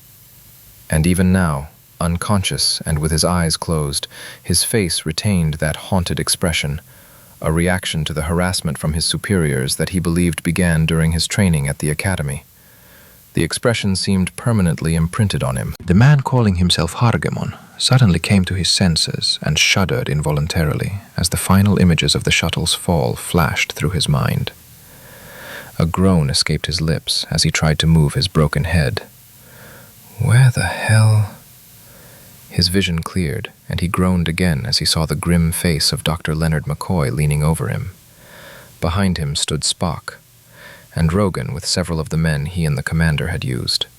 And overhead, he suddenly realized where he was. The shuttle. And from the sound of it, it was already in flight. If they... He glanced at the Enterprise's officers.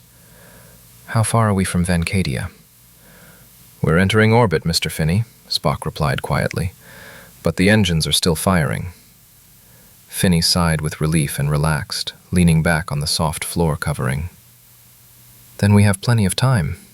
He looked back at Spock and McCoy. You won't believe me, of course, but I'm glad to see you. Exactly, Finney, McCoy said. Why should I believe anything you say? What the hell? We'll still have a chance to remember the past, Finney said, bitterness in his voice. Wincing in pain, he sat up, then rose to his feet. If I can get one message through. Doctor, could you lend me your communicator? McCoy's scowl deepened. Why the hell should I do this? What? Finney raised his hand. Because otherwise I'll be forced to use this ship's transmitter, which is undoubtedly mined. And if I fail to transmit this message, our shuttle and everyone on board will very soon be destroyed. Chapter 14. Kirk turned to the computer. Report, Mr. Pritchard. The spacecraft is no longer registered by any sensors, Captain. Does the image match what was recorded immediately after the ship disappeared? Or are there any differences? Mr. Zulu, return us to standard orbit. Whatever this is, I don't want an accidental collision. Yes, sir. As the Enterprise returned to orbit, Pritchard carefully analyzed the scan results, then recalled the previous readings from memory and issued a command to the computer. Make a detailed comparison of the results. The readings are identical, the computer reported in a monotonous voice after a few seconds. Pritchard looked at the captain and turned back to the display. Repeat the comparison, he ordered. Since the masses and sizes of the ships differ significantly, the scan results simply cannot match. The readings are identical, the computer repeated. Pritchard turned to Kirk. You heard, Captain, he said anxiously. Sensor readings from the time of this starship's disappearance were compared with old records relating to the disappearance of the Romulan vessel. Some differences are bound to exist. I agree, Lieutenant, Kirk said thoughtfully. Two different events can't produce exactly the same scan results. But should we trust the latest data we've received if we're having sensor problems? Pritchard swallowed. I don't know, Captain, he said, looking nervously at the screen and then back at Kirk. Mr. Spock's program only detects anomalous sensor readings, but it can't determine the validity of any given result. I understand, Mr. Pritchard. Mr. Scott? Captain, Zulu interrupted. The patrol ship was fired upon. Kirk quickly turned to the screen. Maximum magnification. Yes, sir. For a moment, the entire screen was filled with the image of one of the patrol ships, a melted hole where one of the laser cannons had been. Then it disappeared in a bright flash, and the image began to shrink to protect the screen from overload, until it became a small, fading spot in the center of the screen. The source of the shot? Kirk asked. Unable to determine, Captain, Zulu reported. But it's possible they were the missing ship's laser cannons. He opened fire without being detected? That's impossible. If it looks like a Romulan ship, Zulu clarified. But we don't know. Captain, Pritchard called. The sensors have detected the vessel again. But he's not on the screen, Lieutenant, Kirk replied. Mr. Zulu, confirm the coordinates. Yes, sir, Captain. And a moment later, the coordinates are correct, but still not. Suddenly, the vanished ship appeared on the screen, but its outline did not appear gradually, as in the case of the Romulan vessel, but appeared suddenly, as if someone had abruptly raised the curtain. He's back, Zulu said grimly. Looks like his course is intersecting with the second patrol ship. As he spoke, the vessel vanished again. A minute later it reappeared, this time behind and slightly above the patrol ship. The patrol ship began to turn, aiming its guns at the target, but suddenly burst into flames, transforming into a bright fireball. A few seconds later, the attacked ship vanished again. One by one, the remaining patrol ships shared the fate of the first two. One of them managed to fire, but missed by about a kilometer. Kirk noticed that the attacking ship always came into view before opening fire. The first time it remained invisible was likely the result of a still unexplained sensor malfunction, though that seemed almost as unlikely as the idea that a ship could fire without being detected. "Captain," Uhura reported, "we're receiving a radio signal. Audio only, no image. It's a normal electromagnetic signal, not subspace." "Turn on the broadcast, Lieutenant." Her fingers ran across the control panel keyboard, and Coldren's voice, faint and static-ridden, came through the cockpit. "Is happening. I repeat, Captain Kirk, what is happening? According to our data, patrol ships have been attacked and shot down by something they cannot locate. Is this your work, Captain? Have you defected to the terrorists? I demand you explain what is happening." Kirk suppressed a sigh. The Prime Minister isn't exactly the person I'd want to hear from first, but he's not on the Enterprise after all. "Mr. Zulu, put the ship into standard orbit around Karella so Coldren and I can talk. He might have some new ideas." A terrible uproar erupted as the shuttle's passengers heard Finney's announcement that they were about to die. While Rogan struggled to establish at least relative silence, Spock attempted to contact the Enterprise again via the communicator. "Still no answer, Mr. Finney," he said. "Of course not," he replied angrily. "You must know the password. My password." How like a Vulcan. He'd rather smash his head against a stone wall than ask for help, he thought. "Password for what, Mr. Finney?" "Give me the communicator and I'll show you." Spock looked at him searchingly for a few seconds. "Mr. Carmody," he said at last, "I'm convinced I've got rid of you. I think I've conveyed his words correctly." Finney tensed. If the commander knew he was alive... "When did you talk to the commander?" "Just before you woke up." "You didn't tell him that I was alive, did you?" "No, it's better not to provide him with any additional information." Finney sighed with relief and then smiled slightly. "I should have known you didn't tell him. Otherwise, we would have been destroyed already." "The commander doesn't like to tempt fate. Now please, give me the communicator. Or, if you still don't believe me, I'll give you the password and you can do it yourself. But the password is determined by the transmission speed and the speaker's voice." Spock was silent for a few more minutes, looking at Finney, and then held out his communicator. "Spock!" McCoy exclaimed in amazement. Finney's eyes widened. "Please, Mr. Finney," the Vulcan said. Finney nodded. "You always know exactly when to trust someone," he said with a hint of hostility. "A person or a computer?" He turned on the communicator and began speaking, slowly and distinctly pronouncing a series of seemingly random letters and numbers. After 24, he paused, awaiting the result. Suddenly, fear gripped him. Had Kelgar changed the password? But why? Weren't the other traps enough? Why change the code itself if all the measures had been taken to prevent the signal from being sent?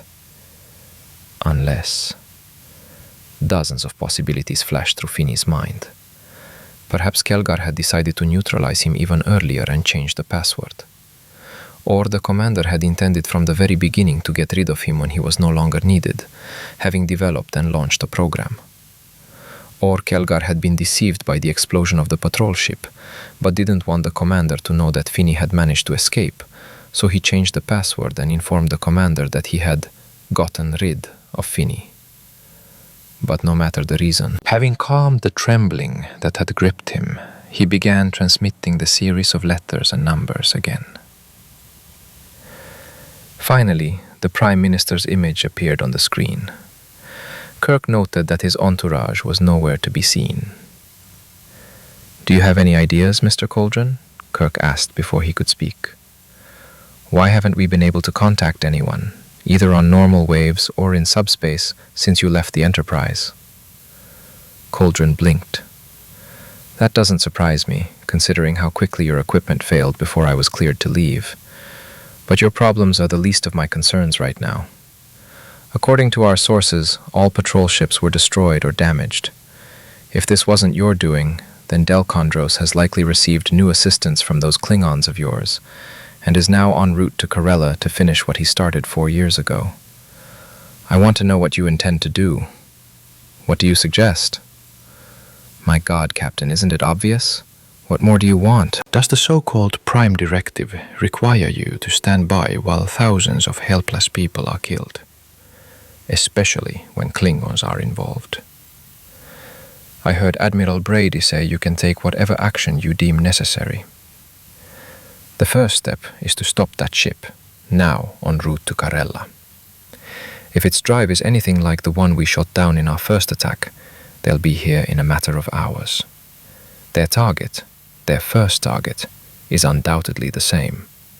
The orbital station where our interplanetary ships are built. There are thousands of Karelians there, workers and their families, and they will all die if you don't do something. Then I suggest you begin the evacuation without wasting any time. Evacuation?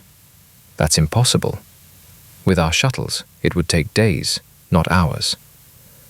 We'll help. If you gather people into small groups and give us their coordinates and the coordinates of the location where they need to be evacuated, our transporters will do the job in the remaining time. Transporters? Devices that take you apart and then reassemble you somewhere else? I don't think so. Is it better to let them die? I would prefer that you eliminate the source of danger itself. When other measures fail. If this is an example of how the Federation helps its members, then I understand why so few chose to join.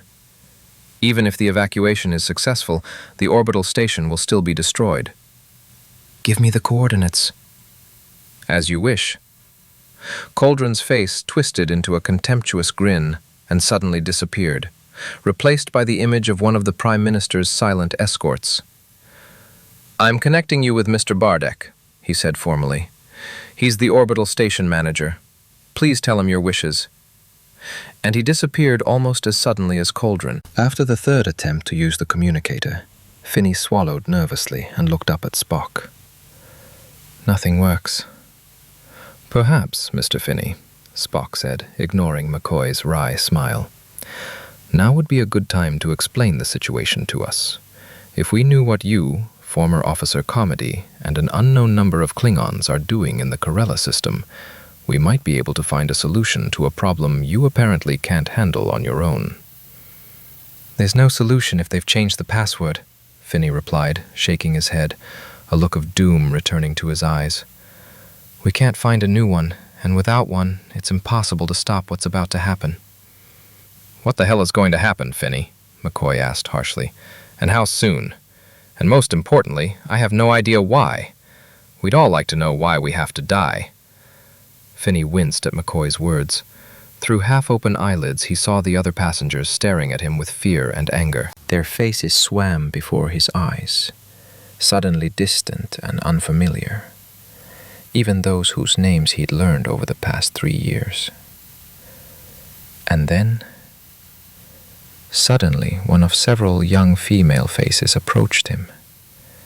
It was impossible, but... Jamie? His daughter's name burst from his suddenly dry throat. For a moment he felt like he was back on the Enterprise, like all those years ago, when his revenge was nearly complete, and Kirk's ship began its catastrophic fall from orbit. Then he discovered that Jamie had been on board, brought to the Enterprise by Kirk. And now he had somehow brought her here on this... Finney shook his head violently, trying to clear the intrusive images, and closed his eyes, feeling a powerful dizziness. The deck swayed beneath his feet. Hands grabbed his shoulders and kept him from falling. "Finney, are you all right?" He heard McCoy's hoarse voice and opened his eyes in fear. The doctor's scowling face was inches from his own. The others stood motionless at the distance, their faces no longer floating before his eyes or vibrating like ghosts. The girl he'd taken for Jamie turned out to be nothing like her.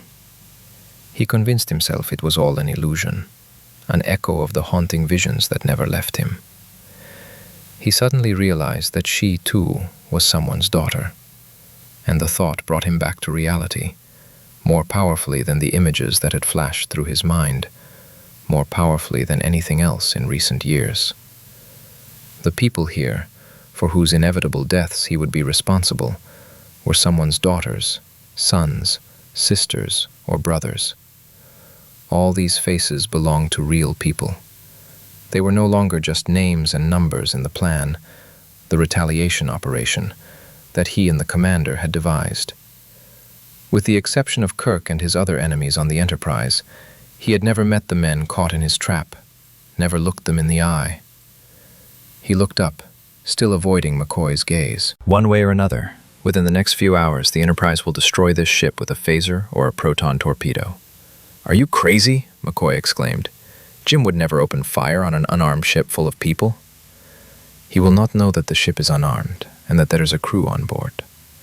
"That's even more absurd. The Enterprise's sensors can spot a needle in a haystack. How could they miss?" The doctor trailed off, remembering that just a few minutes ago the starship had been right next to them, but had acted as if it hadn't seen them. "The sensors won't miss anything," Finney explained, "but the computer will hide that information from the crew." "How the hell?" McCoy fell silent again, recalling Finney's previous conflict with Captain Kirk. "You reprogram the computer, just like last time when you tried to court-martial Jim. But when? How?" Finney pulled out a coin-sized object attached to his belt and handed it to Spock. "Explore this with your tricorder, Mr. Spock. It's emitting a coded signal that can be read by a computer, the Vulcan said after a few seconds. I assume the computer's programming has been modified to recognize this code. I did it just a few hours ago, when Coldren, or rather Carmody, I'll probably continue to call him that for a while, was on the Enterprise. I was on his ship. That's why he refused to use the docking device and insisted on letting the shuttle move under its own power. That way, he could stop right next to the hangar wall, so I could exit the shuttle and return unnoticed. When the guard Carmody left at the ship signaled me that the coast was clear, I headed straight for the computer room. I knew the route perfectly well. I had a program cartridge with me, which took a few seconds to load into the computer. One of the blocks of this program contained instructions for the computer not to register people with a device that emits a coded signal. The sensors would detect my presence. But the computer, upon receiving the signal emitted by this device, would not register it, and would not even store the received data in its memory. "Why won't the computer let the information about us being on board this ship pass?" McCoy asked. "This small device was intended only for me while I was on the starship, and it affected only the internal sensors. It allowed me to leave the computer room and return to the shuttle. Information from external sensors, weapon systems, and communications equipment, all of this was controlled by the program I downloaded, which in turn was controlled by the person sitting at the computer console in the Coldren Carmody ship. We installed a small transmitter on the Enterprise's docking device, which facilitated communication between the two ships. The Enterprise computer provided the crew only with information authorized by the operator of the other computer. The Enterprise computer, as usual, will record everything that actually happens, such as the destruction of the ship we are all on. The only information that will not be recorded is information about the transmitter. And when it's all over, we can, Carmody can, that is, tweak the computer records so that it will be clear to anyone with half a brain that the murder of Kirk's two closest friends and lieutenants drove the captain into a frenzy and drove him, blinded by a thirst for revenge, to violate the Prime Directive. "Mr. Finney, then Dr. McCoy was correct," Spock concluded, "in assuming you were manipulating the computer just as you did last time, when you faked your own death to frame the captain. Wasn't Dr. McCoy and I removed from the ship partly to prevent us from discovering the similarities between the two cases?" Finney almost smiled. "You, Mr. Spock, yes. Carmody was afraid history might repeat itself, and he was right. You were the only one on the ship with any chance of guessing the reason for what was happening." "You underestimate the captain, Mr. Finney," Spock said. Finney shook his head. "He'll understand, of course, that something's wrong, especially now that I'm not the one sitting at the computer console. but he won't be able to do anything. Kelgar. Finney fell silent, wincing. Kelgar is in charge now. I used to underestimate him simply because he's a Klingon, but now I've changed my mind. He managed to deceive and slander me easily. In any case, even if Kirk figures out what's happening, he won't be able to do anything, unless he completely reprograms the computer, or accidentally stumbles upon the code that launches the program to restore the computer to its normal state. No, he won't be able to do anything in the time remaining. This isn't just a small program like last time. I've been working on it for almost 2 years, and I'm not sure I would have been able to find it myself if I hadn't known exactly where and how to look. And even if I had found it, without a code, I wouldn't have been able to neutralize it in such a short time. But why, Finney? McCoy breathed. But for heaven's sake, what are you trying to achieve by doing this? Finney winced again. Before, this had all seemed like a great idea. But now, surrounded by his intended victims, he no longer thought so.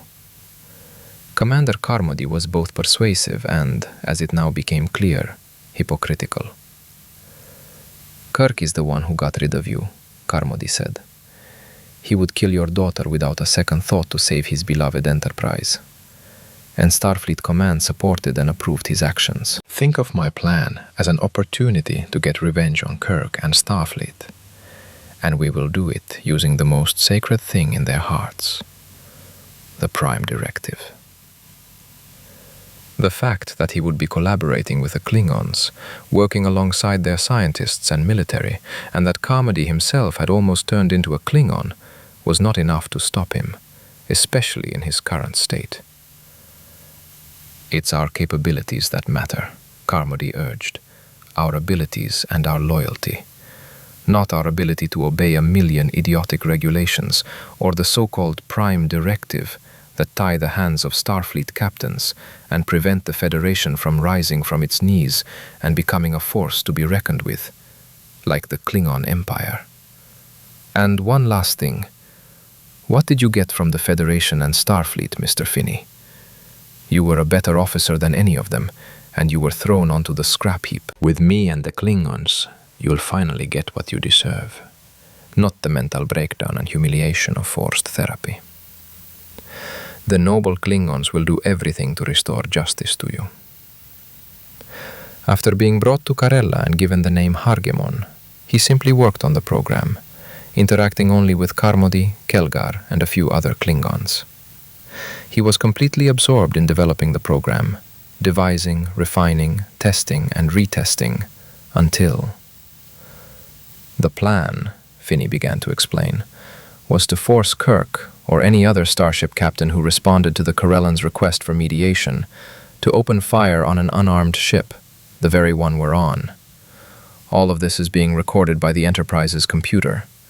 Starfleet would be discredited, but more importantly, in the future, they would constantly be on the lookout for any future violations of the Prime Directive. Carmody believed this would give the Klingons a distinct advantage, making the Federation even more cautious, even more risk-averse, more vulnerable to a Klingon invasion, an invasion Carmody himself hoped to lead.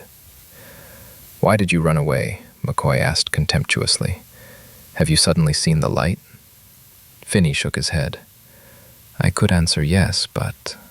He winced as he explained how he had discovered the changes to his programming that Kelgar and Carmody had made. They decided they no longer needed me, that I was spent. I realized I was practically dead. And I also discovered that changes to the program would automatically transfer the program itself to another computer when it began reading information from the Enterprise's computer memory. This program would spread until it was in every computer in Starfleet. And then, Spock continued when Finney fell silent, the Klingon ships would be able to attack the Federation and destroy Starfleet without interference, having established control over our starship's computers. Finney nodded, lowering his head. I don't know what can stop them now. Chapter 16. A Karellan orbital station appeared on the Enterprise screen, looking like a giant O'Neill colony. "How many are there, Mr. Pritchard?" Kirk asked. "Approximately 900, Captain.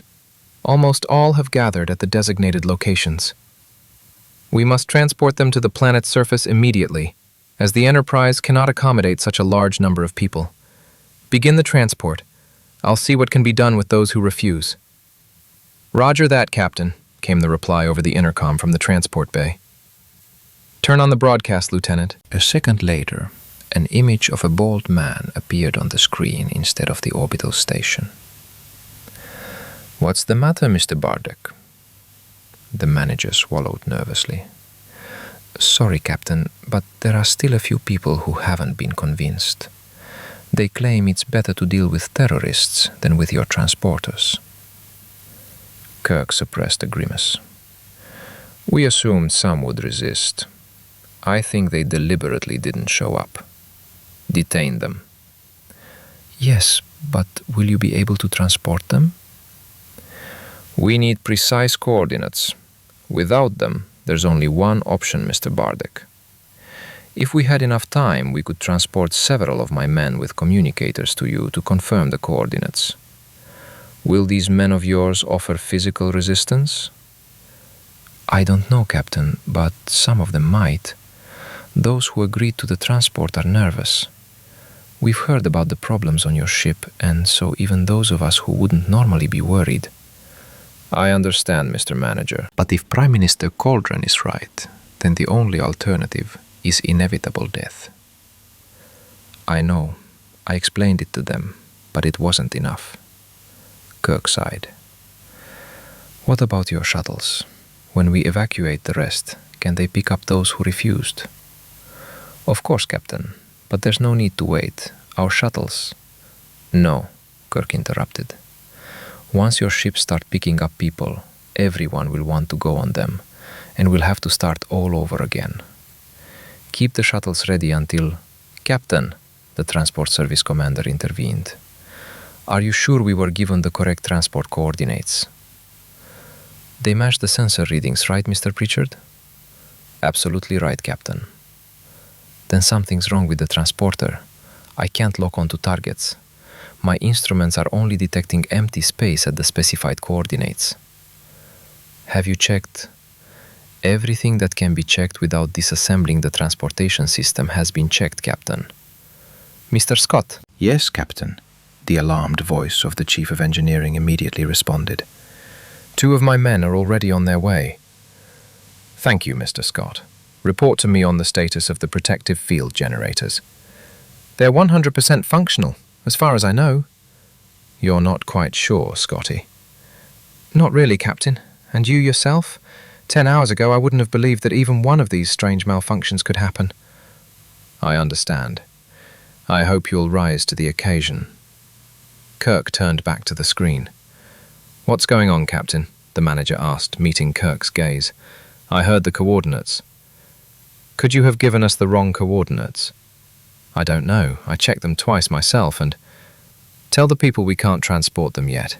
Tell them to stay put and wait until we fix the problem." When Finney finished telling the story of his escape from Carmody's ship, there was silence for a few seconds. "How thoroughly did you analyze your program before you discovered Kelgar's changes?" Spock finally asked. "Very detailed. Otherwise I wouldn't have noticed. If the password was changed earlier, then this circumstance should have affected the results of your tests, right?" "I think so, but what?" "And the password itself can be calculated from this data." "Probably, if we had a full record of the test results." Finney shook his head, a grim smile playing on his lips. "I didn't have time to print it out and take it with me." "Perhaps not, Mr. Finney. But you said you were watching the screen closely throughout the entire test." "Of course. Otherwise—" "So you just need to extract information from your memory." Finney blinked, then shook his head again. "I have a good memory, but not that good. You have a photographic memory, not me. Could you remember the state of your computer screen to find your way to safety?" But then only a few seconds passed, not hours, and I had a computer to try out different options. You did all this in a matter of seconds, but I simply had no other choice then, Mr. Spock. You don't have it now, Mr. Finney, if you want to survive, if you want to save the Federation. If you intend to stay alive for the next 30 seconds, Mr. Finney, or whatever your name is, said the large, middle-aged man, approaching menacingly, you will do as you are told, now. For the next 10 minutes, Finney strained his memory, but to no avail. The harder he tried to concentrate, the more persistently he tried to hold on to the fleeting images of the computer screen, the worse his success became. It's not working, he said hopelessly. I can't remember. I warned you, the same man began, but before he could finish his sentence, Spock stepped between them, easily pushing him aside. There is another possibility, Spock said, turning to Finney. Mr. Finney, are you familiar with the Vulcans' advances in brain research? I've heard of them, but I don't know exactly what they are. I won't be able to get to know them in the remaining 2 hours, even if they helped me remember everything. I'm not suggesting that, Mr. Finney. If you help me, your memory will become accessible to me. Together, we will succeed. McCoy turned to Spock. Are you talking about telepathic contact with him? You won't refuse him medical care, Doctor. Of course not, although it is tempting, but don't worry, Doctor. This is always unpleasant. So my partner's identity is irrelevant, and in any case will not interfere with my efforts in such an urgent and important matter. Spock turned to Finney. I ask you not to resist me, Finney said, pulling back. I've heard about these telepathic tricks of yours. Are you trying to penetrate my mind? It's a more complex process, Mr. Finney, but you can use the terms you're accustomed to. If I succeed, our minds will permeate each other. Our thoughts will become shared, as if we shared a single brain. Spock's voice was as calm and dispassionate as ever, but when McCoy looked at his face, he thought he saw, a shadow of approaching pain in the Vulcan's eyes. Telepathic contact presupposes a complete merging of two people's personalities, the collapse of all the barriers they've erected throughout their lives. Finney swallowed loudly. Maybe we should try something else? If there was another way, we would have tried it, McCoy replied irritably, then waved his hand at the large man threatening Finney. The two of them flanked Finney, who looked at them confusedly before taking a deep breath, closing his eyes and waiting. His sweaty skin suddenly became unusually sensitive, so that the fabric of his clothes felt like sandpaper. Unable to stop the trembling in his resisting body, Finney waited helplessly for the stranger to invade his mind. All sound ceased to exist for him except the rustle of Spock's boots as he approached, the Vulcan's breathing just centimeters away, and the beating of his own heart, which seemed ready to leap out of his chest. The sound of Spock's breathing stopped for a second. Then he heard a deep inhale, and Finney felt a palm touch his forehead, and then the Vulcan's fingers firmly gripped his temples and the back of his head. At first he felt nothing but the touch, and thought, it's not working. I'm saved. We're all going to die, but I'm saved. For long moments, which felt like hours, this thought repeated itself in his mind like a prayer. His heart continued to pound, and the touch of his clothes on his skin was painful. And then, suddenly, a wave of melancholy washed over him, so intense that tears sprang from beneath his tightly pressed eyelids. Not mine, flashed through his mind. Not mine. But in that same instant, he realized that this was his pain, his mind. This was what he'd lived with, what he'd carried within him his entire conscious life, and he couldn't understand how he hadn't gone mad yet. But his mind had given in even back then, when his daughter... No, this was someone else, another pain that he couldn't contain and that he couldn't control. although he knew that it was somehow connected with that other anguish that had come from nowhere and tormented him. And then they became indistinguishable, just as Kirk's treachery became long-standing friendship and devotion, and a split second later turned back into betrayal. And the face of his enemy friend, the same image for both painful memories, swirled before him, forcing his thoughts to change, like in a kaleidoscope, from hatred to devotion, not stopping on anything, until it seemed to him that Kirk himself was standing before him, ready to betray or help again. He pulled back, feeling Spock's fingers dig into his temples. Unable to free himself, he could only stand there, amazed and surrendering to the force of the overwhelming emotions, when suddenly, a voice broke through the double pane. It spoke slowly and clearly, muffling it and rising above it, though born within it. With extraordinary persistence and caution, the voice led him from the present to the past, through his sudden return to consciousness, through the dropship's crash, the patrol craft's explosion, the escape from Carmody's ship, the discovery. "Right here," a voice said silently as the image of a computer screen emerged from the ocean of pain. "That's what we're looking for." Chapter 17. Visiting Spock's quarters was like being transported to another world. The sudden desert-like heat took Kirk's breath away, and the eerie red light momentarily made his vision feel as if a bloody haze were clouding his vision.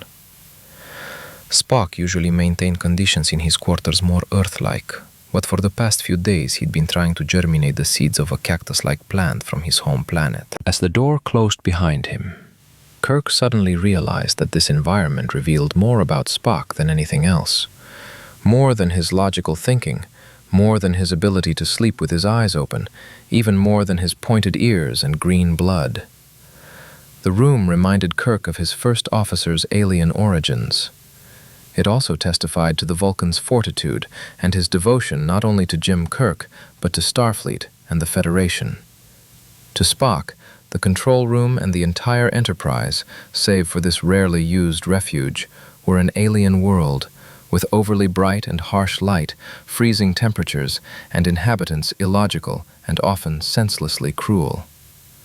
But even anticipating the physical and psychological pressure he would endure, the Vulcan chose his fate. He remained true to his choice and to himself, despite the constant temptation to be more human, something Kirk himself often pushed him toward, despite Sarek's persistent, though unspoken desire for years, that his and Amanda's only son follow the natural path of a Vulcan, which would have been far simpler, less painful emotionally and physically. But he chose Starfleet, only to risk his life countless times.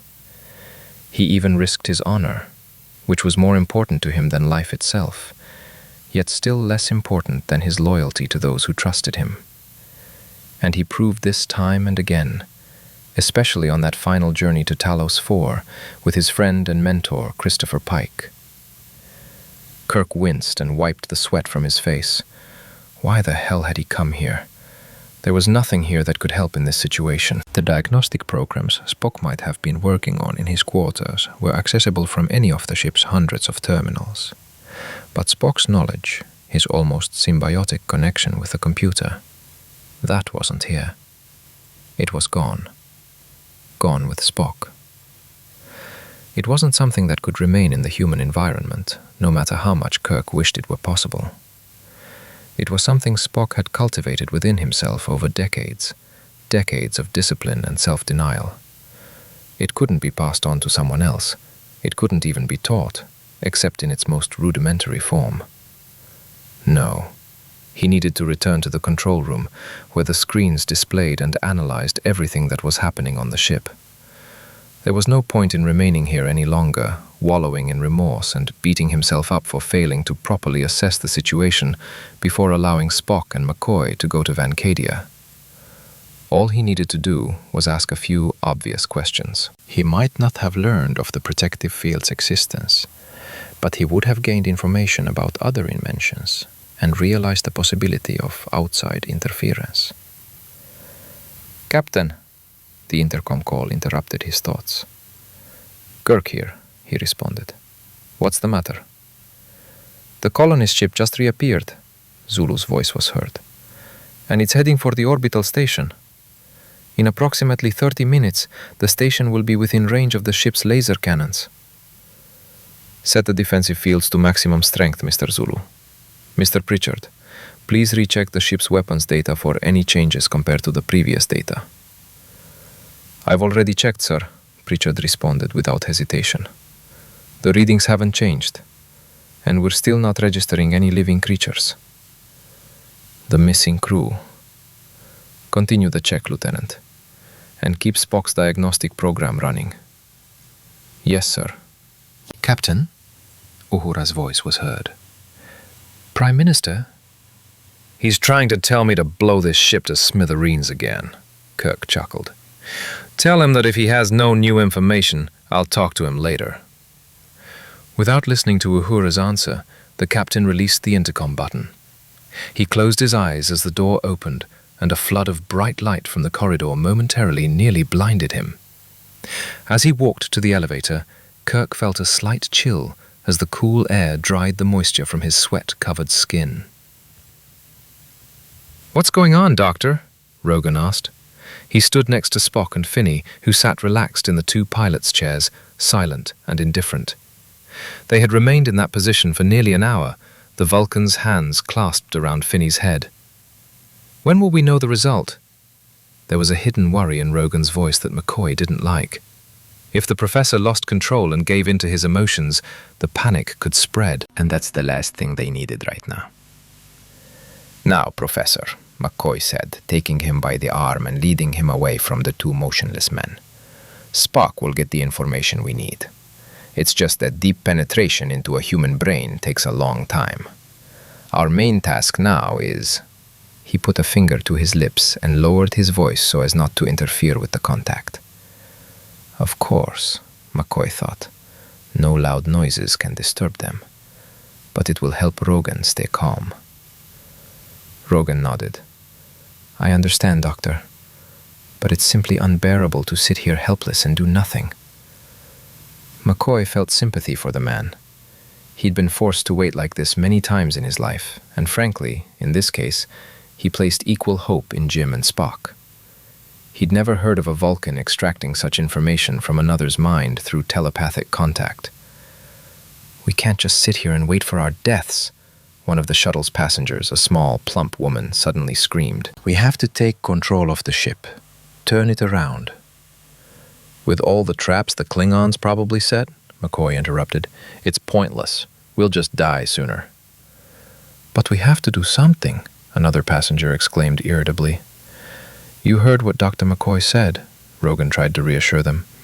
"Our only chance is to wait for Mr. Spock to get the information he needs."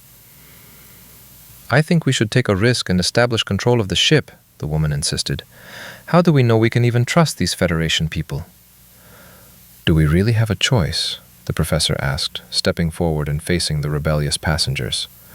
"Listen, have you forgotten that we are all scientists, and that the very purpose of building this ship is to prevent such conflicts?" The woman was silent for a moment, looking at the Enterprise's officers. Finally, nodding her head, she retreated along with the group of passengers standing behind her. McCoy looked at Rogan gratefully. "Thank you. I think you just saved my life again." "They're expecting you, Doctor," Rogan said, nodding towards Spock and Finney. He no longer tried to hide his excitement. "I hope everything works out for them." Finney felt as if the computer screen had been floating before his eyes for hours. The image was blurry, but it didn't disappear, held by another mind, which, upon closer inspection, also appeared to be his own. Scraps of programs, plucked from the far reaches of his brain, flashed through his mind. Memories of similar projects, work from a century ago. All this time, the voice followed him relentlessly, helping him overcome the pain, focus on the image, and remember its meaning. Consistently and relentlessly, without ceasing or stopping, it forced him to focus again and again, until suddenly the image cleared. Some part of his brain, their brain, was finally able to focus on it. remembering that if he couldn't concentrate and understand the meaning of the symbols flickering on the screen, he would die along with everyone else on board. It became clear to him that the screen displayed information about the final stages of verification, and the data about the changed password, if it could be retrieved at all, was somewhere at the very beginning. The previous image of the screen appeared before his eyes, the one in which he'd discovered the essence of Kelgar's changes, and he felt the other half of his brain agree with him, as if peering over his shoulder. Slowly, image by image, they moved backward, each image clearer than the last. Here, a modified fragment. There, a line.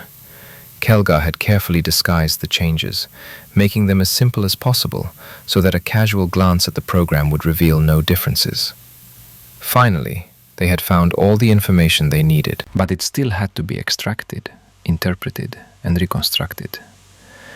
It was like searching for a few words on a piece of paper, where the meaning of the words themselves was only one of hundreds of elements being analyzed. The chemical composition of the ink of each letter, how that ink interacted with the paper, the thickness and quality of the paper, and countless other factors. But the information was here. It had to be here. Slowly, meticulously, they began to extract it. Chapter 18. Having checked everything that could be checked, Kirk motioned to Uhura to open the link to Coldren. "For God's sake, Captain, what are you waiting for?" "We've enclosed the orbital station within our force field, Prime Minister. This will protect it from the laser cannons of the approaching ship." "And what if this field fails? Your so-called transporters are already down. Your subspace link is down. God knows what else could have broken down that you haven't told me about. If you want to risk your lives relying on obviously unreliable Federation technology, that's your right. But right now, you're sacrificing our lives. Captain, there are over 900 men, women, and children on this station. And you yourself said there's nothing on this ship but weapons. Weapons that will take lives if you don't stop them. We will keep this in mind, Mr. Prime Minister. Do something, Captain, before it's too late." "I'll do what I can," Kirk said, gesturing for Uhura to disconnect the connection. Then Kirk called engineering. "Mr. Scott, what is the situation?" "Nothing comforting, Captain," Scott replied, his voice clearly alarmed. "We've dismantled a dozen more sensors but haven't found any malfunctions. My men have checked the transporter as best they could without disassembling it, and they haven't found anything wrong either. The only thing wrong is that it can't transport anything." Kirk was silent for a moment. "Don't start disassembling the transporter yet, Scotty, and don't change any more sensors." "Okay, Captain, but what?" "We can't find anything by testing the equipment after it's failed. So let's start testing before anything breaks. Test everything you can. The force fields, the impulse engines, the docking mechanism, everything. If another unit fails and you watch it happen, you might be able to figure something out." "Yes, Captain, but I don't really hope so." He still thinks it might be the Organians, Kirk thought, but said it out loud. "Scotty, you're the only one who can figure out what's going on." Turning to the screen, Kirk saw an approaching Vancadian ship in its center. "Mr. Pritchard, why did they decide to reveal themselves now, without waiting until they were within firing range of the orbital station? Power shortage? Some kind of malfunction?" "Nothing, Captain. The sensor readings are completely consistent with the previous ones, and identical to the information about the Romulan ship's behavior recorded many years ago." "And what about Mr. Spock's diagnostic program? Does it still only detect vague and unlocalized anomalies?" "Yes, sir." Pritchard leaned forward, studying the scan results on the screen. "It's running continuously. I've made some minor adjustments, but..." Pritchard suddenly froze. "Captain, a whole series. They're everywhere." "Anomalous sensor readings?" "Yes, sir, several dozen. but the program still can't... Captain, interrupted Zulu. The protective field is weakening. Kirk turned back to the screen. What happened, Mr. Zulu? Was it caused by the approaching ship? No communication, sir. Zulu's fingers pressed the control panel keys, his eyes watching the results of his actions reflected on the screen. It's just weakening. No matter how much power I feed the generators, it keeps weakening. Scotty! Protective field. I see, Captain. Power is being supplied to the generators. I can't determine what's happening to them, but the field is shutting down. How soon will it disappear completely? No later than in 5 minutes. Do your best, Mr. Scott. Mr. Pritchard, did the anomalous sensor readings coincide with the start of the protective field shutdown? It looked very similar, but now the sensors don't register anything unusual. Can you suggest any explanation? At first there were a lot of anomalous readings, and when the program came back to review them, Pritchard spread his hands in confusion. We've already discussed this, sir. It's as if the computer is deliberately hiding information from the program. And in this case, I realize this is a very loose analogy. It's as if the program, busy with something else, noticed new anomalies out of the corner of its eye, and when it came back to analyze the sensor readings in detail, the abnormal data had disappeared. The scan shows everything is perfectly fine. Not counting the fact that the protective field is turned off. Yes, sir, the field is weakening. This can't be a coincidence, Kirk exclaimed. Mr. Scott, did engineering detect anything when this started? No, Captain. Our monitors haven't even blinked. And we're not registering anything unusual right now. I just see that the field generators haven't decreased in power. In fact, they've increased, as Mr. Zulu tried to compensate for the weakening field. Kirk shook his head in confusion. Your words, Mr. Scott, echo what Mr. Pritchard reported. It's impossible, but it still happens. Yes, Captain. I couldn't have put it more precisely. Impossible, Kirk's mind repeated. But it's happening anyway. And then another thought occurred to him.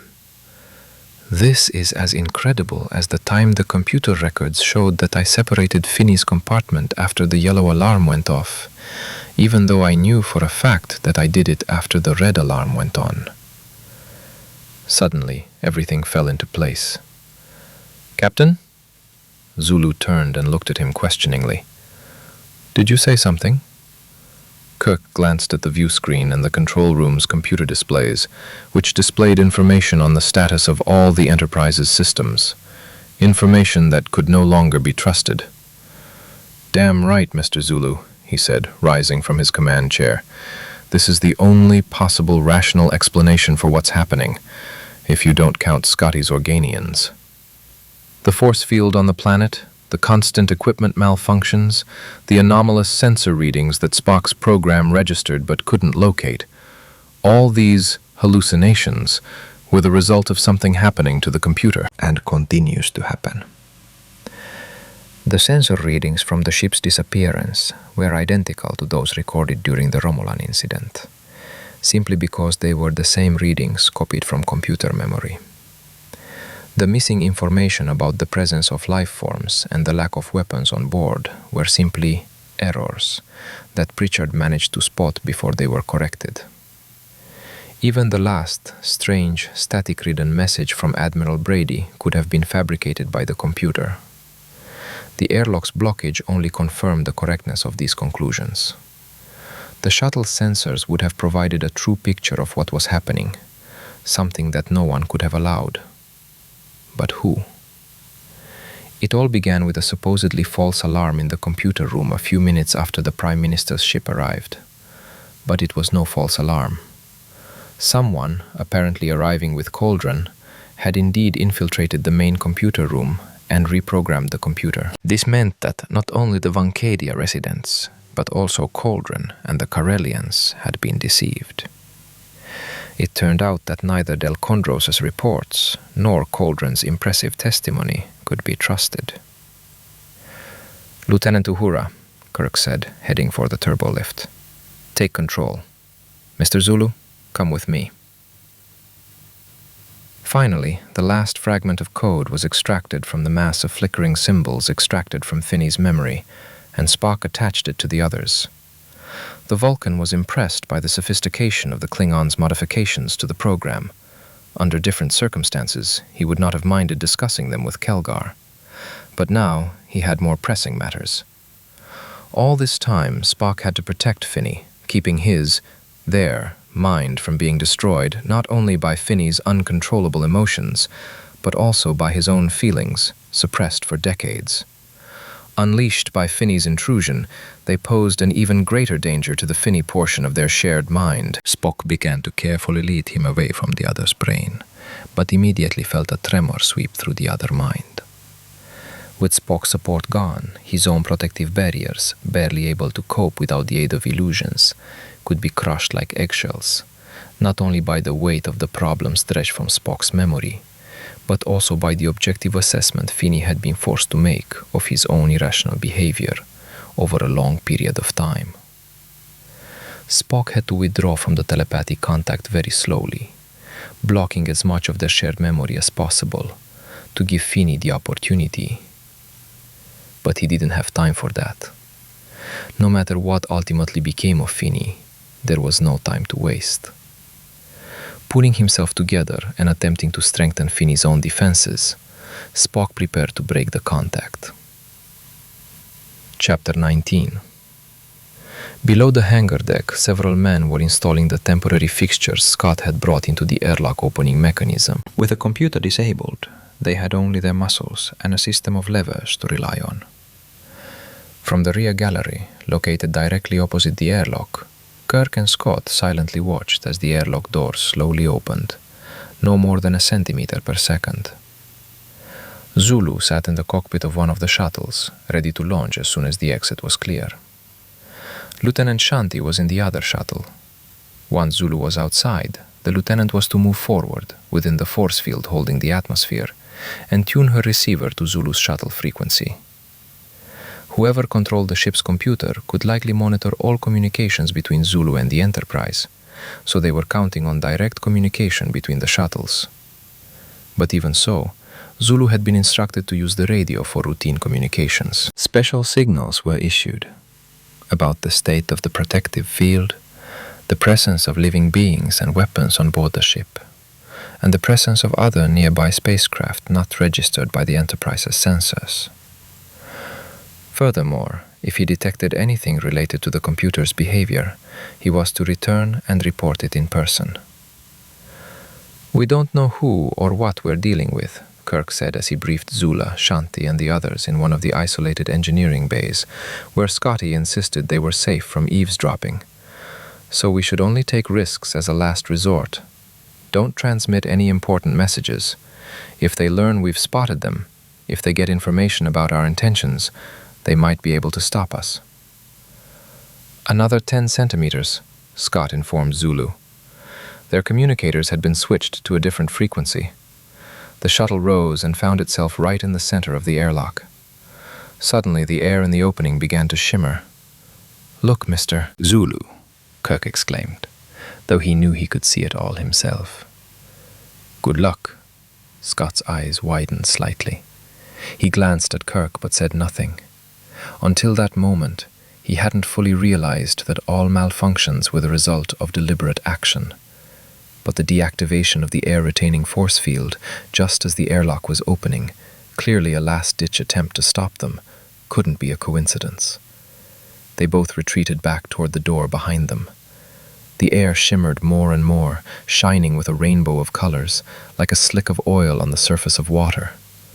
Suddenly, the shimmering stopped, and at that very moment, air from the hangar began to hiss into open space, dragging the shuttle with it, which, as it turned, threatened to hit the partially opened airlock doors. The sound of doors closing echoed everywhere, the automatic protection against the air-retaining force field deactivation. Kirk and Scott turned sharply, and, overcoming air resistance, rushed toward the only unlocked door behind them. As they squeezed inside, Kirk knocked out the wedge preventing the door from closing, and Scott overridden the automatic system and locked the door manually, so Zulu and Shanti could open it from the hangar side. His subordinates did the same with the other doors. "He did it, sir," came a slightly accented voice belonging to Lieutenant Shanti. "He only scratched the plating a little." "Thank you, Lieutenant," Kirk said, heading with Scott toward the turbolift. "Captain Kirk," Uhura said over the intercom, "Prime Minister Coldren wishes to speak with you." Kirk and Scott exchanged glances. "What a pleasant surprise," the captain muttered. "Tell him I'm already on my way to the wheelhouse," he added more loudly. As Scott headed for engineering, Kirk nodded to him. "Be ready, Scotty." Coldren's face dominated the control room screen. He looked even more irritated, and Uhura, relieved, handed over control to Kirk and returned to her communications equipment. "Where have you been, Captain?" Coldren began immediately as Kirk appeared in the control room. "The terrorist ship will be approaching the orbital station in just a few minutes." "You have nothing to worry about, Prime Minister," Kirk replied sharply. "Our force field will protect the station." Coldren's face froze for a second. "Is it still functioning?" "Certainly." The Prime Minister was silent for a moment.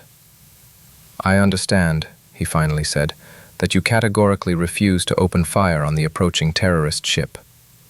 Until we sort out some contradictions." "Contradictions? What do you mean, Captain?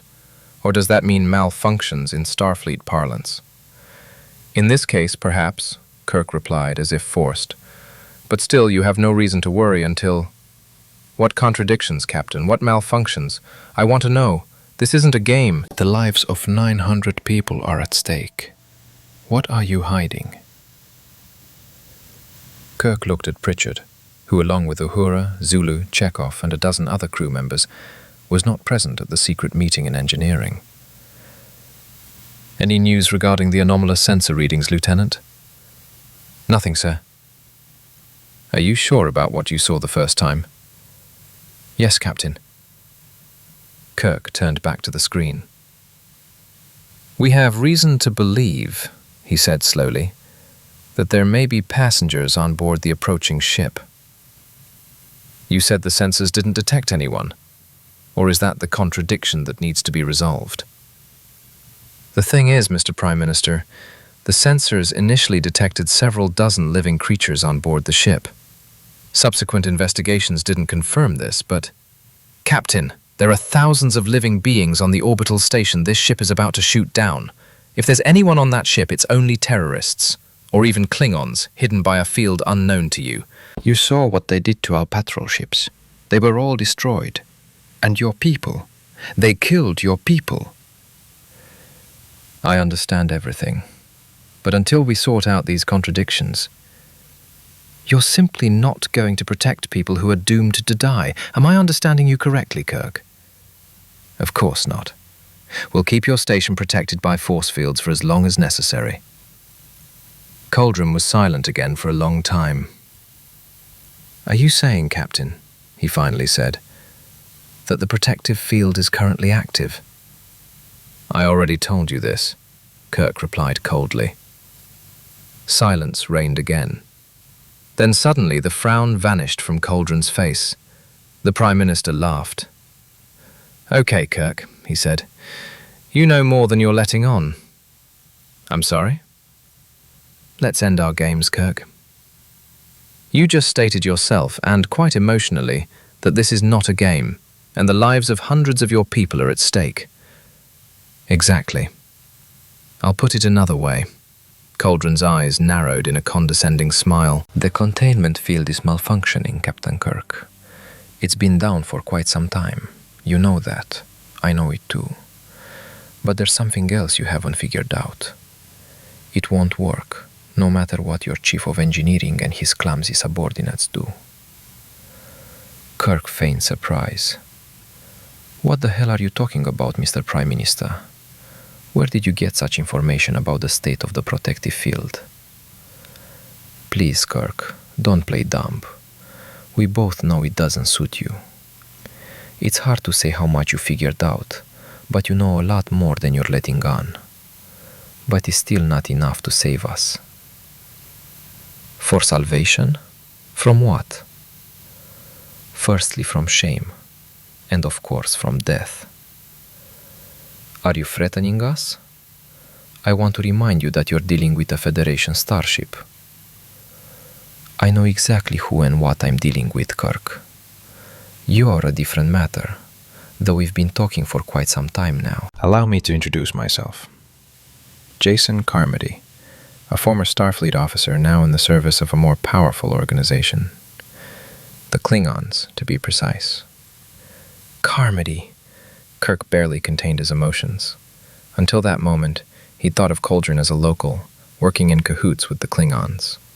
The sudden revelation that the Prime Minister was a traitor, a former Starfleet officer, spurred the captain's thoughts to action. It was unlikely the Klingons themselves could have found a way to sabotage the Enterprise's computer like that. But for Carmody, suddenly, the twisted meaning of this incredible and meticulously planned operation dawned on him.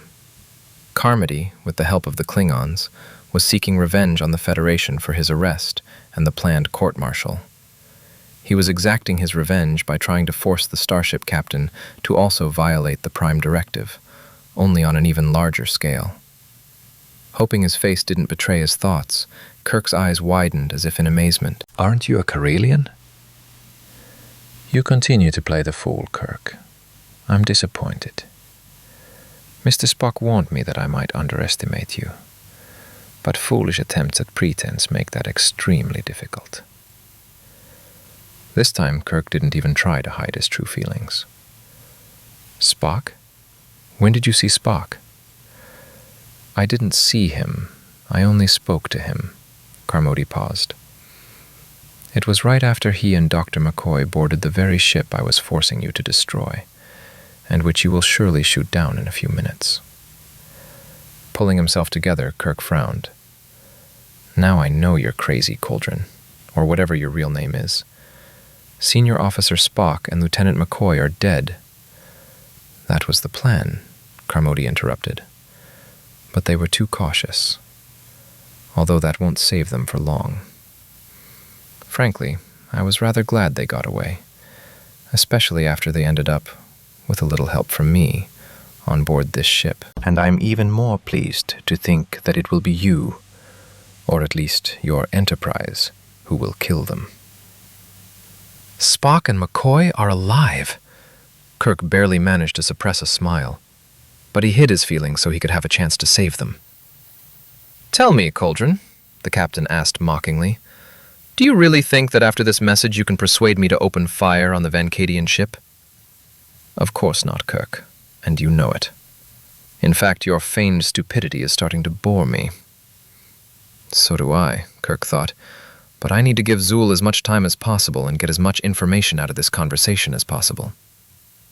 Then enlighten me, Kirk continued in a skeptical tone. I'd very much like to know how you intend to force me to kill my best friends. Carmody smiled mockingly. Is this your game? You think that if I reveal my plans, you'll be able to come up with something unexpected and stop me? Fine. I'll tell you something you haven't yet figured out. I'll kill them the same way I disabled the protective field. The same way I prevented the transport of people from the orbital station. In short, Captain Kirk, I control your computer, and therefore the entire starship. And there's absolutely nothing you can do about it. Don't even think about it, Mr. Scott. Turn it off. Yes, Captain, Scott responded immediately, and at that very moment all the screens in the control room flickered. Then they lit up again. Carmody's loud laugh rang out. After being blown out of the hangar by the blast, Lieutenant Zulu checked all of his shuttle systems and scanned the area around the Enterprise. The defensive field was gone.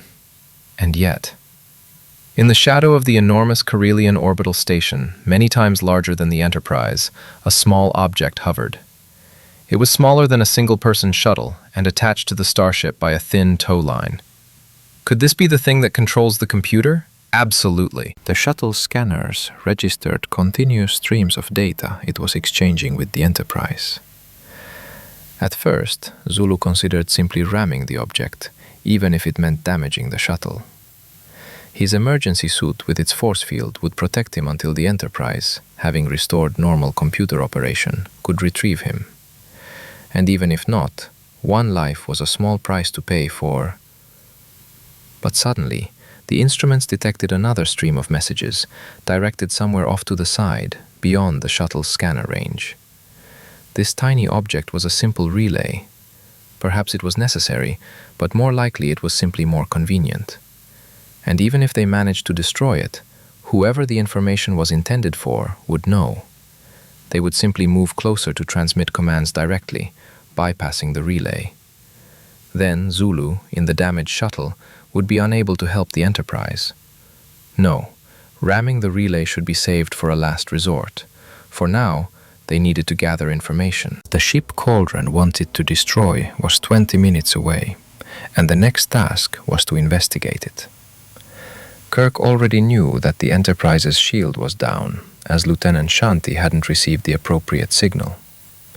First, he must approach the ship, and then, depending on what he finds there, either return to the Enterprise or proceed to where the signal from the relay is directed. Having oriented the shuttle, Zulu turned on the engines at full power. Chapter 20. "Do you have any other tricks up your sleeve, Captain?" Carmody asked, smiling haughtily. "I assure you," Kirk snapped, "you'll be the first to know." "I have no doubt. But is there anything else you'd like to know? Just a moment ago you had a ton of questions. Don't try to convince me your curiosity has dried up so quickly." "You obviously enjoyed tormenting your opponent. Keep it up while you can." Carmody shrugged. "Essentially, yes. And who wouldn't, given the chance? My only regret, having gotten to know you better in the last few hours, is that you have so little time to assess the situation. But the rest of Starfleet, I assure you, will have much more time. Perhaps 2 years. That's about how long it would take to gain control of all Starfleet computers. And all those years later, you will be remembered as the captain who disgraced the Federation by violating the Prime Directive even more flagrantly than I did. You will fire upon and destroy an unarmed ship carrying envoys of peace." Kirk interrupted him. "You're going to do this to the entire Starfleet? Do you really think this program won't be discovered and fixed in that amount of time and on that many ships?" "Of course, Captain. After all, it was just a test, and it went perfectly, save for a few minor details that will certainly be adjusted. In the future, even programs like the one Mr. Spock developed won't detect any anomalies. And then..." Carmody paused, his smile widening. "As they say on old Earth, it'll be a piece of cake." "If you think you'll win, I know that, Captain. You'll see for yourself in literally 3 minutes, when your phasers open fire. For now, if you'll excuse me, I have a lot of things to do." Suddenly, Carmody's image vanished, replaced by an approaching Vancadian ship with clearly visible laser cannons mounted on its bow. But within seconds, the laser cannons vanished, and the ship's bow became smooth, and then the ship's outline changed.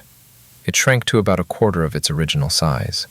Kirk could hardly believe his eyes, even though he had expected to see something like this. The captain tensed, awaiting further developments. He couldn't rush into opening his last remaining map before it was time.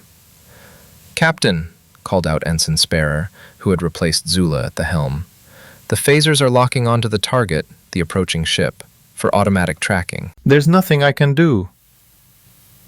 "Okay," Kirk said, a slight smile touching his lips.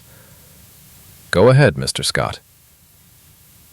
There was no confirmation, but a moment later, as Scotty and a dozen of his men began simultaneously operating in various sections of the ship, all the screens went dark. And this time, they didn't turn on again. Spock, breaking the telepathic contact, removed his hand from Finney's forehead and staggered. Finney was breathing heavily and would have surely fallen if not for McCoy's hands on his shoulders. "The information, Spock, did you get it?" the doctor asked, not taking his eyes off Finney. I think yes. The Vulcan removed the communicator from his belt and flipped it open as McCoy lowered Finney to the floor. It's good if the computer isn't programmed to recognize a specific voice when receiving the password, Spock said. Then he began slowly dictating the digits of the code he'd extracted from Finney's memory into the communicator. McCoy and the others froze in tense anticipation. In the center of the screen, above the pilot's seat, a bright spot transformed into a small cylinder, a toy-like image of a Karellan orbital station. Another, barely discernible dot glowed nearby. Everyone knew it was the Enterprise. Finally, after uttering more than 20 digits, Spock fell silent. For a moment there was complete silence.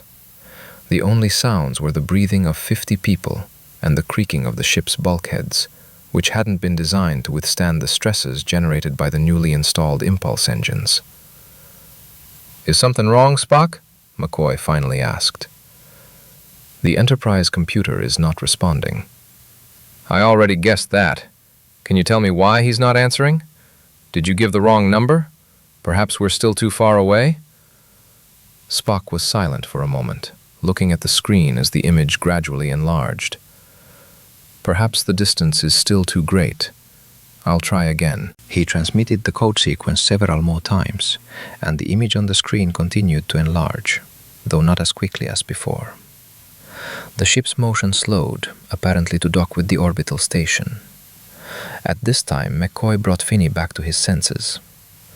"Do you have any theories?" the doctor asked grimly as the former Starfleet officer rose to his feet. Finney shook his head to clear his thoughts. "About what? What happened?" "The new code that Spock extracted from your memory doesn't work." Finney looked puzzled, as if the meaning of the words hadn't immediately sunk in. Then he winced. "I was afraid that this would happen." "What?" McCoy snapped. "Go on, Finney. If you knew the password was wrong all along." "I didn't know anything," Finney snapped. "It's just that if Kelgar assumed I was still alive after that patrol ship exploded, he could have changed the password again. Or if one of you," his voice took on an accusatory tone, "said something to the commander that let him know I was here." "We didn't say anything like that," McCoy exclaimed. "There's no point in looking for someone to blame, Doctor," Spock interjected. "I suggest one of us continue transmitting the message. It's possible there's another explanation for what's happening, and the password will eventually work." McCoy turned to the Vulcan. "Are you able to repeat the procedure and check again? Perhaps your human half missed something." "Everything is possible, Doctor, nevertheless."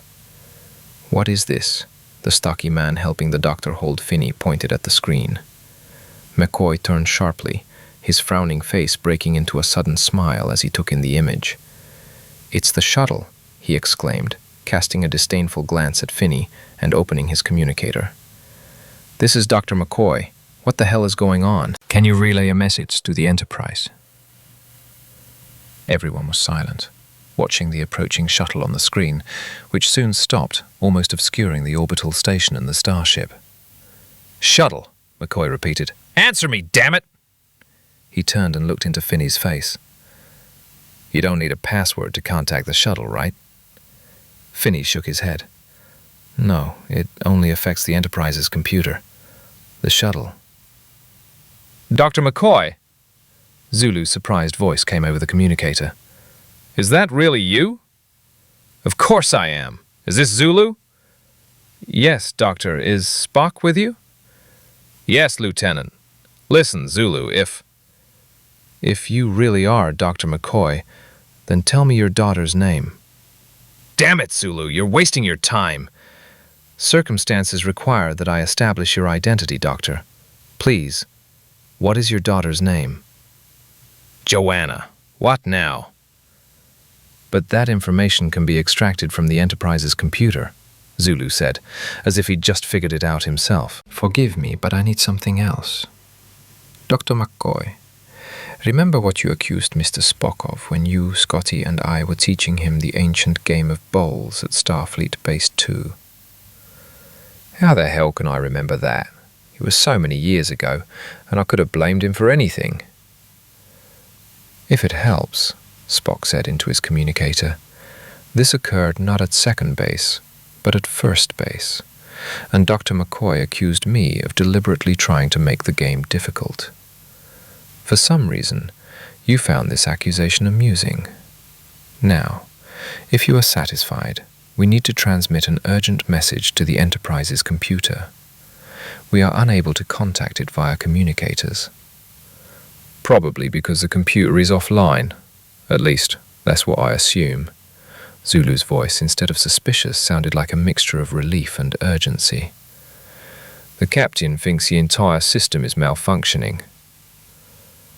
The captain is correct, Mr. Zulu, Spock interrupted. But we have a code that will restore the computer to normal operation immediately after it is powered up. We need to contact the Enterprise before issuing a command to the computer. Zulu paused, confused, and then said, "Give me the code, Mr. Spock, and I will return to the Enterprise to give it to the captain." Isn't it possible to use radio communication? We can, but I'm afraid whoever controls the computer will intercept the message, despite all our precautions. If they hear we've given the captain the code, they'll try to stop him. Mr. Finney, Spock asked, turning, is this possible? Finney swallowed nervously. Yes, it's possible. If Carmody or Kelgar knew the computer was about to power up and a password was entered, they could send a reset command before the code was fully transmitted, which couldn't be blocked. This wouldn't restore control of the starship, but it would render the computer useless, erasing all memory and control programs. Unless, he added, looking away, Kelgar hadn't changed that too. Thank you, Mr. Finney. Mr. Zulu, are you ready to write down the password? Ready, Mr. Spock, Zulu replied with a nervous laugh. Perhaps we can do it. Chapter 21. Montgomery Scott straightened, breaking away from the tangled bundle of wires protruding from the back of one of the communications equipment units. He wiped sweat from his forehead with the back of his hand, holding the unit in place with his other hand. With the computer offline, only the emergency life support systems were functioning, so the temperature in all the rooms had risen 3 to 4 degrees. But here, in the narrow processing bay encircling the control room, it was about 15 degrees warmer. "There you go," he said. "At least you'll be able to turn on the power, even if you've lost the ability to automatically cycle through frequencies." "Thank you, Mr. Scott." Uhura's voice was heard in response, muffled by the thick panel. "Excellent work, Scotty," Kirk said, peering past the removed panel next to the turbolift. "Sanderson just reported that he's making good progress on connecting the impulse drive."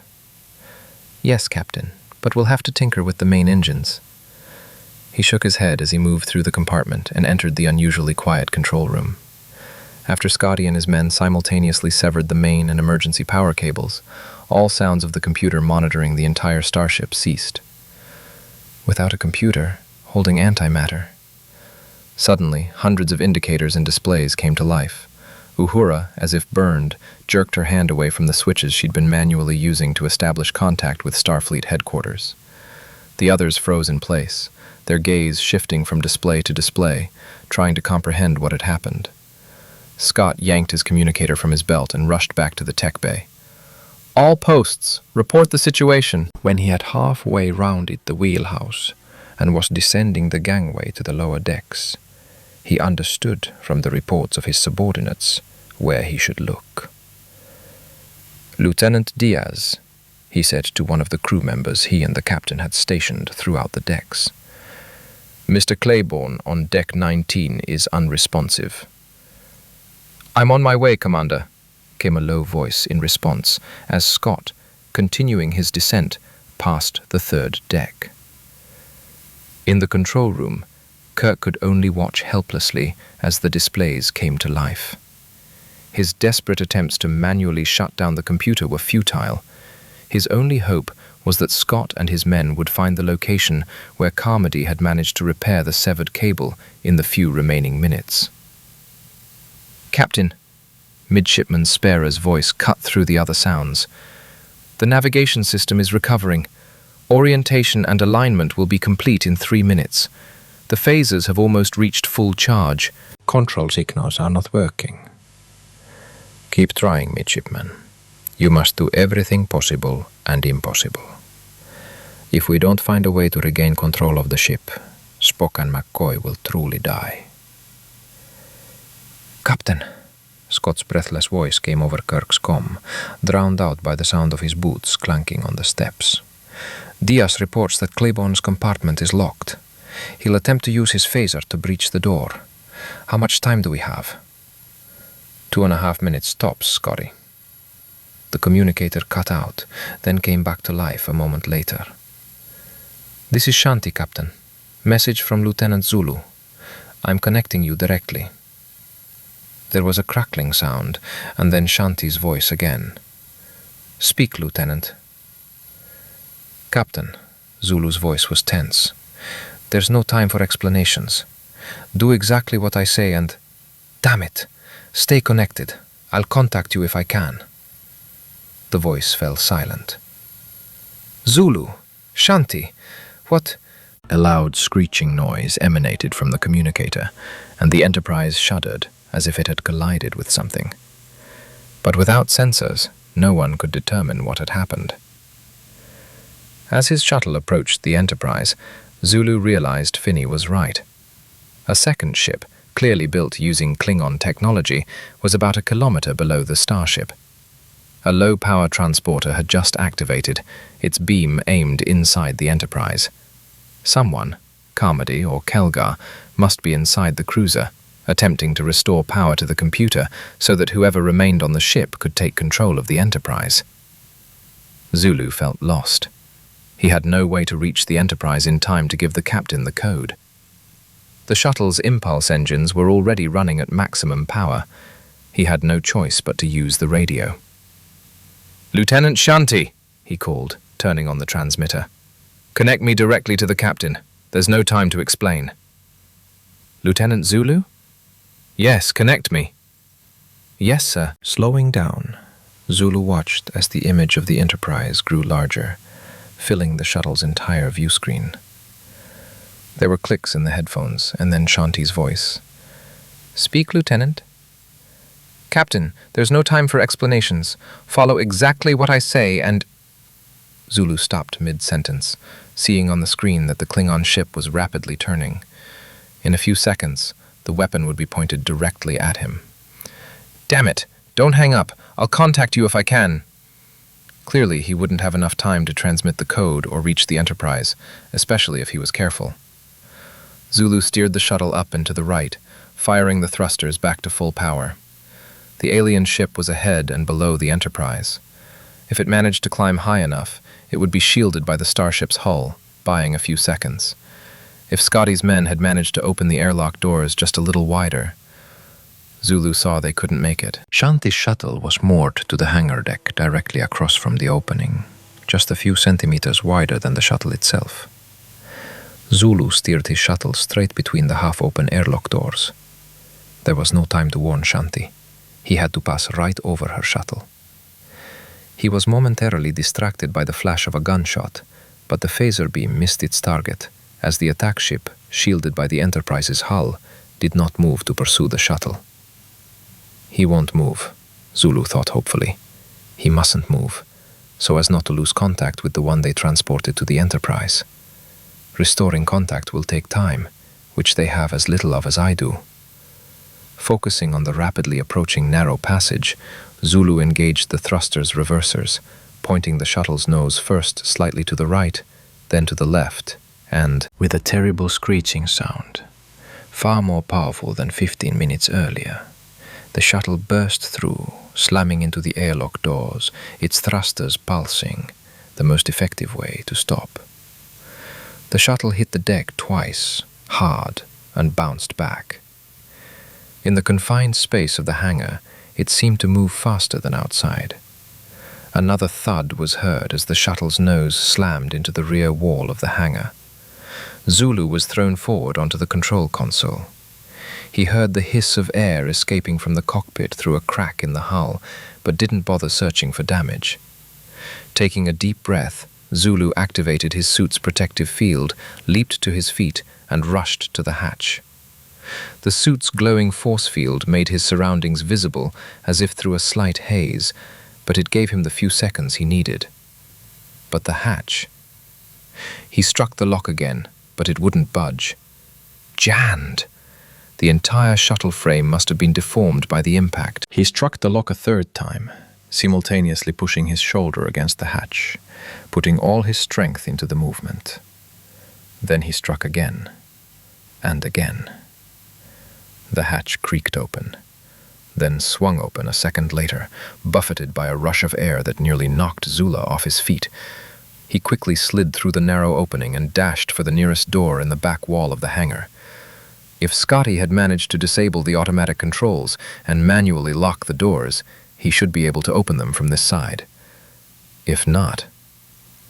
After hitting the emergency switch, he grabbed the lever protruding from the wall, level with the top of the door. Zulu pressed the lever until a narrow gap formed between the door and the bulkhead, through which air immediately began to escape.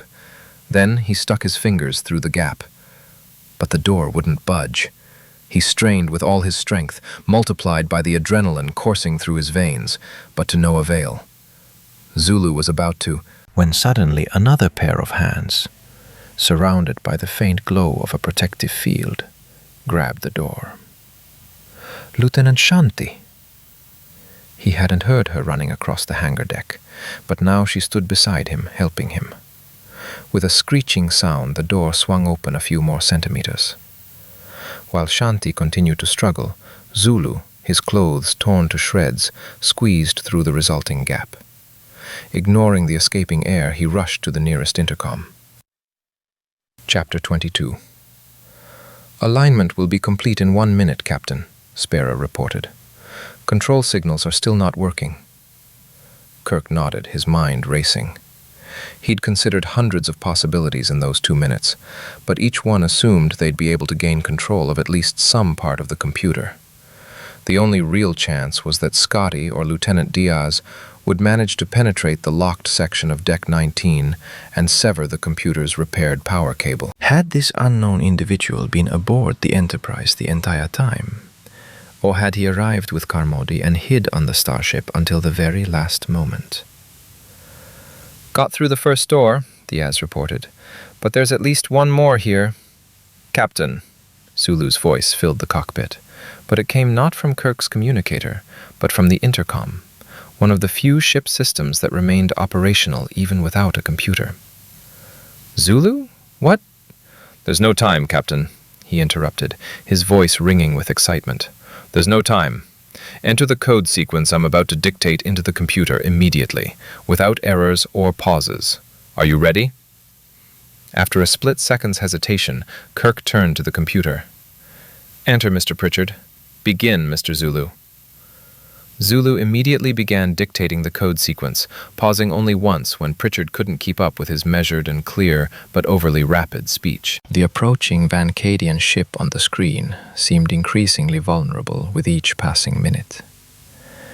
Sparrow continued monitoring the navigation system's alignment, whispering reports to Kirk.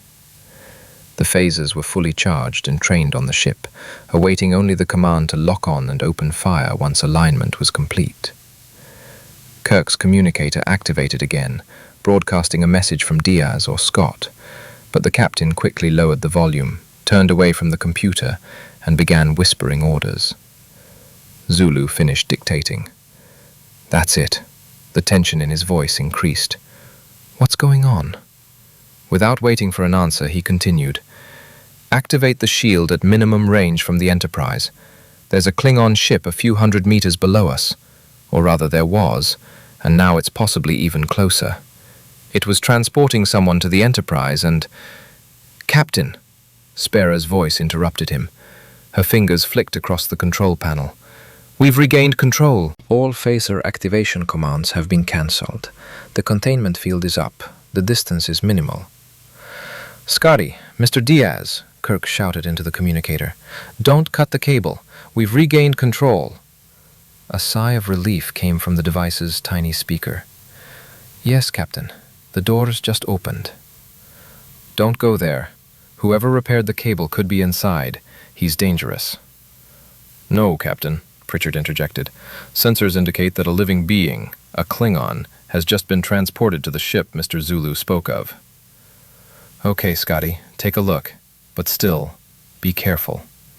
"Yes, sir, Captain."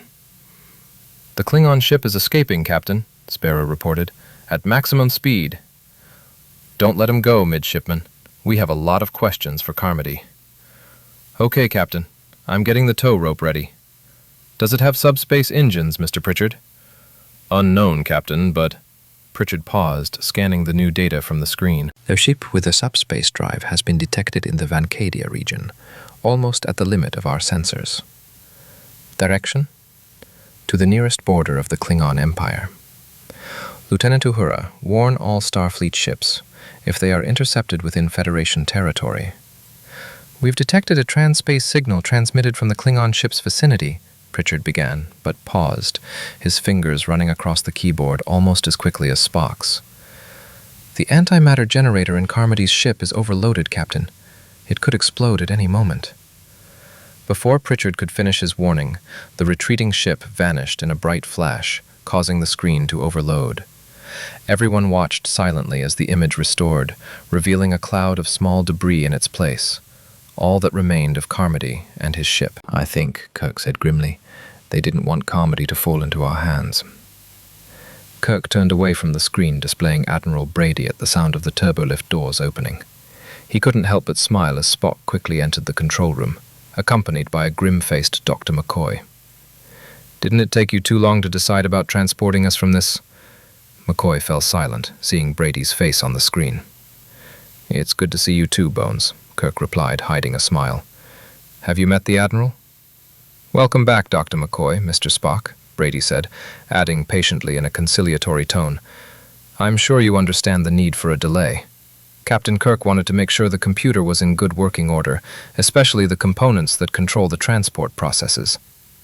"A logical precaution, Captain," Spock confirmed, while McCoy found himself at a loss for words. "But we would not wish to interrupt your conversation with our presence."